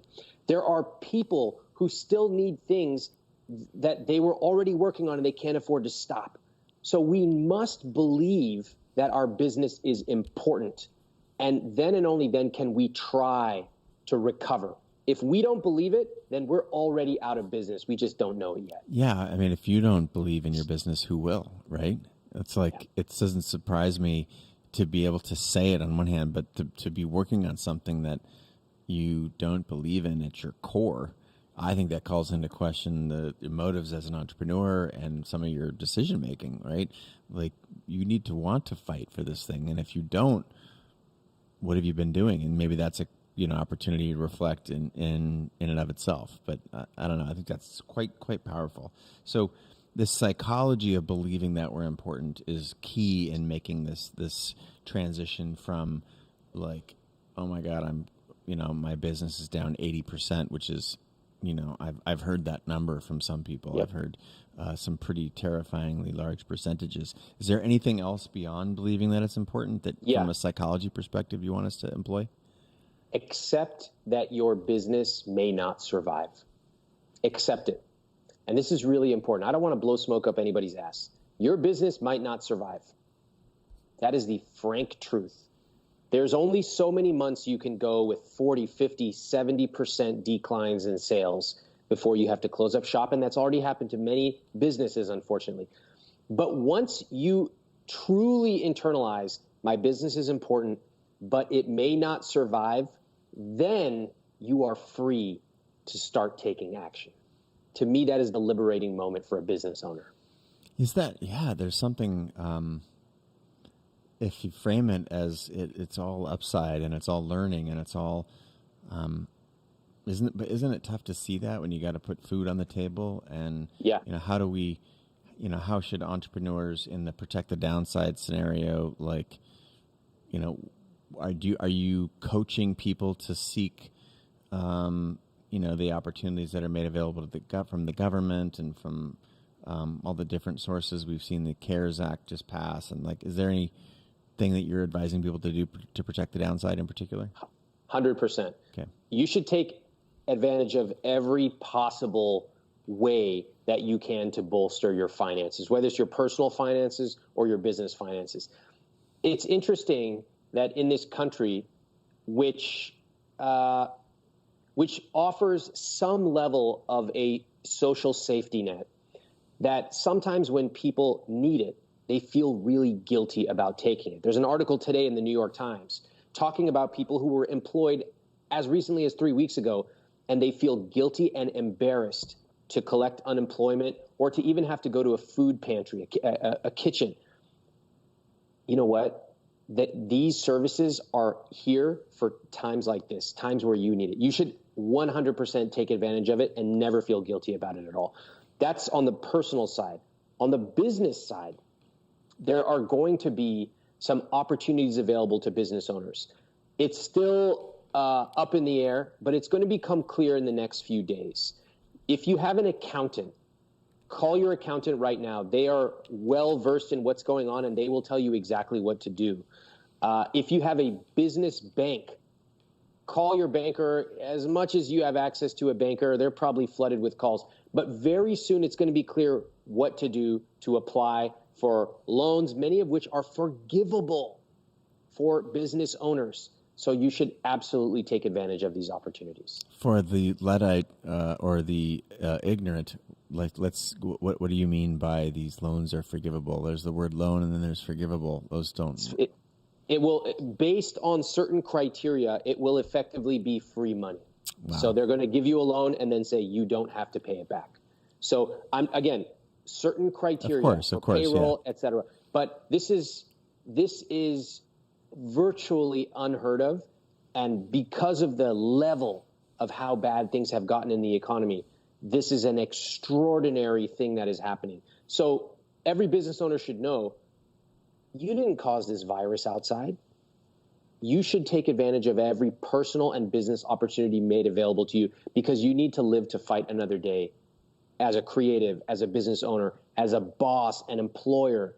So take advantage of these opportunities. All right. So if we're able to sort of adopt believing our business is important as creators or entrepreneurs, we're able to get over the hurdle of accepting that it may not survive. And if you've given us the advice that we really need to be pursuing all of the financial backstops that are going to be provided to us, whether that be an employment or CARES Act or any of the number of things. So there's a certain, like, okay, stabilizing that. Yeah. But now I want to shift gears and I want to talk about the offense, the second part of that, because the first part is psychological, right? How do you mentally wrap your mind around that? And then the second part is this tactical, like, what does offense look like in a down economy? All right, let's talk about it. So first off, cut your expenses dramatically. I'm talking for business owners here. Any discretionary expenses, cut them. Any projects you're working on that are, not launching till next year, cut them.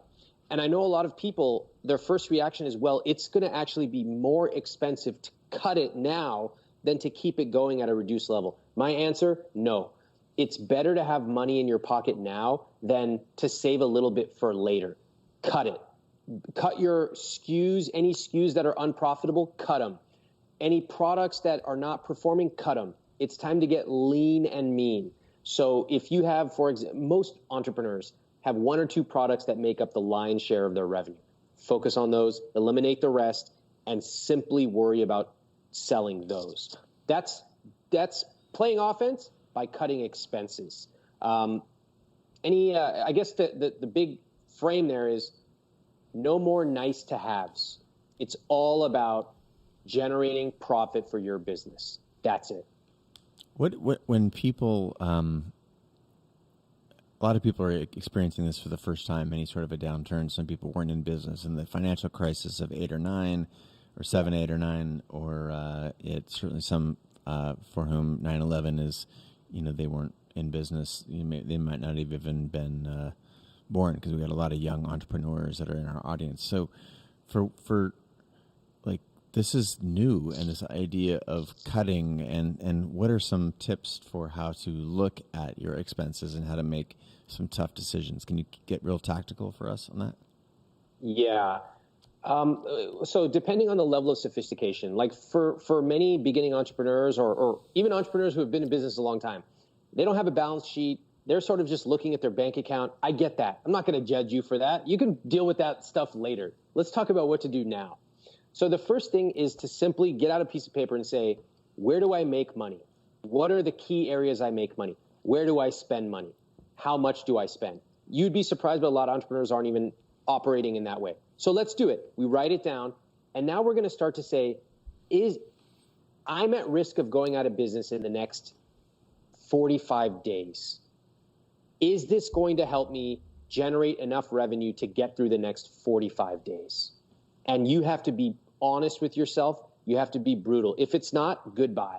And this is going to require some tough conversations. There are projects that you're working on. They're 90% done. We could just do it. No, you can't. Goodbye. And so this is where you have to get extremely disciplined about those projects, about outside vendors that you may have been working with. You don't have to eliminate if you don't have to eliminate people, I would not. I mean, if you can keep them and redirect them to working on critical parts of your business, great. But you may have to have some tough conversations as well. Yeah, and just to echo some of those sentiments, I think when you were looking at your line items, and you talk about this a lot around, like, it's okay to buy your $3 cup of coffee every day, but look at the bigger items that you're either were opportunities to make more money rather than to not buy the latte, or in the flip case that we're talking about now, like your biggest line items. If you cut Netflix for $9.99, and then you go home from work and you don't have a way to burn off steam or to consume art or to have a Netflix watch party on FaceTime with your friends, like, how that $9 might be pretty valuable versus your employee line item or your some of these other bigger line items where you make a smaller cut and it has much of a greater impact on your bottom line. I'm really glad you pointed that out. So we can speak about personal finances in a second, but on this point, it's totally true with both personal and business. If you're down to the line item where you're cutting $9 expenses, that's not going to save you. That's not what's going to move the needle for you. So the big ones, whether it be key projects, technology that you just don't need right now, investments you've made, also folks you're working with where you can call them and say, look, I've got a tough situation. I need you to work with me on my payment terms here and stretch this out. I want to pay you, but I need to stretch this out over the course of a year. A lot of folks, vendors, partners will work with you. And that's on the business side. That's also on the personal side. I saw a note on one of your social handles about credit card stuff. Yeah. Let's talk about that for a second. Let's talk about that. So let's talk about personal for a second, because they're kind of similar, but there's differences. So for everybody, we're now switching to personal finance. This is what I talk about in my book, I Will Teach You to Be Rich. All right. So what do you do with your money? All right. For the step one is I'm now recommending people focus on creating a 1-year emergency fund. Now, I've never recommended that aggressive for everybody, but now I am. Why? Because I believe this is going to be worse than people predict. Some people are saying 3 months, never going to happen in my opinion. But who am I? I'm just a guy sitting in front of a fireplace, so you decide. Now, how do you get a 1-year emergency fund? Well, let's talk about it, because there are actually some surprising opportunities. First off, you need to know how much that is. Figure out how much your bare minimum expenses are for a month. And that means if let's say your partner loses his or her job, or your business goes under, what are your bare minimum expenses? Multiply that by 12. That's what you need to work towards. Now, if you can't save a year's worth, that's okay. Let's just set it out there as a target, but we're going to start with whatever we've got. So how do we do it? Step one, if you have any vendors that you are paying, credit card companies, student loan companies, even your landlord, it's time to pick up the phone and you tell them, I'm being affected by COVID-19. I need help. What can you do for me? These credit card companies, not all, but some of them are extending terms. They're holding off payments for months. And you make sure you ask them, I don't want to pay any interest or finance charges. Many of them are playing ball. So you can save $300, $400, $500, $600 a month right from doing that. Hey, that's a pretty big amount just for a few phone calls.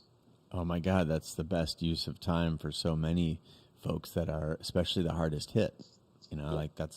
That's great. I just want to interrupt for a second and say that this is a global thing, right? I'm looking in our chat across a bunch of different platforms we're broadcasting to. We've got Oslo, Norway. We've got we've got New Zealand. We've got a few New Yorks, a few people saying, hi, Ramit, thank you for everything. Ramit, my dream is to buy commercial real estate. Interesting time to think about that. Just want to acknowledge, this is a global crisis, and people taking our advice, or your advice rather, Ramit, from like literally the corners of the globe. Got Malaysia, New Zealand, Oslo. Nothing from Africa yet, but I'm sure that's because they're lurking and haven't commented yet. But thank you for this service, my man, and for providing some insights. And these simple phone calls, to get back into our thread. What about people who are introverted and are worried about just the concept of making that phone call? Is it time to figure it out and get on that horse? Because if not, you're going to be a lot worse off. What's your advice there? My advice is that it's the rules that used to apply don't apply anymore. So if in the past it was like, I don't know, I'll figure it out later, you got to figure it out now. Now, if you truly don't want to make a phone call, you can send them an email. But if that doesn't work, they're backed up for months, what else can you do? You can get your friend to call for you, okay? That's creative. That's a creative solution. Or ultimately, if that doesn't work, you got to figure out a way to pick up the phone yourself. Listen, if you need help picking up the phone, come to one of my fireside chats on Instagram. I will coach you through it myself. We'll do it together if I can. I'll try my best. The point is, in this time, you got to find a way to do what needs to be done. it can't be about that won't work because ... It's got to be, I'm going to find a way to do it by ... That's amazing advice. Other tactics. I want to keep pulling on this thread. Yeah. We talked. There's a balance of sort of the personal and the business, and I don't care how you want to commingle them, but keep giving us prescriptions for how to take care of our finances in this crazy time. So step one was to focus on building that 1 year of emergency fund. Again, I want to reemphasize, why am I talking about an emergency fund? Things are going to get worse, I believe. Many people are going to lose their jobs. There's already millions who have. 3.3 million in the U.S. Yeah. Unbelievable, and going up. We need to prepare first for that. Remember, you have unemployment available. You have the CARES Act, which will soon become clarified. There will become options, even though the noise right now is deafening. So use those. That will help you on that. Because you've cut your expenses, you will be able to put some more of that aside as much as possible. Okay, that's number one. Number two, I'm now shifting a little bit. What about the people who already have an emergency fund? What about the people who've been reading I Will Teach You to Be Rich for years? They're set. They're like, what do I do now? Well, I'm going to tell you. Step two, keep investing. Follow your IWT investment plan, because there are opportunities in downturns. I'm not saying put a whole bunch more. Keep following your plan. And then step three, and this is for everybody, you need to focus on your earnings. Your earnings, whether you are a 9-to-5 employee, whether you are a solopreneur, a creative, or you own your own business with multiple employees, you got to start thinking about, hey, there are no rules for me to follow right now like there were 2 months ago. I got to find a way to make this work, or if it doesn't work, accept it. It didn't work. I got to pivot and find my next thing to boost my earnings. That is your basic framework for your personal finances. I was on the broadcast earlier today with a fine dining restaurant in Seattle. It's been around for 70 years. It's this absolutely iconic place. It's always so well respected, from Wine Spectator, from the James Beard Award. They have the James Beard Best New Chef. You and your wife Cass would love it. When next time you're in Seattle, my man, we're going to go there and we'll get we'll have a meal to remember. Love it. And they've been a 70-year-long establishment in this iconic building overlooking the lake here, overlooking Lake Union, and they spun out 3 concepts in 3 weeks. The first pivot was they went from fine dining. Second time in 70 years, they called people and said, we have to cancel your reservation because of health code.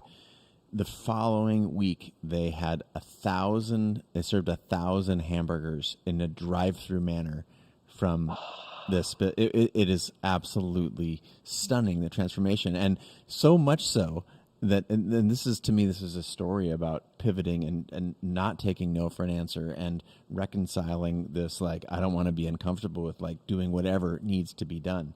Yep. So imagine having a business, if you could, where 1,000 people will come to you to get a hamburger. Unbelievable. And then they realized that they were, and even in a world where there's no traffic because no one's driving, they created such a traffic jam for the city that business they determined was unsustainable. So they had to shift gears again. And what? Yeah, in the second week. And so they pivoted to, delivering these extraordinary meals they made all of their servers. They said, well, if a server can go from, the kitchen to the table, and there are new laws now because of COVID that are allowing your insurance. There's some variance laws in insurance. Like, okay, great. I mean, it's all about how they help people keep their jobs. And it's like, you don't have to do this, but if you want to keep your job, we'll give you the ability to deliver food around the city. So they turned a waiter or a server into a delivery person, and so many of them, their staff, were grateful just to have a job. And now they're talking about doing 1,000 dinners across the city every night. Unbelievable. So, yeah, and this is in a week, and we had these guys on earlier today, and it was just extraordinary. The mindset was remarkable. And so I'm asking you, on the backside of that story and your tough love about, hey man, you got to figure out a way and get after it. Like, what's the, do you have any mindset advice? Yeah. Like, because there's, fear gets in the way of a lot of people taking action. And, well, I can't do that because I've never served burgers before, said the James Beard best new chef. And then, he didn't say that for long. And he was like, boom, I'm in. And they were doing a $17 burger. I think that in times like this, I think heroes are created, and most of them will never call themselves a hero. The story you just told is a story of a hero, right? They are fighting for their employees' jobs, and they're fighting to maintain some semblance of the business they used to have. And there will be time for them to mourn that it turned from what it used to be into what it is now. But this is not the time for that. There are heroes created, and they come in all shapes and sizes. I think about my parents who came here as immigrants. My dad came here, and he came first. He went to a culture he did not know, and he looked different because he wore a turban. He told me stories as I got older. In my 20s, he told me stories about how he would go to engineering job as an applicant. And he used to call himself Paul because it was easier for people to pronounce. And he would show up in his turban and beard, and they would say, we don't have any jobs. And he would say, well, I have an appointment at 4. And they would say, we don't have any jobs. And this happened over and over. And I just think to myself, would I be strong enough to do something like that, to go to a different country and be treated that way when I'd spoken to the guy 2 hours earlier? But he did what he had to do, and he found jobs. And then my mom came over, and then we were all born here. So that mentality, whether it be immigrants, whether it be Americans who are moving west, of we're going to find a way to do it, those are rich tapestries in our culture. And I think that now is the time where we get a chance to actually exercise those. All right. You mentioned an earlier thread that I want to go back and pull on, which was for the people who have been saving right now.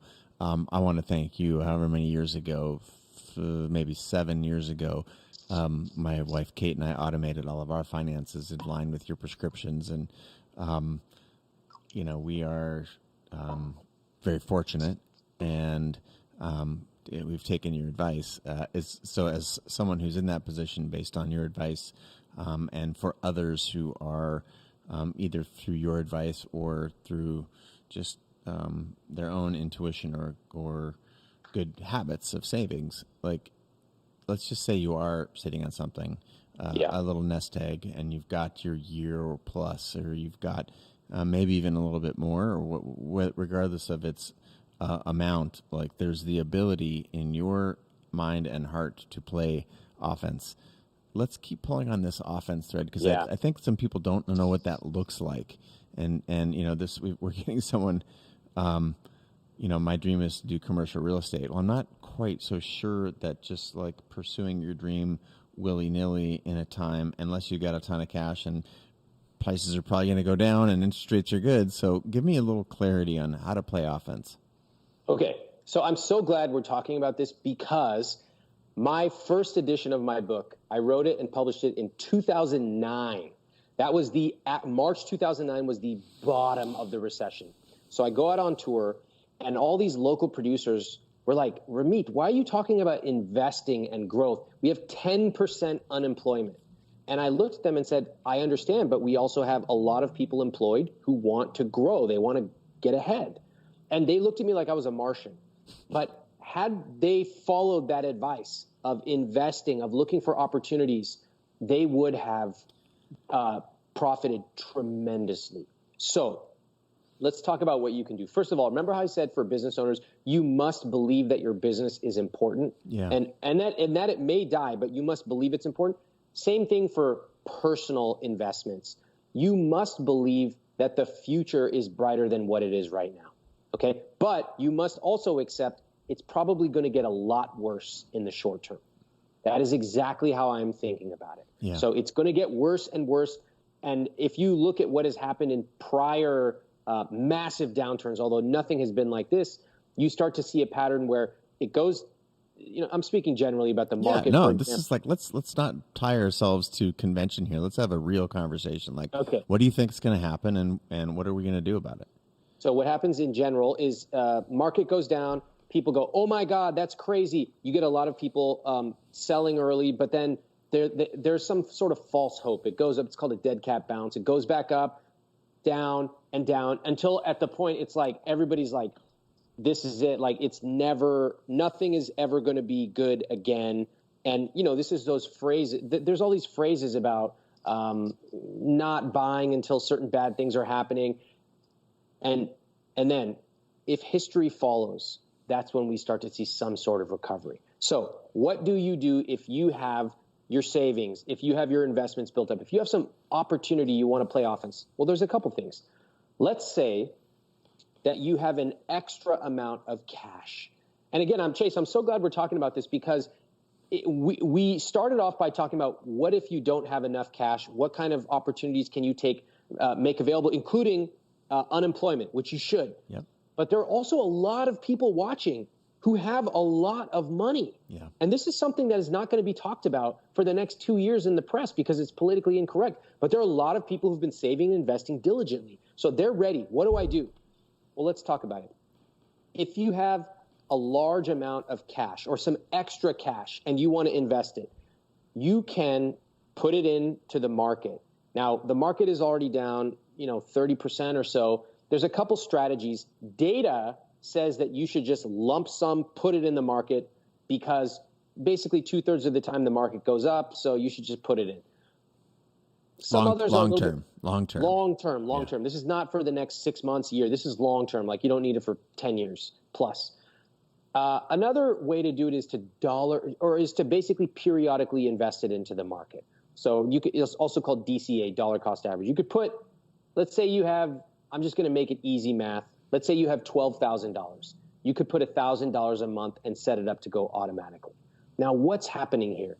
It's funny that again, I'm speaking strictly financially, not about what's going on with the health system, because that is a whole different tragedy. Yeah, we can't tackle all the problems right now. We got enough with our finance stuff, but yes, we have to, again, be able to hold the space, acknowledge that stuff's happening. It's horrible, and another conversation, though.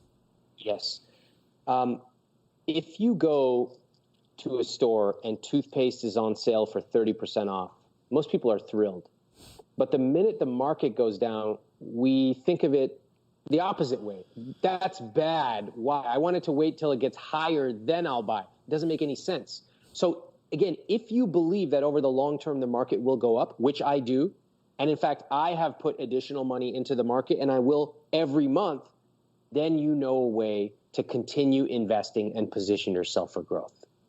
So I think there is a strict investment of finances, and we talked about that was something that we agreed to, like, okay, someone's sitting on some cash.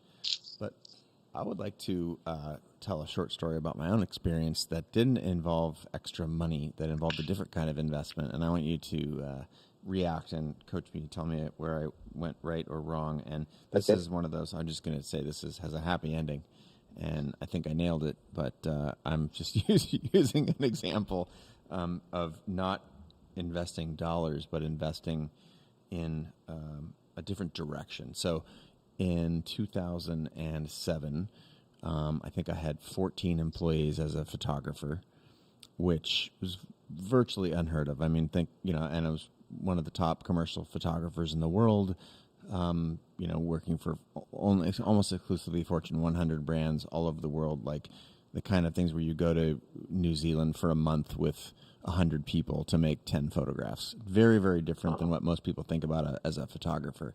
And so I had a staff, and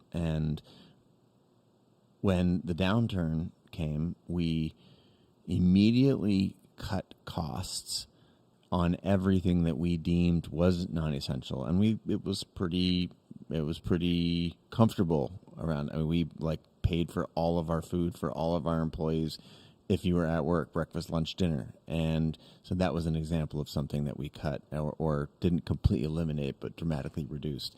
And there are a bunch of other things. We used to,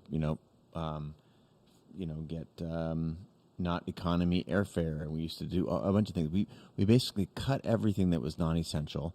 We made a commitment not to do our best not to lay anyone off.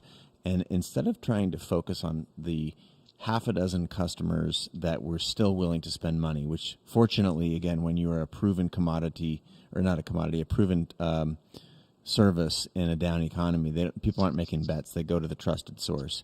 But what I want to focus on, I'm trying to set the stage, because it would be unfair for me not to say that there weren't these protections in place.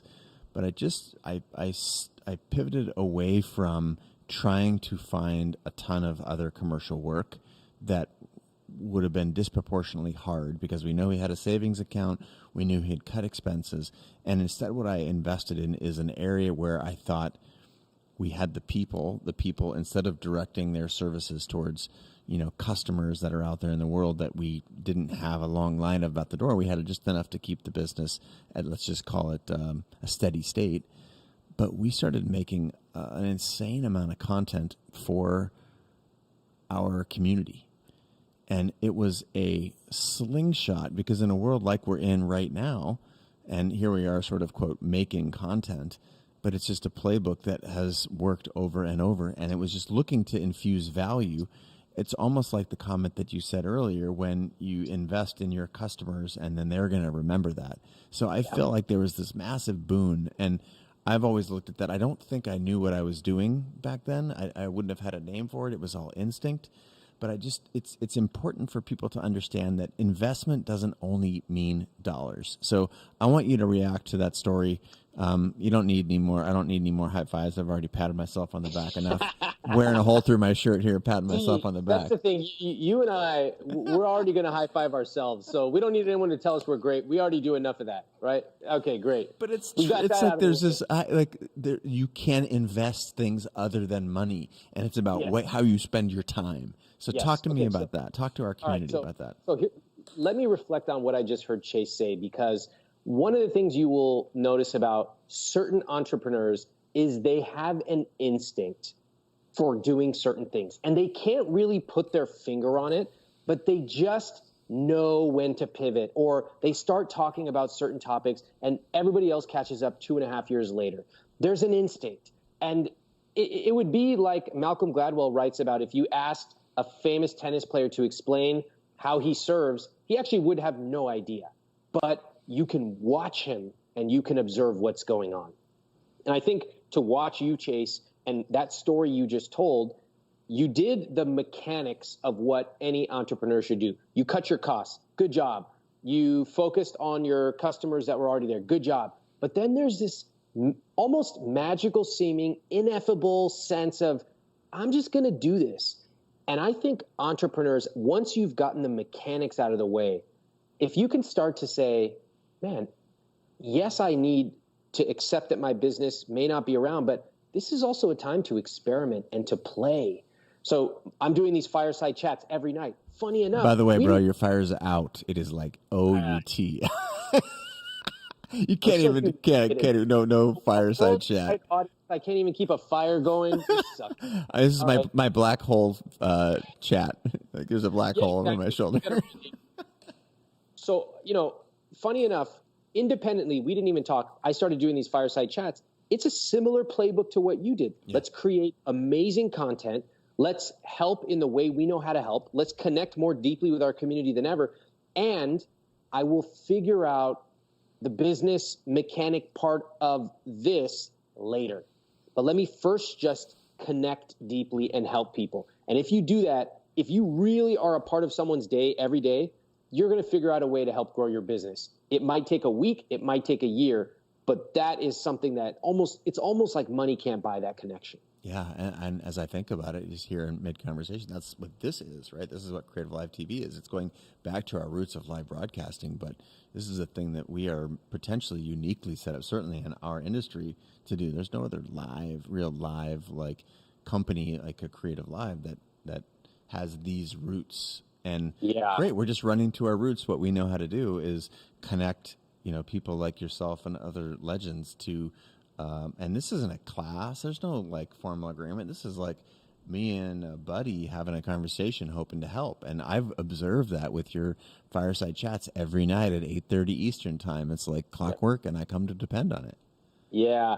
I will say that there's something kind of refreshing about keeping it super simple. I do them on my iPhone. My wife is the videographer, and there's no QA. Like I go on and I rant and I tell stories and I help people, and then it's over. And sometimes they're 10 minutes and sometimes they're 1 hour. But this time of being able to experiment and to say, all these things I thought I had to do with my business, maybe I can strip it down and do this one thing and do it super creatively. I'm gonna give you a couple of examples.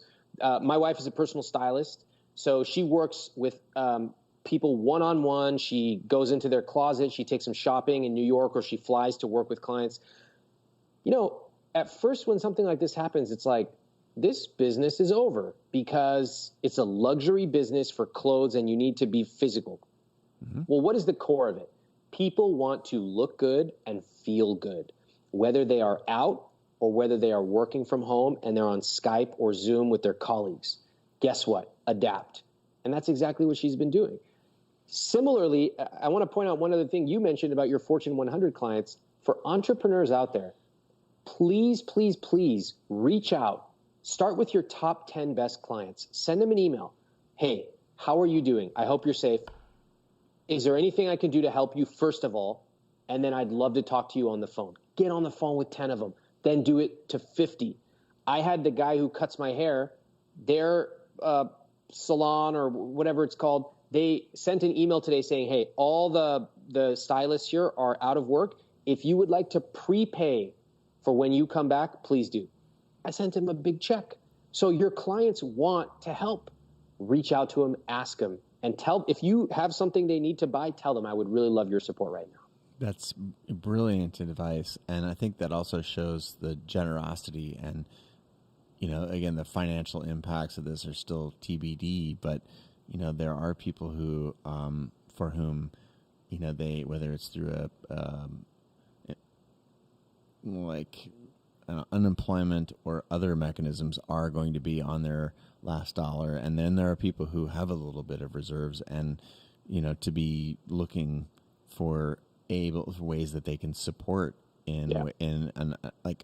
I'm trying to buy takeout as much as possible from restaurants that we know have safe practices and for whom are open and serving the public. And it is a small thing because we have to eat. It's 25% more expensive than cooking yourself, and they'll never, ever forget it because you helped them in their time of need. That's the other thing I want to talk about for the people who have built up their savings, whether using my book or whatever method. This is a time for generosity, and whether it be prepaying the people that you work with normally and saying, you know what, hold on to the cash. When this all gets settled, we can deal with that later. Whether it's ordering from your local restaurants and paying a very, very generous tip to those delivery people. This is a time for that. And if you've got the savings for it, that cash is probably not material to you, but to the person receiving it could be life or death. It really could be, because they can continue to work in a safe way. So I just, one of the core tenets of IWT is to really think outside the spreadsheet. Once you get the mechanics done, turn the page, look outside. And that comes down to the people you love and respect, the people around you. And whether it's a waiter or a delivery person, a vendor that you work with, a partner, if you have the money, this is the time of all times to deploy it. Yeah. And this idea of offense being something that isn't only financial, what can you do to help other folks? I think we're talking about it through the lens of primarily through finance, because that's what your book's about, and you've created a bunch of businesses and helped a lot of people with that. But there's a way to invest in, you've seen so many of these amazing stories on the internet, right, of helping an older adult safely get groceries or safely get supplies. And our last guest, Vanessa Van Edwards, was talking about the that obviously benefits that person if you can do it safely, but it also, the dividends that it pays for your, serotonin and your biochemistry is, it lasts a lot more than taking care of yourself. So investing. Investing does not just have to be about money. Absolutely. And in fact, time can be more valuable sometimes. So I think a couple of things. There are some great articles out that I've been looking up myself about what can you do. And there are some articles, I believe, on the New York Times and a few other places. If you search, how can I help during coronavirus?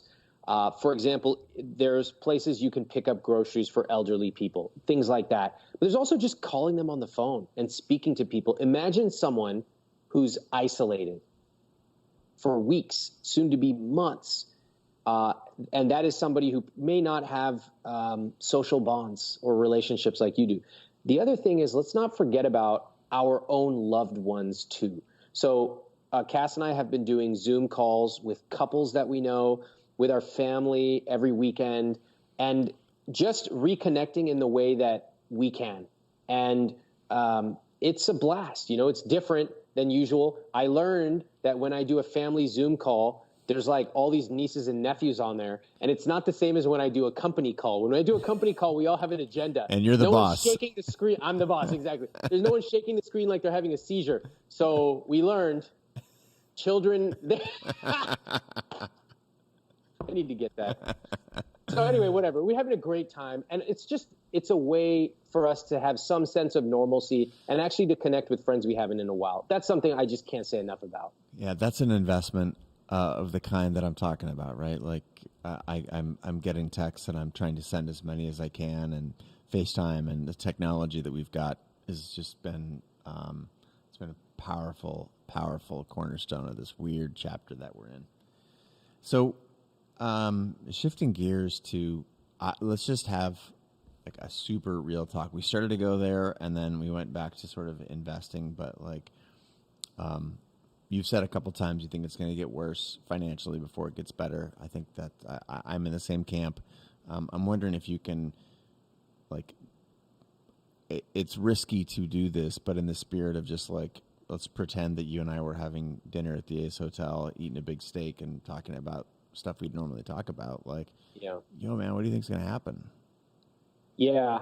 Well, this is just my personal views, but if we were just talking, if there weren't, this is 1,000 people listening. Yeah. I've told Cass that I don't think we'll be heading back to our home for several more months. And I think that unemployment will go sky high, like higher than even the projections say. I think that, most importantly, the number of debts will go up. And we usually travel at the end of every year. We're certainly not going to be doing that this year.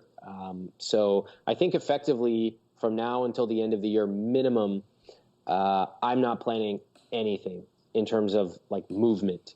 And, they discuss a vaccine possibly happening next year, and that's great, and I'm looking forward to that. But, I remember 2 weeks ago, somebody on one of my fireside chats said, I have a wedding in August. What should I do? And I was like, cancel it. I hate to say it because I know what goes into a big wedding, but cancel it. It's better to even recover some of the money now than to think and dream that it's going to happen. And I think that, 2 weeks later, that's only become increasingly true. So that's my take. What do you think? I'm in the same boat. I haven't written off the entire year, but I believe we won't see a peak in the death rate for a couple more months, certainly. I think it will taper off from there. This is just based on the science that I'm reading, specifically a lot of stuff coming out of the College of London, UK. I think that was a really shocking paper that came out. I'm trying to go to the source research as much as possible versus the summaries.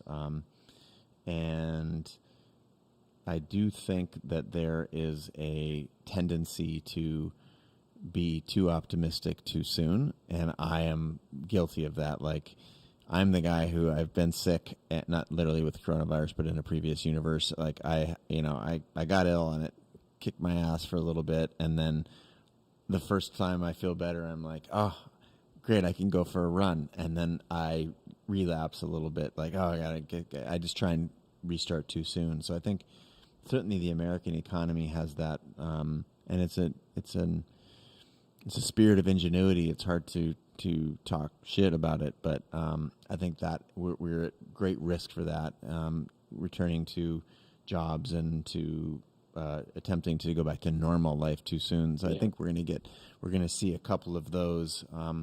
And I don't think it's dissimilar to what some other countries are already seeing with their hospitalizations. If they've, to be fair, it's like we looked at China as a leading indicator, and China is they're an authoritarian state. Like, they can point a thermometer gun at your forehead and say, you're sick, you have to go get in that line over there. It doesn't matter if you're with your family or not with your family, or your brother or son or a daughter or whatever. You're like, sorry, you're in the quarantine zone over here. And so if it's been as hard for them to squash the virus as it has for, if they're the example of like, oh, they're under control and it only took 5 months. Great. Well, we have a very, very different society and a very different culture that doesn't have that sort of top-down experience. And so I don't think we're going to be I think that's the wrong measuring stick. So financially, I'm trying to be very simple. And I philosophically believe that, I think this ties to our financial conversation, but philosophically believe that when a human organism runs too hard and just does too many things, and there's too much anxiety and stress and whatever in our lives, what does our body do? Our body gets sick, and gets sick in the simplest terms, and it also can, cause cancer. And there's a lot of the mind-body connection is very, very real. It's scientific. It's not some hokey pokey. And I think potentially that's part of what's happening with culture. Like, we're getting really hard, a lot of anxiety, a lot of influx of information that hadn't really been handling well. And so there's a little bit of a reset going on. And it's my hope that amidst, again, we have to continue to be able to hold these two things. The number of deaths, the death rate goes up, and those are people, those aren't statistics. Those are human beings that are daughters and wives and husbands and cousins and whatnot, but that it will cultivate some sort of a reconciliation with the path that we're on and the path that we need to be on. So, and I think if you look at that through a financial lens, like, look, here we are with the financial, in the wake of the financial crisis in 2007-9, pretty much, we're the mortgage rates and all that stuff was heading to a pretty crazy rates and getting aggressive and regulations and whatnot. It's like, okay, cool. Maybe it's just a little bit too soon, and we're going to probably come out of it with some new appreciation for the safety net that most of us will experience in some way, shape, or form, either professionally or personally. That's another thing that we're here to talk about personal finance and personal businesses, but I don't think we can neglect the elephant in the room, which is government response and how pandemics are political. Mm-hmm. Pandemics are by definition political. And I won't get into the politics here. You can follow me on Twitter, and I occasionally talk politics there. But I'll simply say that I hope there is a reckoning for the way that this country handles politics, because this isn't just a virus that happened. It's our political response that should really infuriate people. And right now, there's just a lot of both sides, which I don't believe in at all. However, as people's grandparents start to die, as their parents start to die, as others become ill, my hope is that it will make people say, you know what, this response has been absolutely abysmal. So I won't get more into my political soapbox there, but it's something that people need to understand. I've had a couple people say to me, stick to finance. And my response, and by the way, for anyone who goes out as a creator and shares their views on what's going on, you will always have, no matter how big or small you are, someone will always say, stick to what you know. I have two responses to that. First of all, this is my show, not yours, right? My newsletter, my social media. I get to say whatever I want, and I'm glad for that. Number two, pandemics are political. And so we need to acknowledge that. We can't simply say, it's both sides. It's not. Yeah, I think whether you call it political or whether you are willing to take some arrows, I think that our ability to navigate challenging issues makes us stronger. And this is something unlike we've never seen. And if you asked, and this goes for billionaires as well as it does for minimum wage worker, that no one saw this coming. Well, not no one, but it goes back to the government thing in a very quick fashion, doesn't it? There's like we pay our government to think about this stuff for us, so we don't have to. But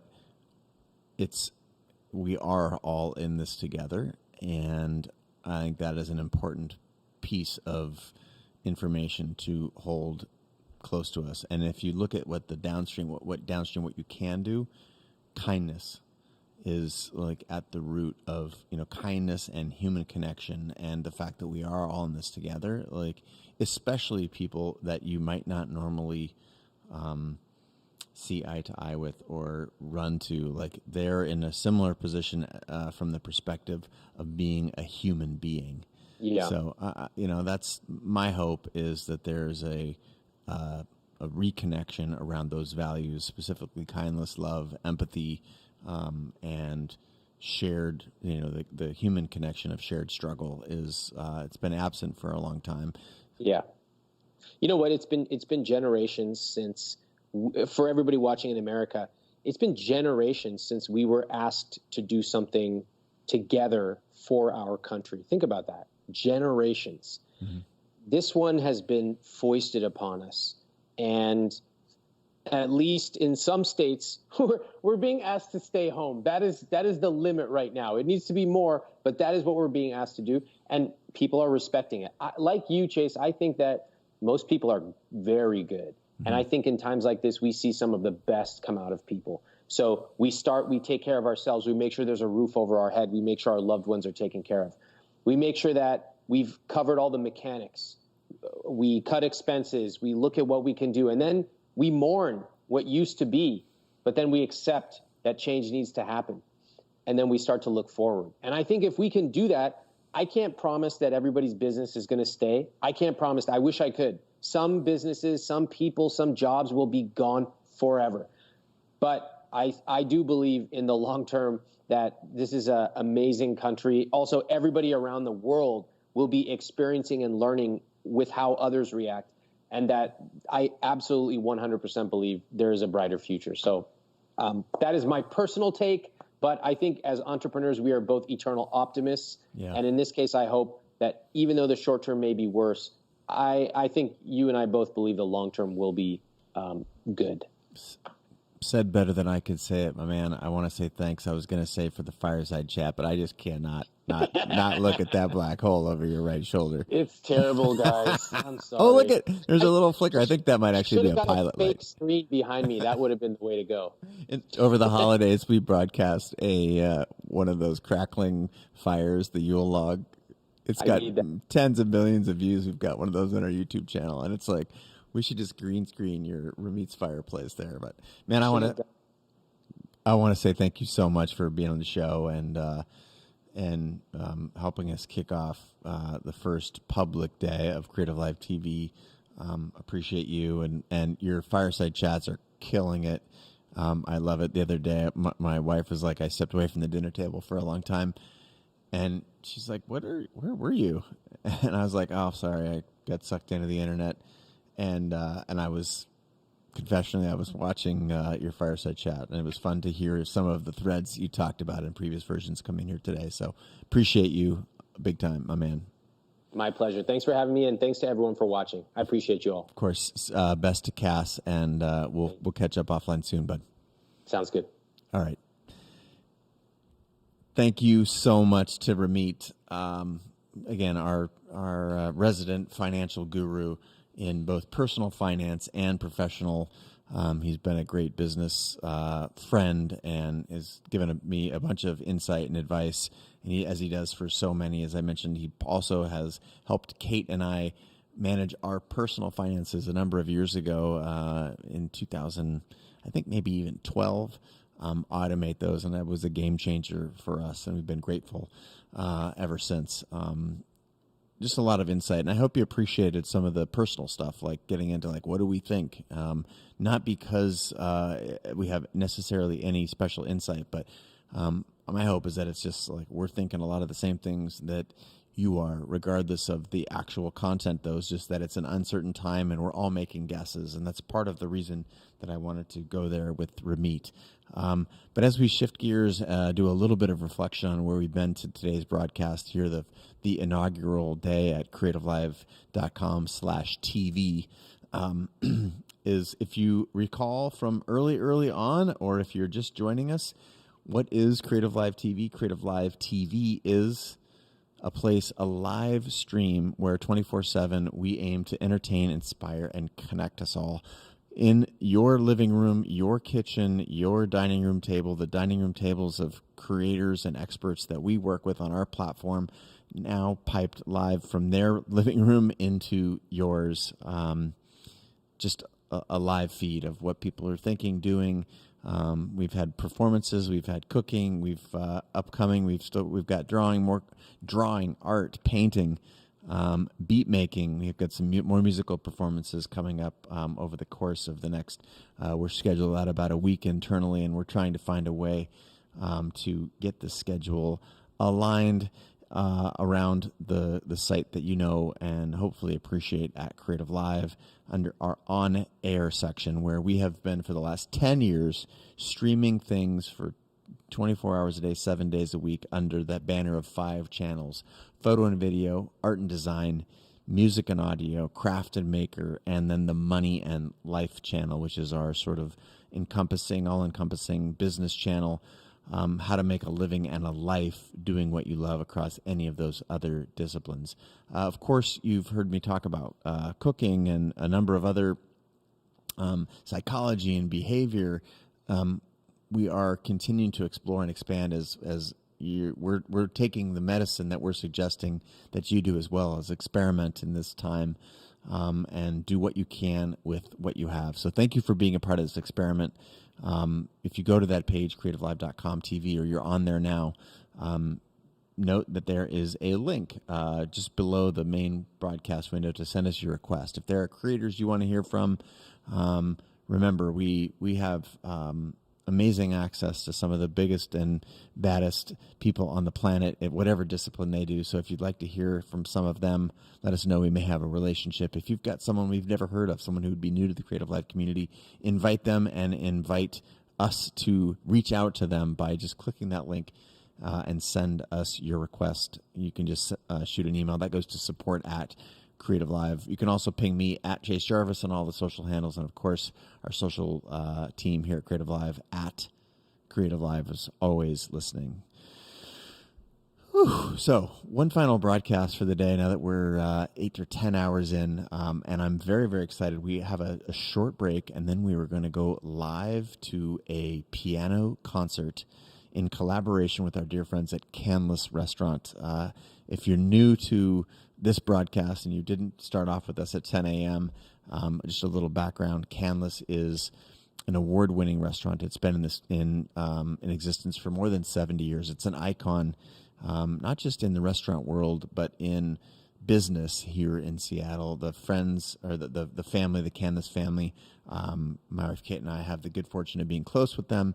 They've hosted parties for us at Creative Live, and they have a long tradition of fine dining, with a piano playing in the bar. And one of the things that we loved about one of the early sort of COVID responses is, as they shifted to takeout, they also started live streaming their pianist.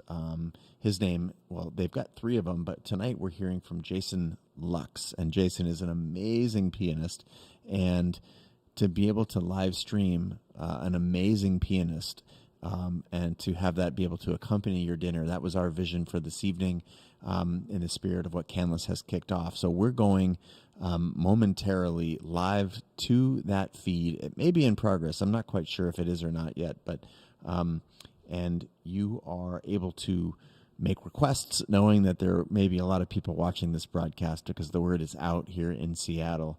But Jason has played things that have insane range, from Prince to Metallica to Bach and others. It's truly a treat to watch someone who has mastery over music and specifically the piano. So we're going to go live to them with the goal of serenading you off into your evening.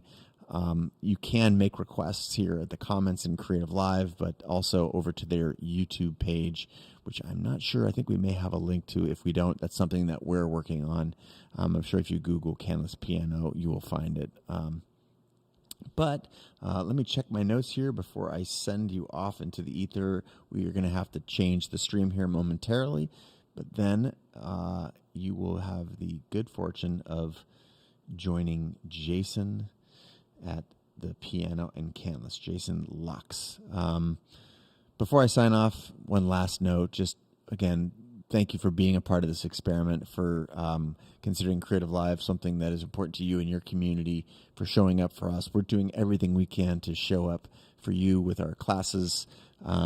We've put the Creator Pass on substantial discount in hopes of giving you a lower hurdle to be able to have 24/7 access to all 1,500 or 2,000 classes that are part of the Creator Pass, so you can stream them to your Apple TV, your phone, or your desktop computer. So whether you're taking us up on the Creator Pass or free content like this, I just want to say thank you and let you know that the team here is safe, healthy, and doing everything we can to deliver some value. So appreciate having the pleasure and the honor of hosting today.